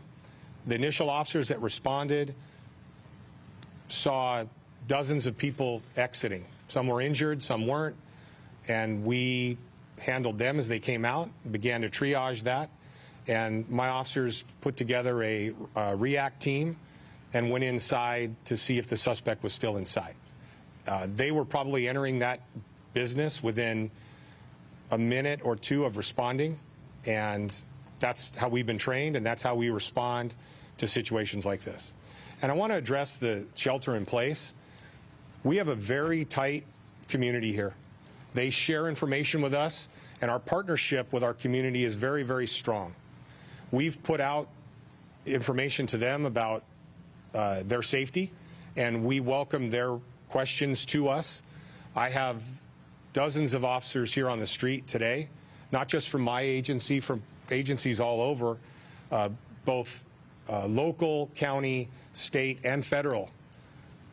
This is a safe community right now, but we're going to continue to be vigilant until we take this suspect into custody, wherever they are. Chief, can you speak to the possibility of this being a result of a domestic dispute between a husband and wife? That's all part of the investigation. Everything's on the table. And yeah, the more people you talk to, the more information we get, and our detectives are amazing, and we'll get there. To understand the time frame between the Monterey Park incident and the Alhambra incident, what time was the incident in Alhambra to get a better idea. This was 10:22 in Monterey Park. That lasted a little while. You said it was about 20 minutes to get to Alhambra. What time was that? So if we're looking at the Alhambra incident, approximately 10:22, and from the information preliminarily that we have now, we're talking about between 17 minutes to 20 minutes later, the Alhambra incident occurs. So Monterey Park was first. Alhambra was Yes, sir. Monterey Park unfortunately occurred first. Can you speak at all to the caliber of the weapon that you recovered?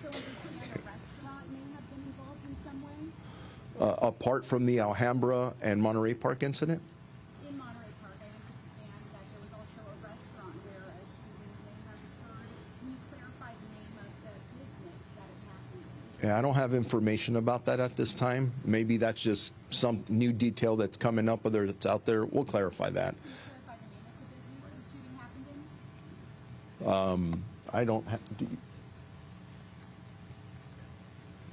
The business is. The microphone, please. Well, He's going to say something. yeah.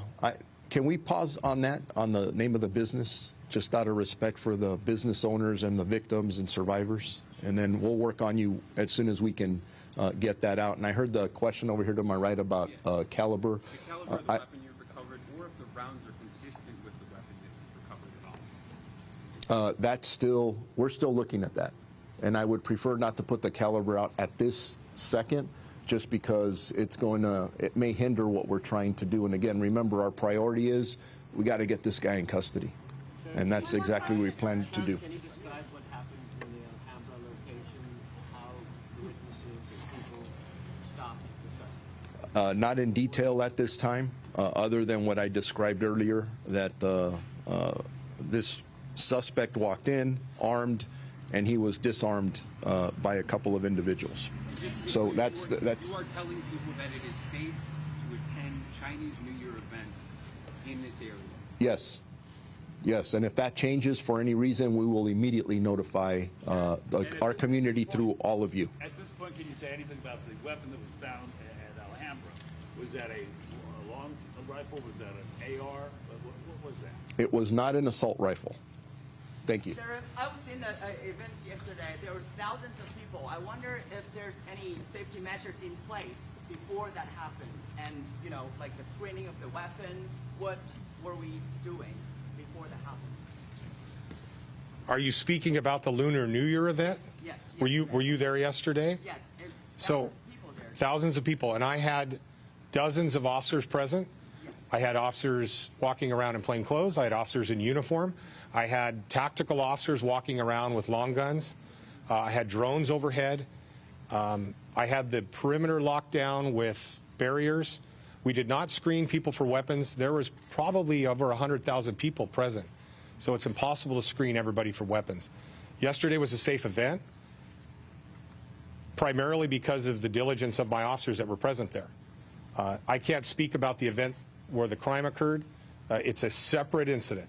It has no relation to the Chinese New Year event earlier in the day.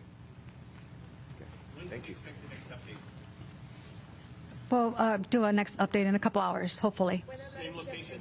Hopefully, yes, same location. Thank you very much. Español al lado.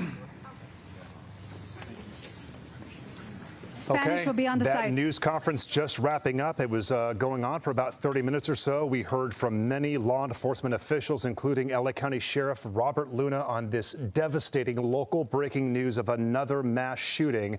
Eyewitness News, our coverage continues here at 9 a.m. following this event in Monterey Park. Here's what we just learned. We knew 10 people are dead. We have now learned those victims consist of 5 men and 5 women. 10 additional people were taken to several local hospitals. The male suspect is still outstanding. This is preliminary, but he has been described as being an Asian man by witnesses at the scene, but the Sheriff's Department says that they have received several different descriptions, so we are working on all of that, an image of the suspect has not yet been released. Good morning again to everyone. Thank you for staying with us. I'm Mark Cutter-Robles. And I'm Irene Cruz. Again, they answered several of our questions, but there are still many questions unanswered. And we are going now to our law enforcement expert, Bruce Thomas. You were listening in on this press conference here, Bruce. What do you make of all this? I know they released some details on the suspect, but not too many. Yeah, it went as expected. The sheriff released what he felt was necessary to release, what investigators gave him. The other partners in this investigation incident were also introduced and spoke. The politicians offered their support for law enforcement and their condolences. So it was pretty much on cue and on script. And we are still curious to know about several of the other details. I know the sheriff is not releasing the exact type of firearm. I know that he did say it's not an assault rifle, so we do know that much. There was also a white van involved at some point in this, and we, previously were hearing rumors that some people disarmed that suspect at the Alhambra location, and it turns out that happened to be true, according to the sheriff. Yeah, well, it appears from what we've been told and what your news reporters have gathered also that the suspect, and it may have been the same suspect, in a white cargo type vehicle, was at that second dance hall. When he went to walk in, security or patrons or whoever manned the door conducted a weapons search, saw the weapon, grabbed it, disarmed him in some way, shape, or fashion. And that's kind of where we're at now. And that's where that video surveillance, all those cameras come into play. Can we identify that white vehicle? Can we identify the license plate? And also, can we identify the male? Is it the same male? And certainly when it comes to that white van, there are many questions surrounding that vehicle. Earlier in the morning, we saw a white van that appeared to be of interest that was actually still in Monterey Park.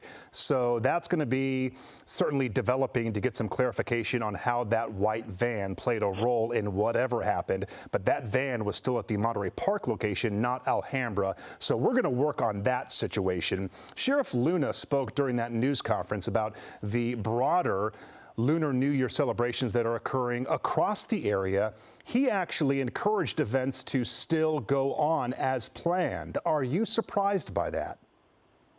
Not at all. One thing we ask people is you can't live in fear.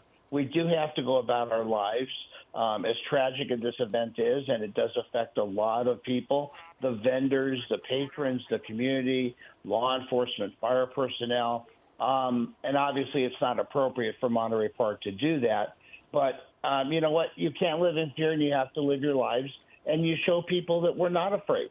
I think that's very well said. And on the right side of your screen, if you want to take a look, this is the white cargo van that the sheriff and Bruce have been talking about, that the suspect tried to get away in. You can see the tire skid marks on the grass, and it looks like it came to a stop in midfield. Again, the suspect's still on the run, so we do see the attempted escape vehicle, but the suspect is the priority, I should say, that law enforcement is trying to get a hold of and take into custody. We don't have much of a description other than the fact that he is a male and Asian, possibly between 30 and 50 years old. They have been saying that they've been getting some mixed descriptions from different witnesses about what that male suspect looked like. So it is causing a little bit of discrepancy there. But Bruce, you see the white cargo van there. What do you make of all this, knowing now what we have just learned from the sheriff? Well, obviously, it's very suspicious in nature. The fact that you have a vehicle in a deserted lot, so to speak, very adjacent to where the location of the shooting occurred. The fact that, as you pointed out, it looks like it got stuck in the mud maybe or something. It's just, where they say where there's smoke, there's fire. I'm sure investigators will start to process that vehicle as soon as they can, but it is very suspicious. We do have a mix of victims being male and female, 5 men, 5 women of those who were killed, according to the sheriff. And regarding the potential hate crime motivation, that was mentioned during the news conference that we just wrapped up. It was mentioned by a couple of the speakers, but the sheriff holding back to clarify that it's not confirmed. We know, according to the initial description, that the suspect was Asian. That does not prevent this from being an Asian hate crime. Is that correct? Yes, that's correct. A hate crime, in definition, is done through ethnicity, religious, sexual orientation. So you don't want to put a tag on it until you know what the motive, and that will come about when the suspect's in custody, why he did this, and what motivated him to it. So that's all just a title at this point. What you have is another tragedy, another mass shooting. Yeah, the sheriff was saying everything is still on the table. They are not ruling anything out, including on if this was a hate crime or not. Bruce, thank you so much. We'll put you back on standby. We are going to go now out to our reporter, Eyewitness News reporter Leticia Juarez, live in Monterey Park with the latest. Good morning, Letty. Well, Irene, we're learning a lot more from that press conference, including just moments after that shooting occurred from Sheriff Luna there, and also from Police Chief of Monterey Park, Scott Weiss. What we're learning is that officers had just wrapped up their patrolling of the Lunar Festival. They had been out here throughout the day when that call went out. The police station not too far from where the shooting occurred. Police officers were able to get here within minutes, they say. And once they did get here, what they saw were people running out of the location, screaming. Officers quickly gathered a team, went inside, not knowing if the suspect was still inside. He was not, though. What they did find were 10 people inside. We now know 5 women, 5 men who were killed, 10 others who they started rendering aid to immediately, getting to area hospitals for treatment. They're stable to critical, but this is what we know. Something we're also learning about the suspect is that after the suspect opened fire at this location following that Lunar Festival that had been here earlier in the day and it had just wrapped up. He then went to a second location in Alhambra, and what we're learning about that is that he walked into another dance studio. He was armed, but there patrons and customers who were inside that dance hall managed to wrestle the gun out of his hands. That weapon is now in police custody. They are looking at it. They have not said if that was the weapon used in this shooting, but unfortunately the suspect did manage to get away. The suspect was described as an Asian male, possibly between the ages of 30 and 50. There was no other description, but they did say that a better description of the suspect was forthcoming. They've been talking to witnesses throughout the morning since this occurred last night at 10:22. They say there is possibly a white van they're going to be looking for. There's just a lot of information that was coming out of that press conference. Right now we can tell you that they say the community they don't believe is in harm's way. They said that they're going to continue to consider that threat assessment. There are other Lunar New Year's events that are happening today, and for now they are going to go on. There is extra police here out in the community of Monterey Park as they want to give the community here assurances that they are safe. They say they have officers from other cities also here helping out. Right now the Sheriff's Department is doing the investigation in partnership with the Monterey Police Department and the FBI, another agency that is lending their resources to this. We're continuing to follow information, and we're hoping to get some additional information at later press conferences, and when that does occur, we'll bring that very latest to you. Back to you guys in studio. All right, Letty, thank you so much for that recap of everything that we have just learned from that press conference with Sheriff Luna and other law enforcement leaders telling us the latest on this investigation. Yeah, we're now in this situation where we're trying to piece everything together because new information was provided from law enforcement officials. It wasn't a lot, but it does provide a little bit more that maybe paints a picture of what exactly happened, including the connection between the two different locations, one being in Monterey Park where we had the loss of life, and then the secondary location in nearby Alhambra. Eyewitness News reporter Rob Hayes was standing by at that press conference behind the cameras. He is now in front of the camera to join us with the latest. Rob? Yeah, that new information that the suspect has been described as an Asian male, that is new this morning. That sheds a little more light on, what's going on here. It was interesting to hear Sheriff Luna and Police Chief Weiss talk about the time frame here. The call came in at 10:22 at night. Officers were there within minutes because they had so many officers on staff because of New Year's events going on. He said within minutes, officers arrived at the scene. People were running out of the building. Injured people were among them, so they started triaging them. And within a minute or two, they put together an entrance party. I forgot the term exactly how he described it, but officers entered the building and they found 10 dead within the building there. The shooter, of course, was gone. 17 minutes later, he says that shooter possibly was the one who went to that Alhambra club armed, but was disarmed by people there, left the weapon behind and escaped. He wouldn't go into a big description of what that weapon was. He did say that it wasn't an automatic weapon. But again, the dead have been described as 5 men, 5 women. There is that talk of a white van that was spotted in Alhambra near that scene. But again, he was vague about that, whether or not it was related to the scene. But they are looking for that van to get a little more information about that. But again, the motive is a big question mark right now.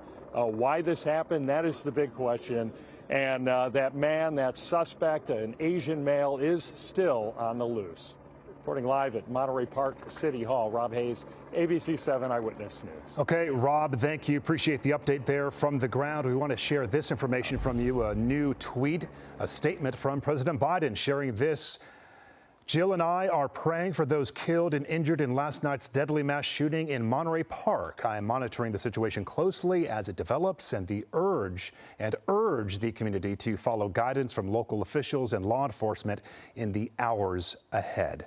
And the mayor of Alhambra, Sasha Renee Perez, has also been responding to this shooting. She released a statement on Twitter. It read in part, quote, to have this tragedy occur on Lunar New Year weekend, it makes this especially painful. Monterey Park is home to one of the largest AAPI communities in the country. This is a time when residents should be celebrating with family, friends, and loved ones, not fearing gun violence. We want to go live back to Eyewitness News reporter Josh Haskell. He is in Monterey Park. And Josh, to kind of go back to an interview you had during our last hour here on Eyewitness News with a member of the local Chinese Chamber of Commerce in the community who was talking about the potential motivation here. And we were trying to decipher where exactly his information was coming from, because this was not discussed during the news conference. So for those folks who have been joining us the entire time, we don't want to discount what he said, but we want to make sure that we're addressing what may be rumor, what may be fact. And correct me if I'm wrong, he was kind of explaining a situation that may have been more domestic in nature. That is correct. And actually, after our interview, Mark, I was able to talk to Mr. Chester Chong. He is actually the head of the entire Chinese Chamber of Commerce here in Los Angeles, and he clarified some of his statements for me. He told me that through friends that he knows who were in attendance, he knows the owner. He said he's been invited to this ballroom many times, and through local leaders, he has been told that, in fact, as you said, this was a domestic situation, that this involved some sort of disagreement between a husband and a wife, that this, to his understanding, was not racism, anti-hate, although we do not have that confirmed yet, and you just heard from the sheriff, and we just heard Bruce talk about it, how this could still be a hate crime even if the person that they're looking for is an Asian male. So there's a lot we don't know at this point, but we do have that interesting information from Chester through his,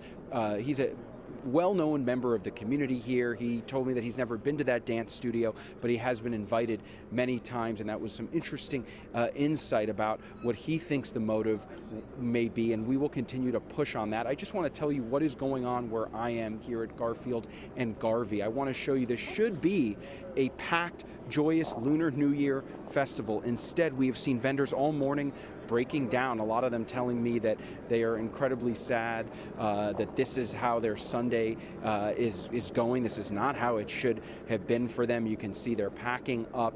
A lot of them were out here early, showing up to run their tents. We have different local organizations, different food vendors, and there's instead armed officers with machine guns, essentially, as we just show you one more shot there. They are now guarding this area. As you just heard, the suspects still on the loose. And I just want to step out of the way real quick and show you that green awning over to across the street here on Garvey. That is a business, and behind that business, we're told, is where the dance studio is located. So we are less than a block from where this mass shooting happened. 10 people killed, 10 people injured. I want to bring in a resident of Alhambra, Ellen DeVoe. We've been speaking for a little while here. You know this community, you love this community, you've always been here. What is your reaction to what we're here covering this morning? It's very devastating to see what is going on, but I'm very happy that the community has come together during this sad time. And now that you're here, you heard about the reports, but to see the amount of police, people here not celebrating this holiday, how does that make you feel? It's really sad that things have to be canceled in such a joyous, it's supposed to be a celebratory celebration, and it's really sad that this had to happen. Were you planning on coming to this celebration? Have you been here before? Do you know this dance studio? I've been to this celebration before. It's usually lively and happy, and it's just sad that this had to happen, truly. And the celebration behind us canceled today. I know you live in Alhambra. There was a dance studio, a second location that at this point, according to Sheriff Luna, may or may not be connected, but they're looking closely at it, the Lai Dance Studio and Ballroom. Are you familiar with that at all? Can you tell us anything about that? There's some reports that the suspect may have gone there following this shooting. I haven't really heard of that dance studio. However, I hope that they find the suspect as soon as possible, yeah. And as a resident of this area, you only live a few minutes from where we are here in Monterey Park. Talk about the feeling that they're still looking for this guy. I'm fearful, I'm scared to drive around knowing that there's a suspect loose around, yeah. Ellen DeVoe, thank you for your time. Appreciate you talking to ABC 7. So those are the kind of people that we're encountering out here, not just vendors who have to shut down, but also residents that are coming out here. I just want to show you one more shot of the crowd that's kind of building here. People just, some of them were showing up for work, some of them were in the area, and then others were just coming here to enjoy the Lunar New Year, and instead they're being turned away by police roadblocks and then hearing about the tragedy of this mass shooting, which happened right behind me. Mark and Irene, I'll send it back to you. All right, Josh, thank you so much. And just to give you a little bit of context about Monterey Park, it's a small community 8 miles east of downtown Los Angeles with a population of about 60,000 people. According to the U.S. Census, more than 65% of the people who live there identify as Asian American. Past Lunar New Year events in Monterey Park have drawn crowds estimated at over 100,000 visitors per day from all over Southern California. And the events would have continued today, but have been since canceled because because of that tragedy.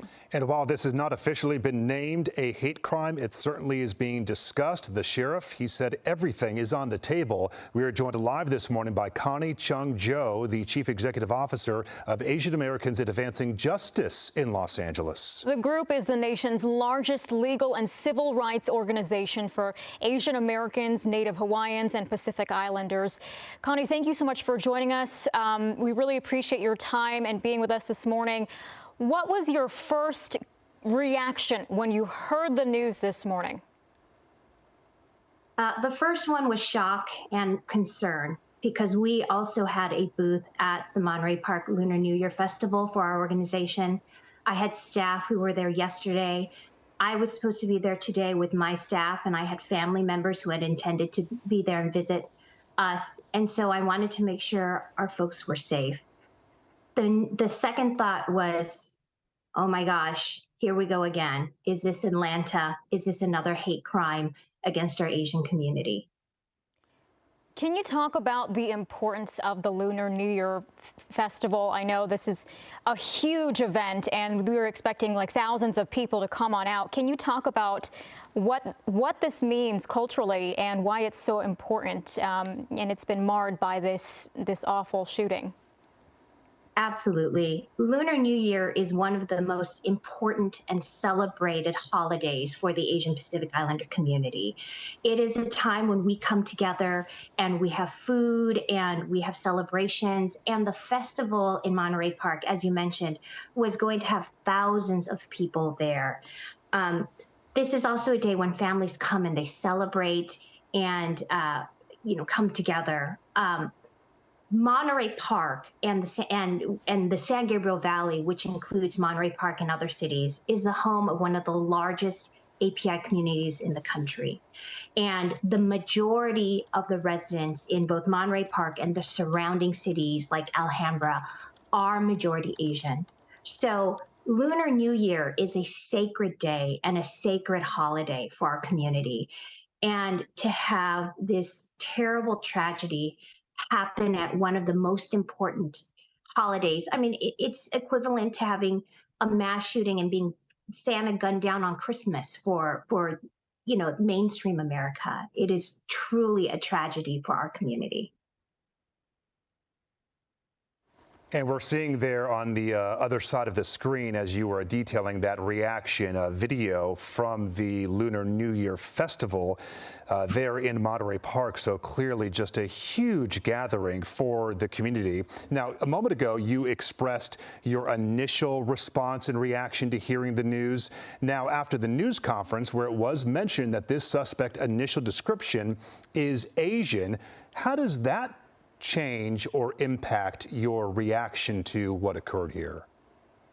Well, I think it's wise that Sheriff Luna is saying we're not going to rule out that it could still be a hate crime. Keep in mind, a couple months ago, we had the shooting in Laguna Woods that was also fatal, involving an Asian gunman against an Asian church congregation. It was a hate crime against an ethnic community there. So you cannot rule out that it could still potentially be a hate crime, certainly in the context of this pandemic where we've seen the rise in anti-Asian hate and we've seen Asians being killed, certainly in the context of the neighborhood this was happening, and most certainly because of the context of the holiday and what Lunar New Year means to the API community. I don't think you can rule that out yet, that it could still potentially be a hate crime. We don't have the direct insight, but we were speculating that previous years, the last couple of years, the Lunar New Year event in Monterey Park had been canceled because of the pandemic. Do you have any insight? Is that true? I actually am not 100% sure. I do know that we did not have a booth in the Lunar New Year Festival in the last few years. Whether that was because the festival itself was canceled or because our organization was still just concerned about being at events with large people, I'm not sure. But I can say that I know this year we've seen, and starting with the end of last year, we started to see more and more events starting to come back out. And the community was excited to be back in person and be able to go back to celebrating in these mass, large festivals.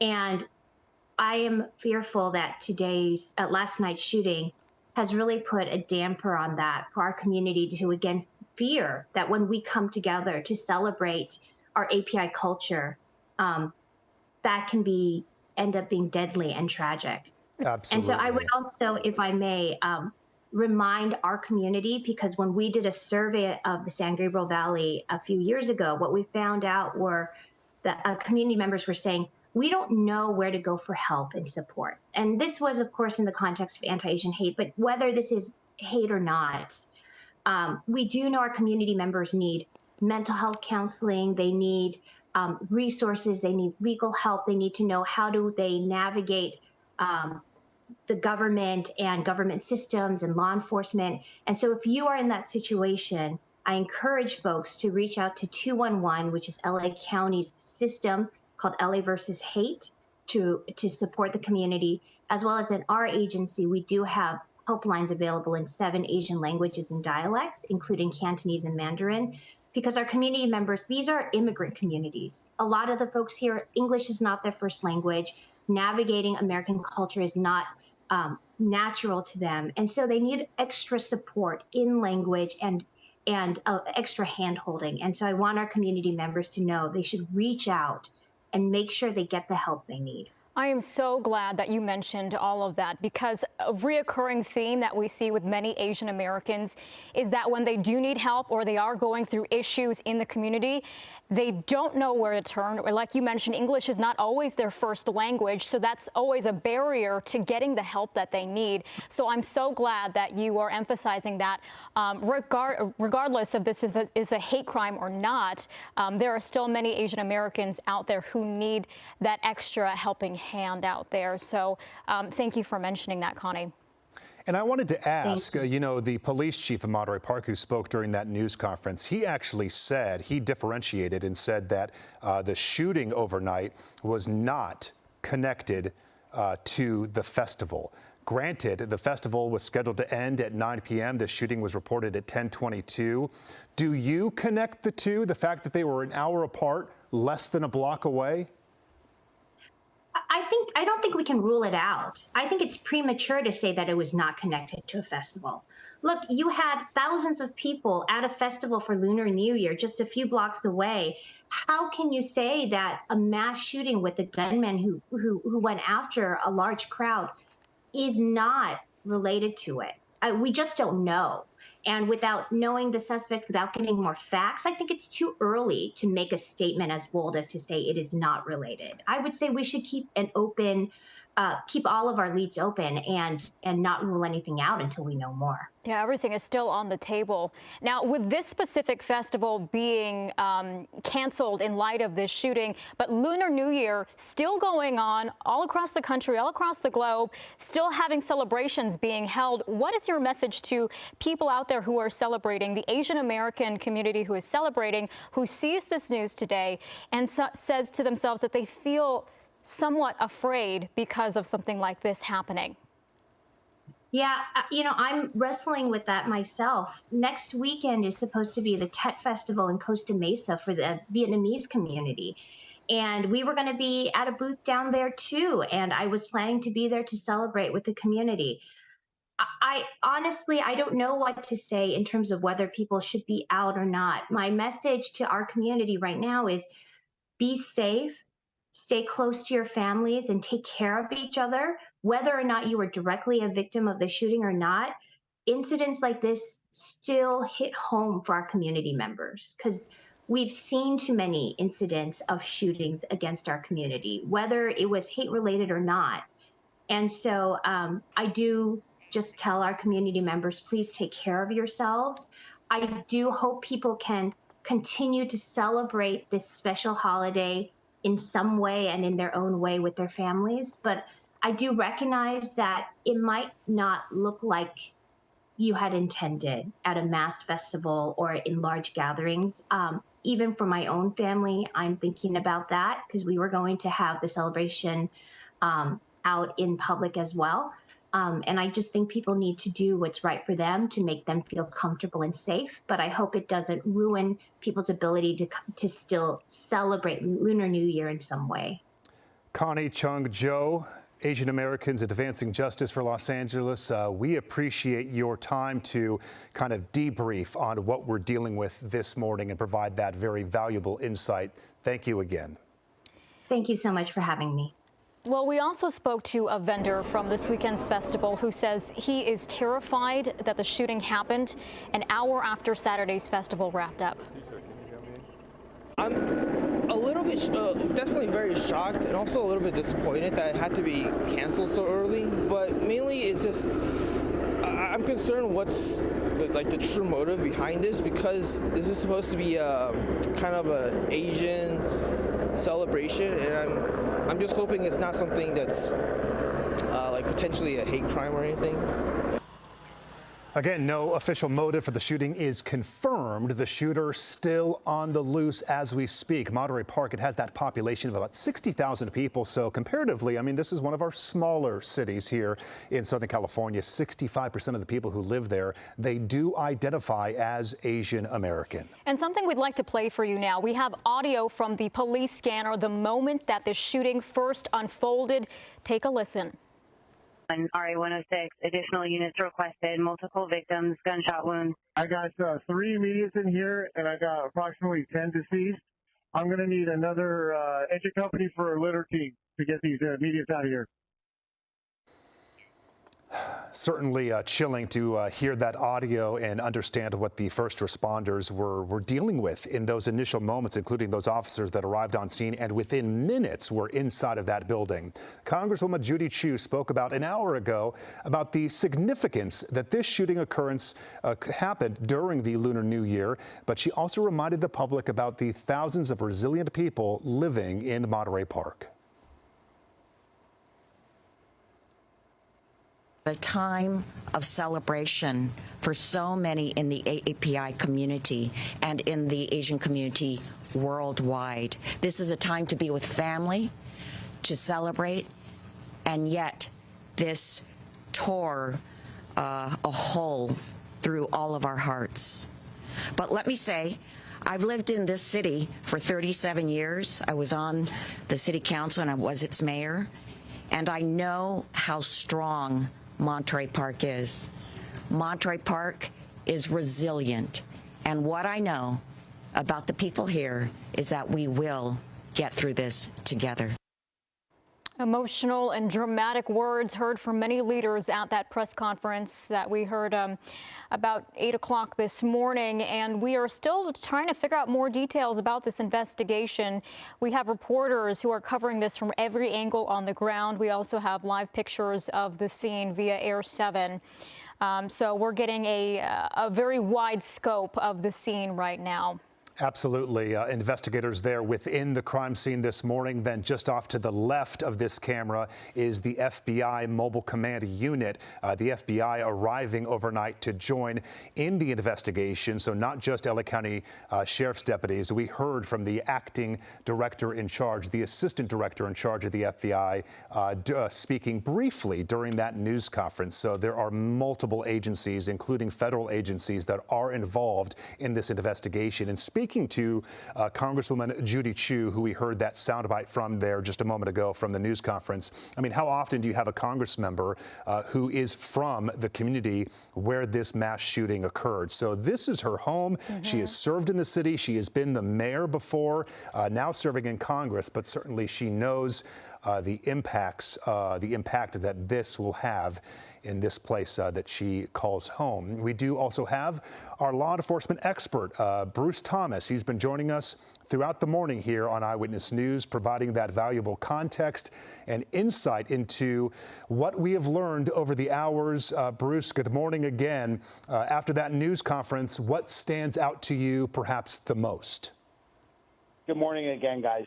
Yeah, you know, they've released details which they can. Sheriff Luna does not want to compromise the investigation. They are processing the scene methodically, documenting everything that they have found through the evidence markers that we've seen through Air 7 HD. And it's just a slow process. The most important thing that they are doing right now is to try to identify that suspect visually.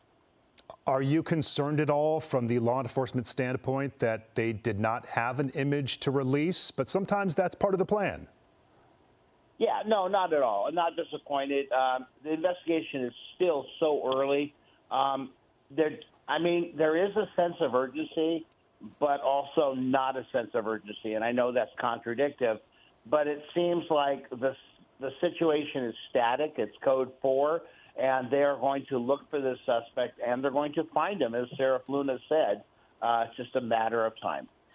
What's happening behind the scenes? You spoke a bit about that throughout our coverage this morning. We see what's happening on the ground with investigators, including the multiple agencies. But what's happening, with social media intel and behind the scenes? What does that look like for an incident of this size? Well, that's where the FBI comes into play, as they are experts in evidence gathering and intelligence gathering. They have their crime analysts, law enforcement analysts in their LA office who have responded and are scouring the internet, scouring via computer databases to look for any information that they can based on what the investigators are funneling to them from the scene. And we did get that confirmation, what we had speculated about what was occurring at the secondary location in Alhambra. Remember, there were 2 dance clubs, 2 dance halls that were involved here. In Alhambra, we learned, according to law enforcement, that there was a wresting away of the weapon from the suspect. Law enforcement, the sheriff said, they know what the weapon is. They're not releasing that. Why? Why do they not want to tell us what type of weapon that is for what it's worth? Well, the suspect knows what weapon he used. You don't want to put it out there. You don't want I can't even say the word, copycats who are trying to gain fame maybe by calling in tips and saying, well, I'm the shooter and I used this. So you don't want to release that information.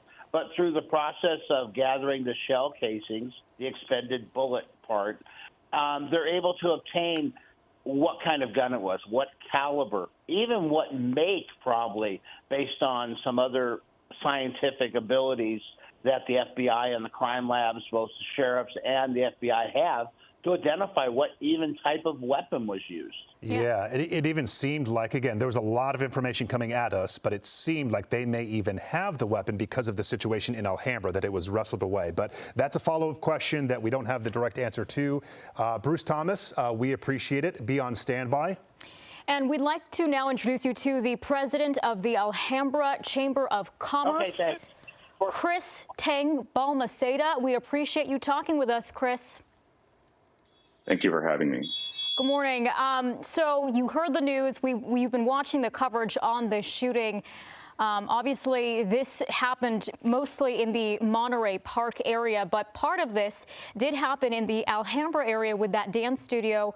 Thankfully, no violence happened in that part of the scene. But what is your take on everything that has happened this morning? So this is still very new and very raw to me. I woke up today to feed my newborn and looked at my phone and saw all the news, and just real shock, outrage. These are places I go to all the time. Monterey Park is almost like a sister city to Alhambra. I have a lot of friends there, friends and family all over, and just shock. My heart really goes out to the families that were affected. Today is a Lunar New Year. We should be waking up to spend time with our families. And it's just really raw right now. You were just on our show on Friday talking with us about the Lunar New Year and how big of a celebration this is meant to be. How jarring is it for you to wake up and see this festival that you were supposed to be part of and celebrate in, and have this news come out? I think about what this holiday means for everyone. We're supposed to get together with our families. We're supposed to be making food together, and there are 10 families that are just living with horror today, and I can't even imagine it. Yeah, well said. Really just shocking. Now, this being, of course, your community, the Alhambra side of it, but you did mention, the sister city aspect. I mean, these are neighboring cities. You just separated really by the freeway. What can you tell us? Do you have any insight about and I'm sorry on the pronunciation, the Lele dance hall where the situation in Alhambra occurred? Are you familiar with that dance hall and what typically happens there on a Saturday night? Oh, I know exactly where that is. I walk by there all the time. I take my kid past there, eat around there. It's right in the heart of Alhambra Main Street. It's a busy area. I'm not exactly sure what time this incident happened there, but it's scary. I'm really just still in shock that just a couple miles from where I live, this could happen. Absolutely. We've seen previous videos that we have not aired on the newscast this morning, but from the Monterey Park location, this dance hall. It's not a dance club. This is a place where people go to learn about dance, to dress up, to compete. That at least was the Monterey Park situation. We believe kind of a very similar business there in Alhambra that you pass by from time to time. So this is a place that people go to celebrate with their husband or wife and whatnot. And for this to be rocked by that violence, you would just never expect it. Oh, never. I have friends that send their kids to learn dance at these studios. It's just scary. I'm not sure the ages of the victims, but there are plenty of children that attend those, families in and around those areas. It's just, people always say they can't imagine it happening right in their backyard, and this is literally my backyard. Absolutely. And to speak, sorry, Irene, stepping over you there a moment, we did hear from the sheriff that there at your facility in Alhambra, that there was some type of a wrestling away of the weapon, that folks stepped in. They realized something wasn't right before there was any bloodshed, which comparatively to see what happened in Monterey Park, what a godsend. Can you speak to just your reaction of that community response that somebody stepped in to stop this suspect? So I've read some rumors, some accounts of what happened. There's no official statement yet from Alhambra, but I'm glad that people are willing to step up and stop this person. From what I've read, this person was disarmed and fled the scene. I don't know much more than that, but it just speaks to the community and what people are willing to do, especially when their families are on the line. Exactly. That was my question to you as well, was what was your reaction to hearing about people stepping into the line of danger to save those who may get hurt? So it was really nice to know that that was confirmed by the sheriff, that people stepped in even when they had the possibility of getting shot themselves. So it really speaks to the resilience of the community in Alhambra as well. Yeah, Chris Tang Balmaceda joining us live via Zoom, the Alhambra Chamber of Commerce president. Thank you so much. Best to you, best to your neighbors, best to the community this morning on this heartbreaking news. And we want to go back out to Eyewitness News reporter Josh Haskell on scene this morning throughout the newscast. Josh, what can you tell us? So I'm at Garfield and Garvey. We just saw a police cruiser with its lights on down there. It looks like maybe something might be happening here. Zach, why don't you walk with me a little bit? We're just gonna take our viewers a little closer. We saw a police car with its lights on, and obviously the media moved to try and get the shot, which is what we are doing right now. You see down there, there's someone on the ground, it looks like, in front of that car. And there's a bike next to it. Zach, can you move just a little bit to the left? And zoom in. Do you see that, Zach? Look down. So we are bringing you a live picture right now at Garfield and Garvey. This is occurring in front of where the mass shooting happened. 10 killed, 10 injured at this point. And right as Irene and Mark were tossing to us here out in the field, we saw a police cruiser rushing down Garvey Avenue with its lights on, and then as we walked over to this area, there's a bike on the ground, and it looked like there was a person possibly in front of that car, and it looked like they were possibly being detained, but it's hard for me at this point to say whether they were being detained or injured. I'm being told by our control room that they're sitting on the sidewalk now, off to the left. So I don't know exactly who this person is, what exactly is happening. We're all bringing this to you live right now. Yeah, Josh, let me jump in and tell you, as our viewers are seeing, because I know you don't have this image, Josh, let me step in and just let you know, yeah, we have Air 7 as well, showing that very same image. Gosh, we can only speculate, but there is a good possibility that sure, this guy could be connected, but so many times with crime scenes, you have individuals who don't realize or don't care that it's a crime scene and will seriously just go through the tape unknowingly, or just because, for whatever reason, this guy maybe was just going through the crime scene. Clearly, they had to detain him, make sure he stopped, and get some questions there. So we have law enforcement surrounding him. He is cuffed. He's sitting on the curb. Appears to be a Hispanic man that was riding that bicycle. The mood otherwise appears to be fairly calm. And I know, Josh, you have the ground shot. Air 7 is just overhead, so I don't think we're going to get any immediate answers on who this gentleman is, but we're going to watch that. If we learn anything more, we'll go back to that. But at the moment, it appears that maybe this guy was just going through the crime scene. Yeah, and we know, Josh, that you have someone ready to talk to here live on scene. Yeah, before we go to that, I just want to stay on our picture because we're still seeing quite a bit of movement here. Mark, as you pointed out, it doesn't seem like a situation, as I look around the scene, that officers seem particularly tense, but I will say that the mood has definitely changed because all morning here, it was very quiet, very somber. Although this suspect is on the loose, it didn't seem like authorities believe that he was in this direct area. Again, we do not know exactly who this individual is that police are talking to right now. We know that we have a shot from the air and we're giving you our shot from the ground. And I want to stay on this picture right now because it is the most current thing happening from our location. And I also have to try and grab our guest. But as you saw, we moved locations to get you a better shot. So sure, give me just 1 second to grab him. I can get him in about 30 seconds. Sure. As you do that, and maybe I'll be speaking to your photographer for the image to provide. But there's so many questions about, the two locations. And the one thing that they mentioned was this white van that would maybe be a link to the suspect. There is a white van off to camera left in a field that is across from the dance hall. That van appeared to have been stuck in mud of some sort. We saw from Air 7 going into that now as well. So there is that van, and that van matches no, there's a second van. If we pan up, I don't think that's the van. Pan up, there you go, right there. Well, now there's a couple vans.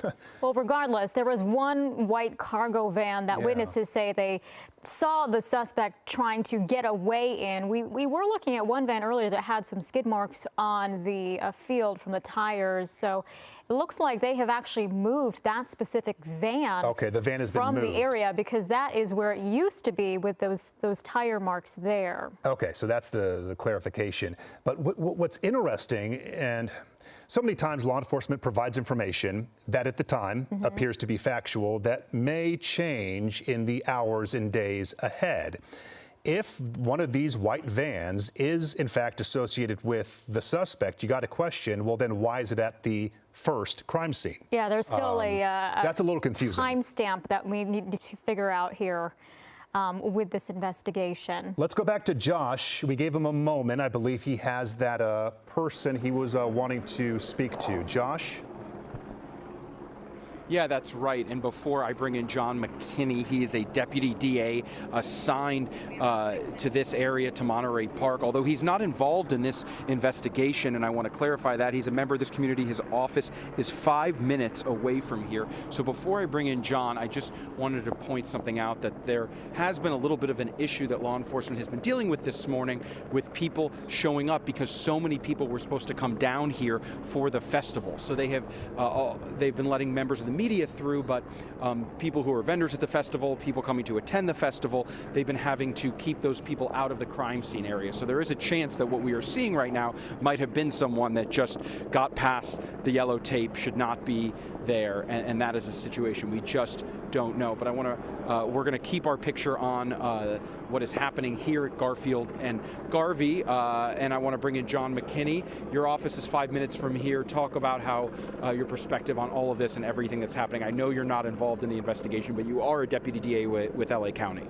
Right. I'm out here as a private resident who works in the area and works with this community.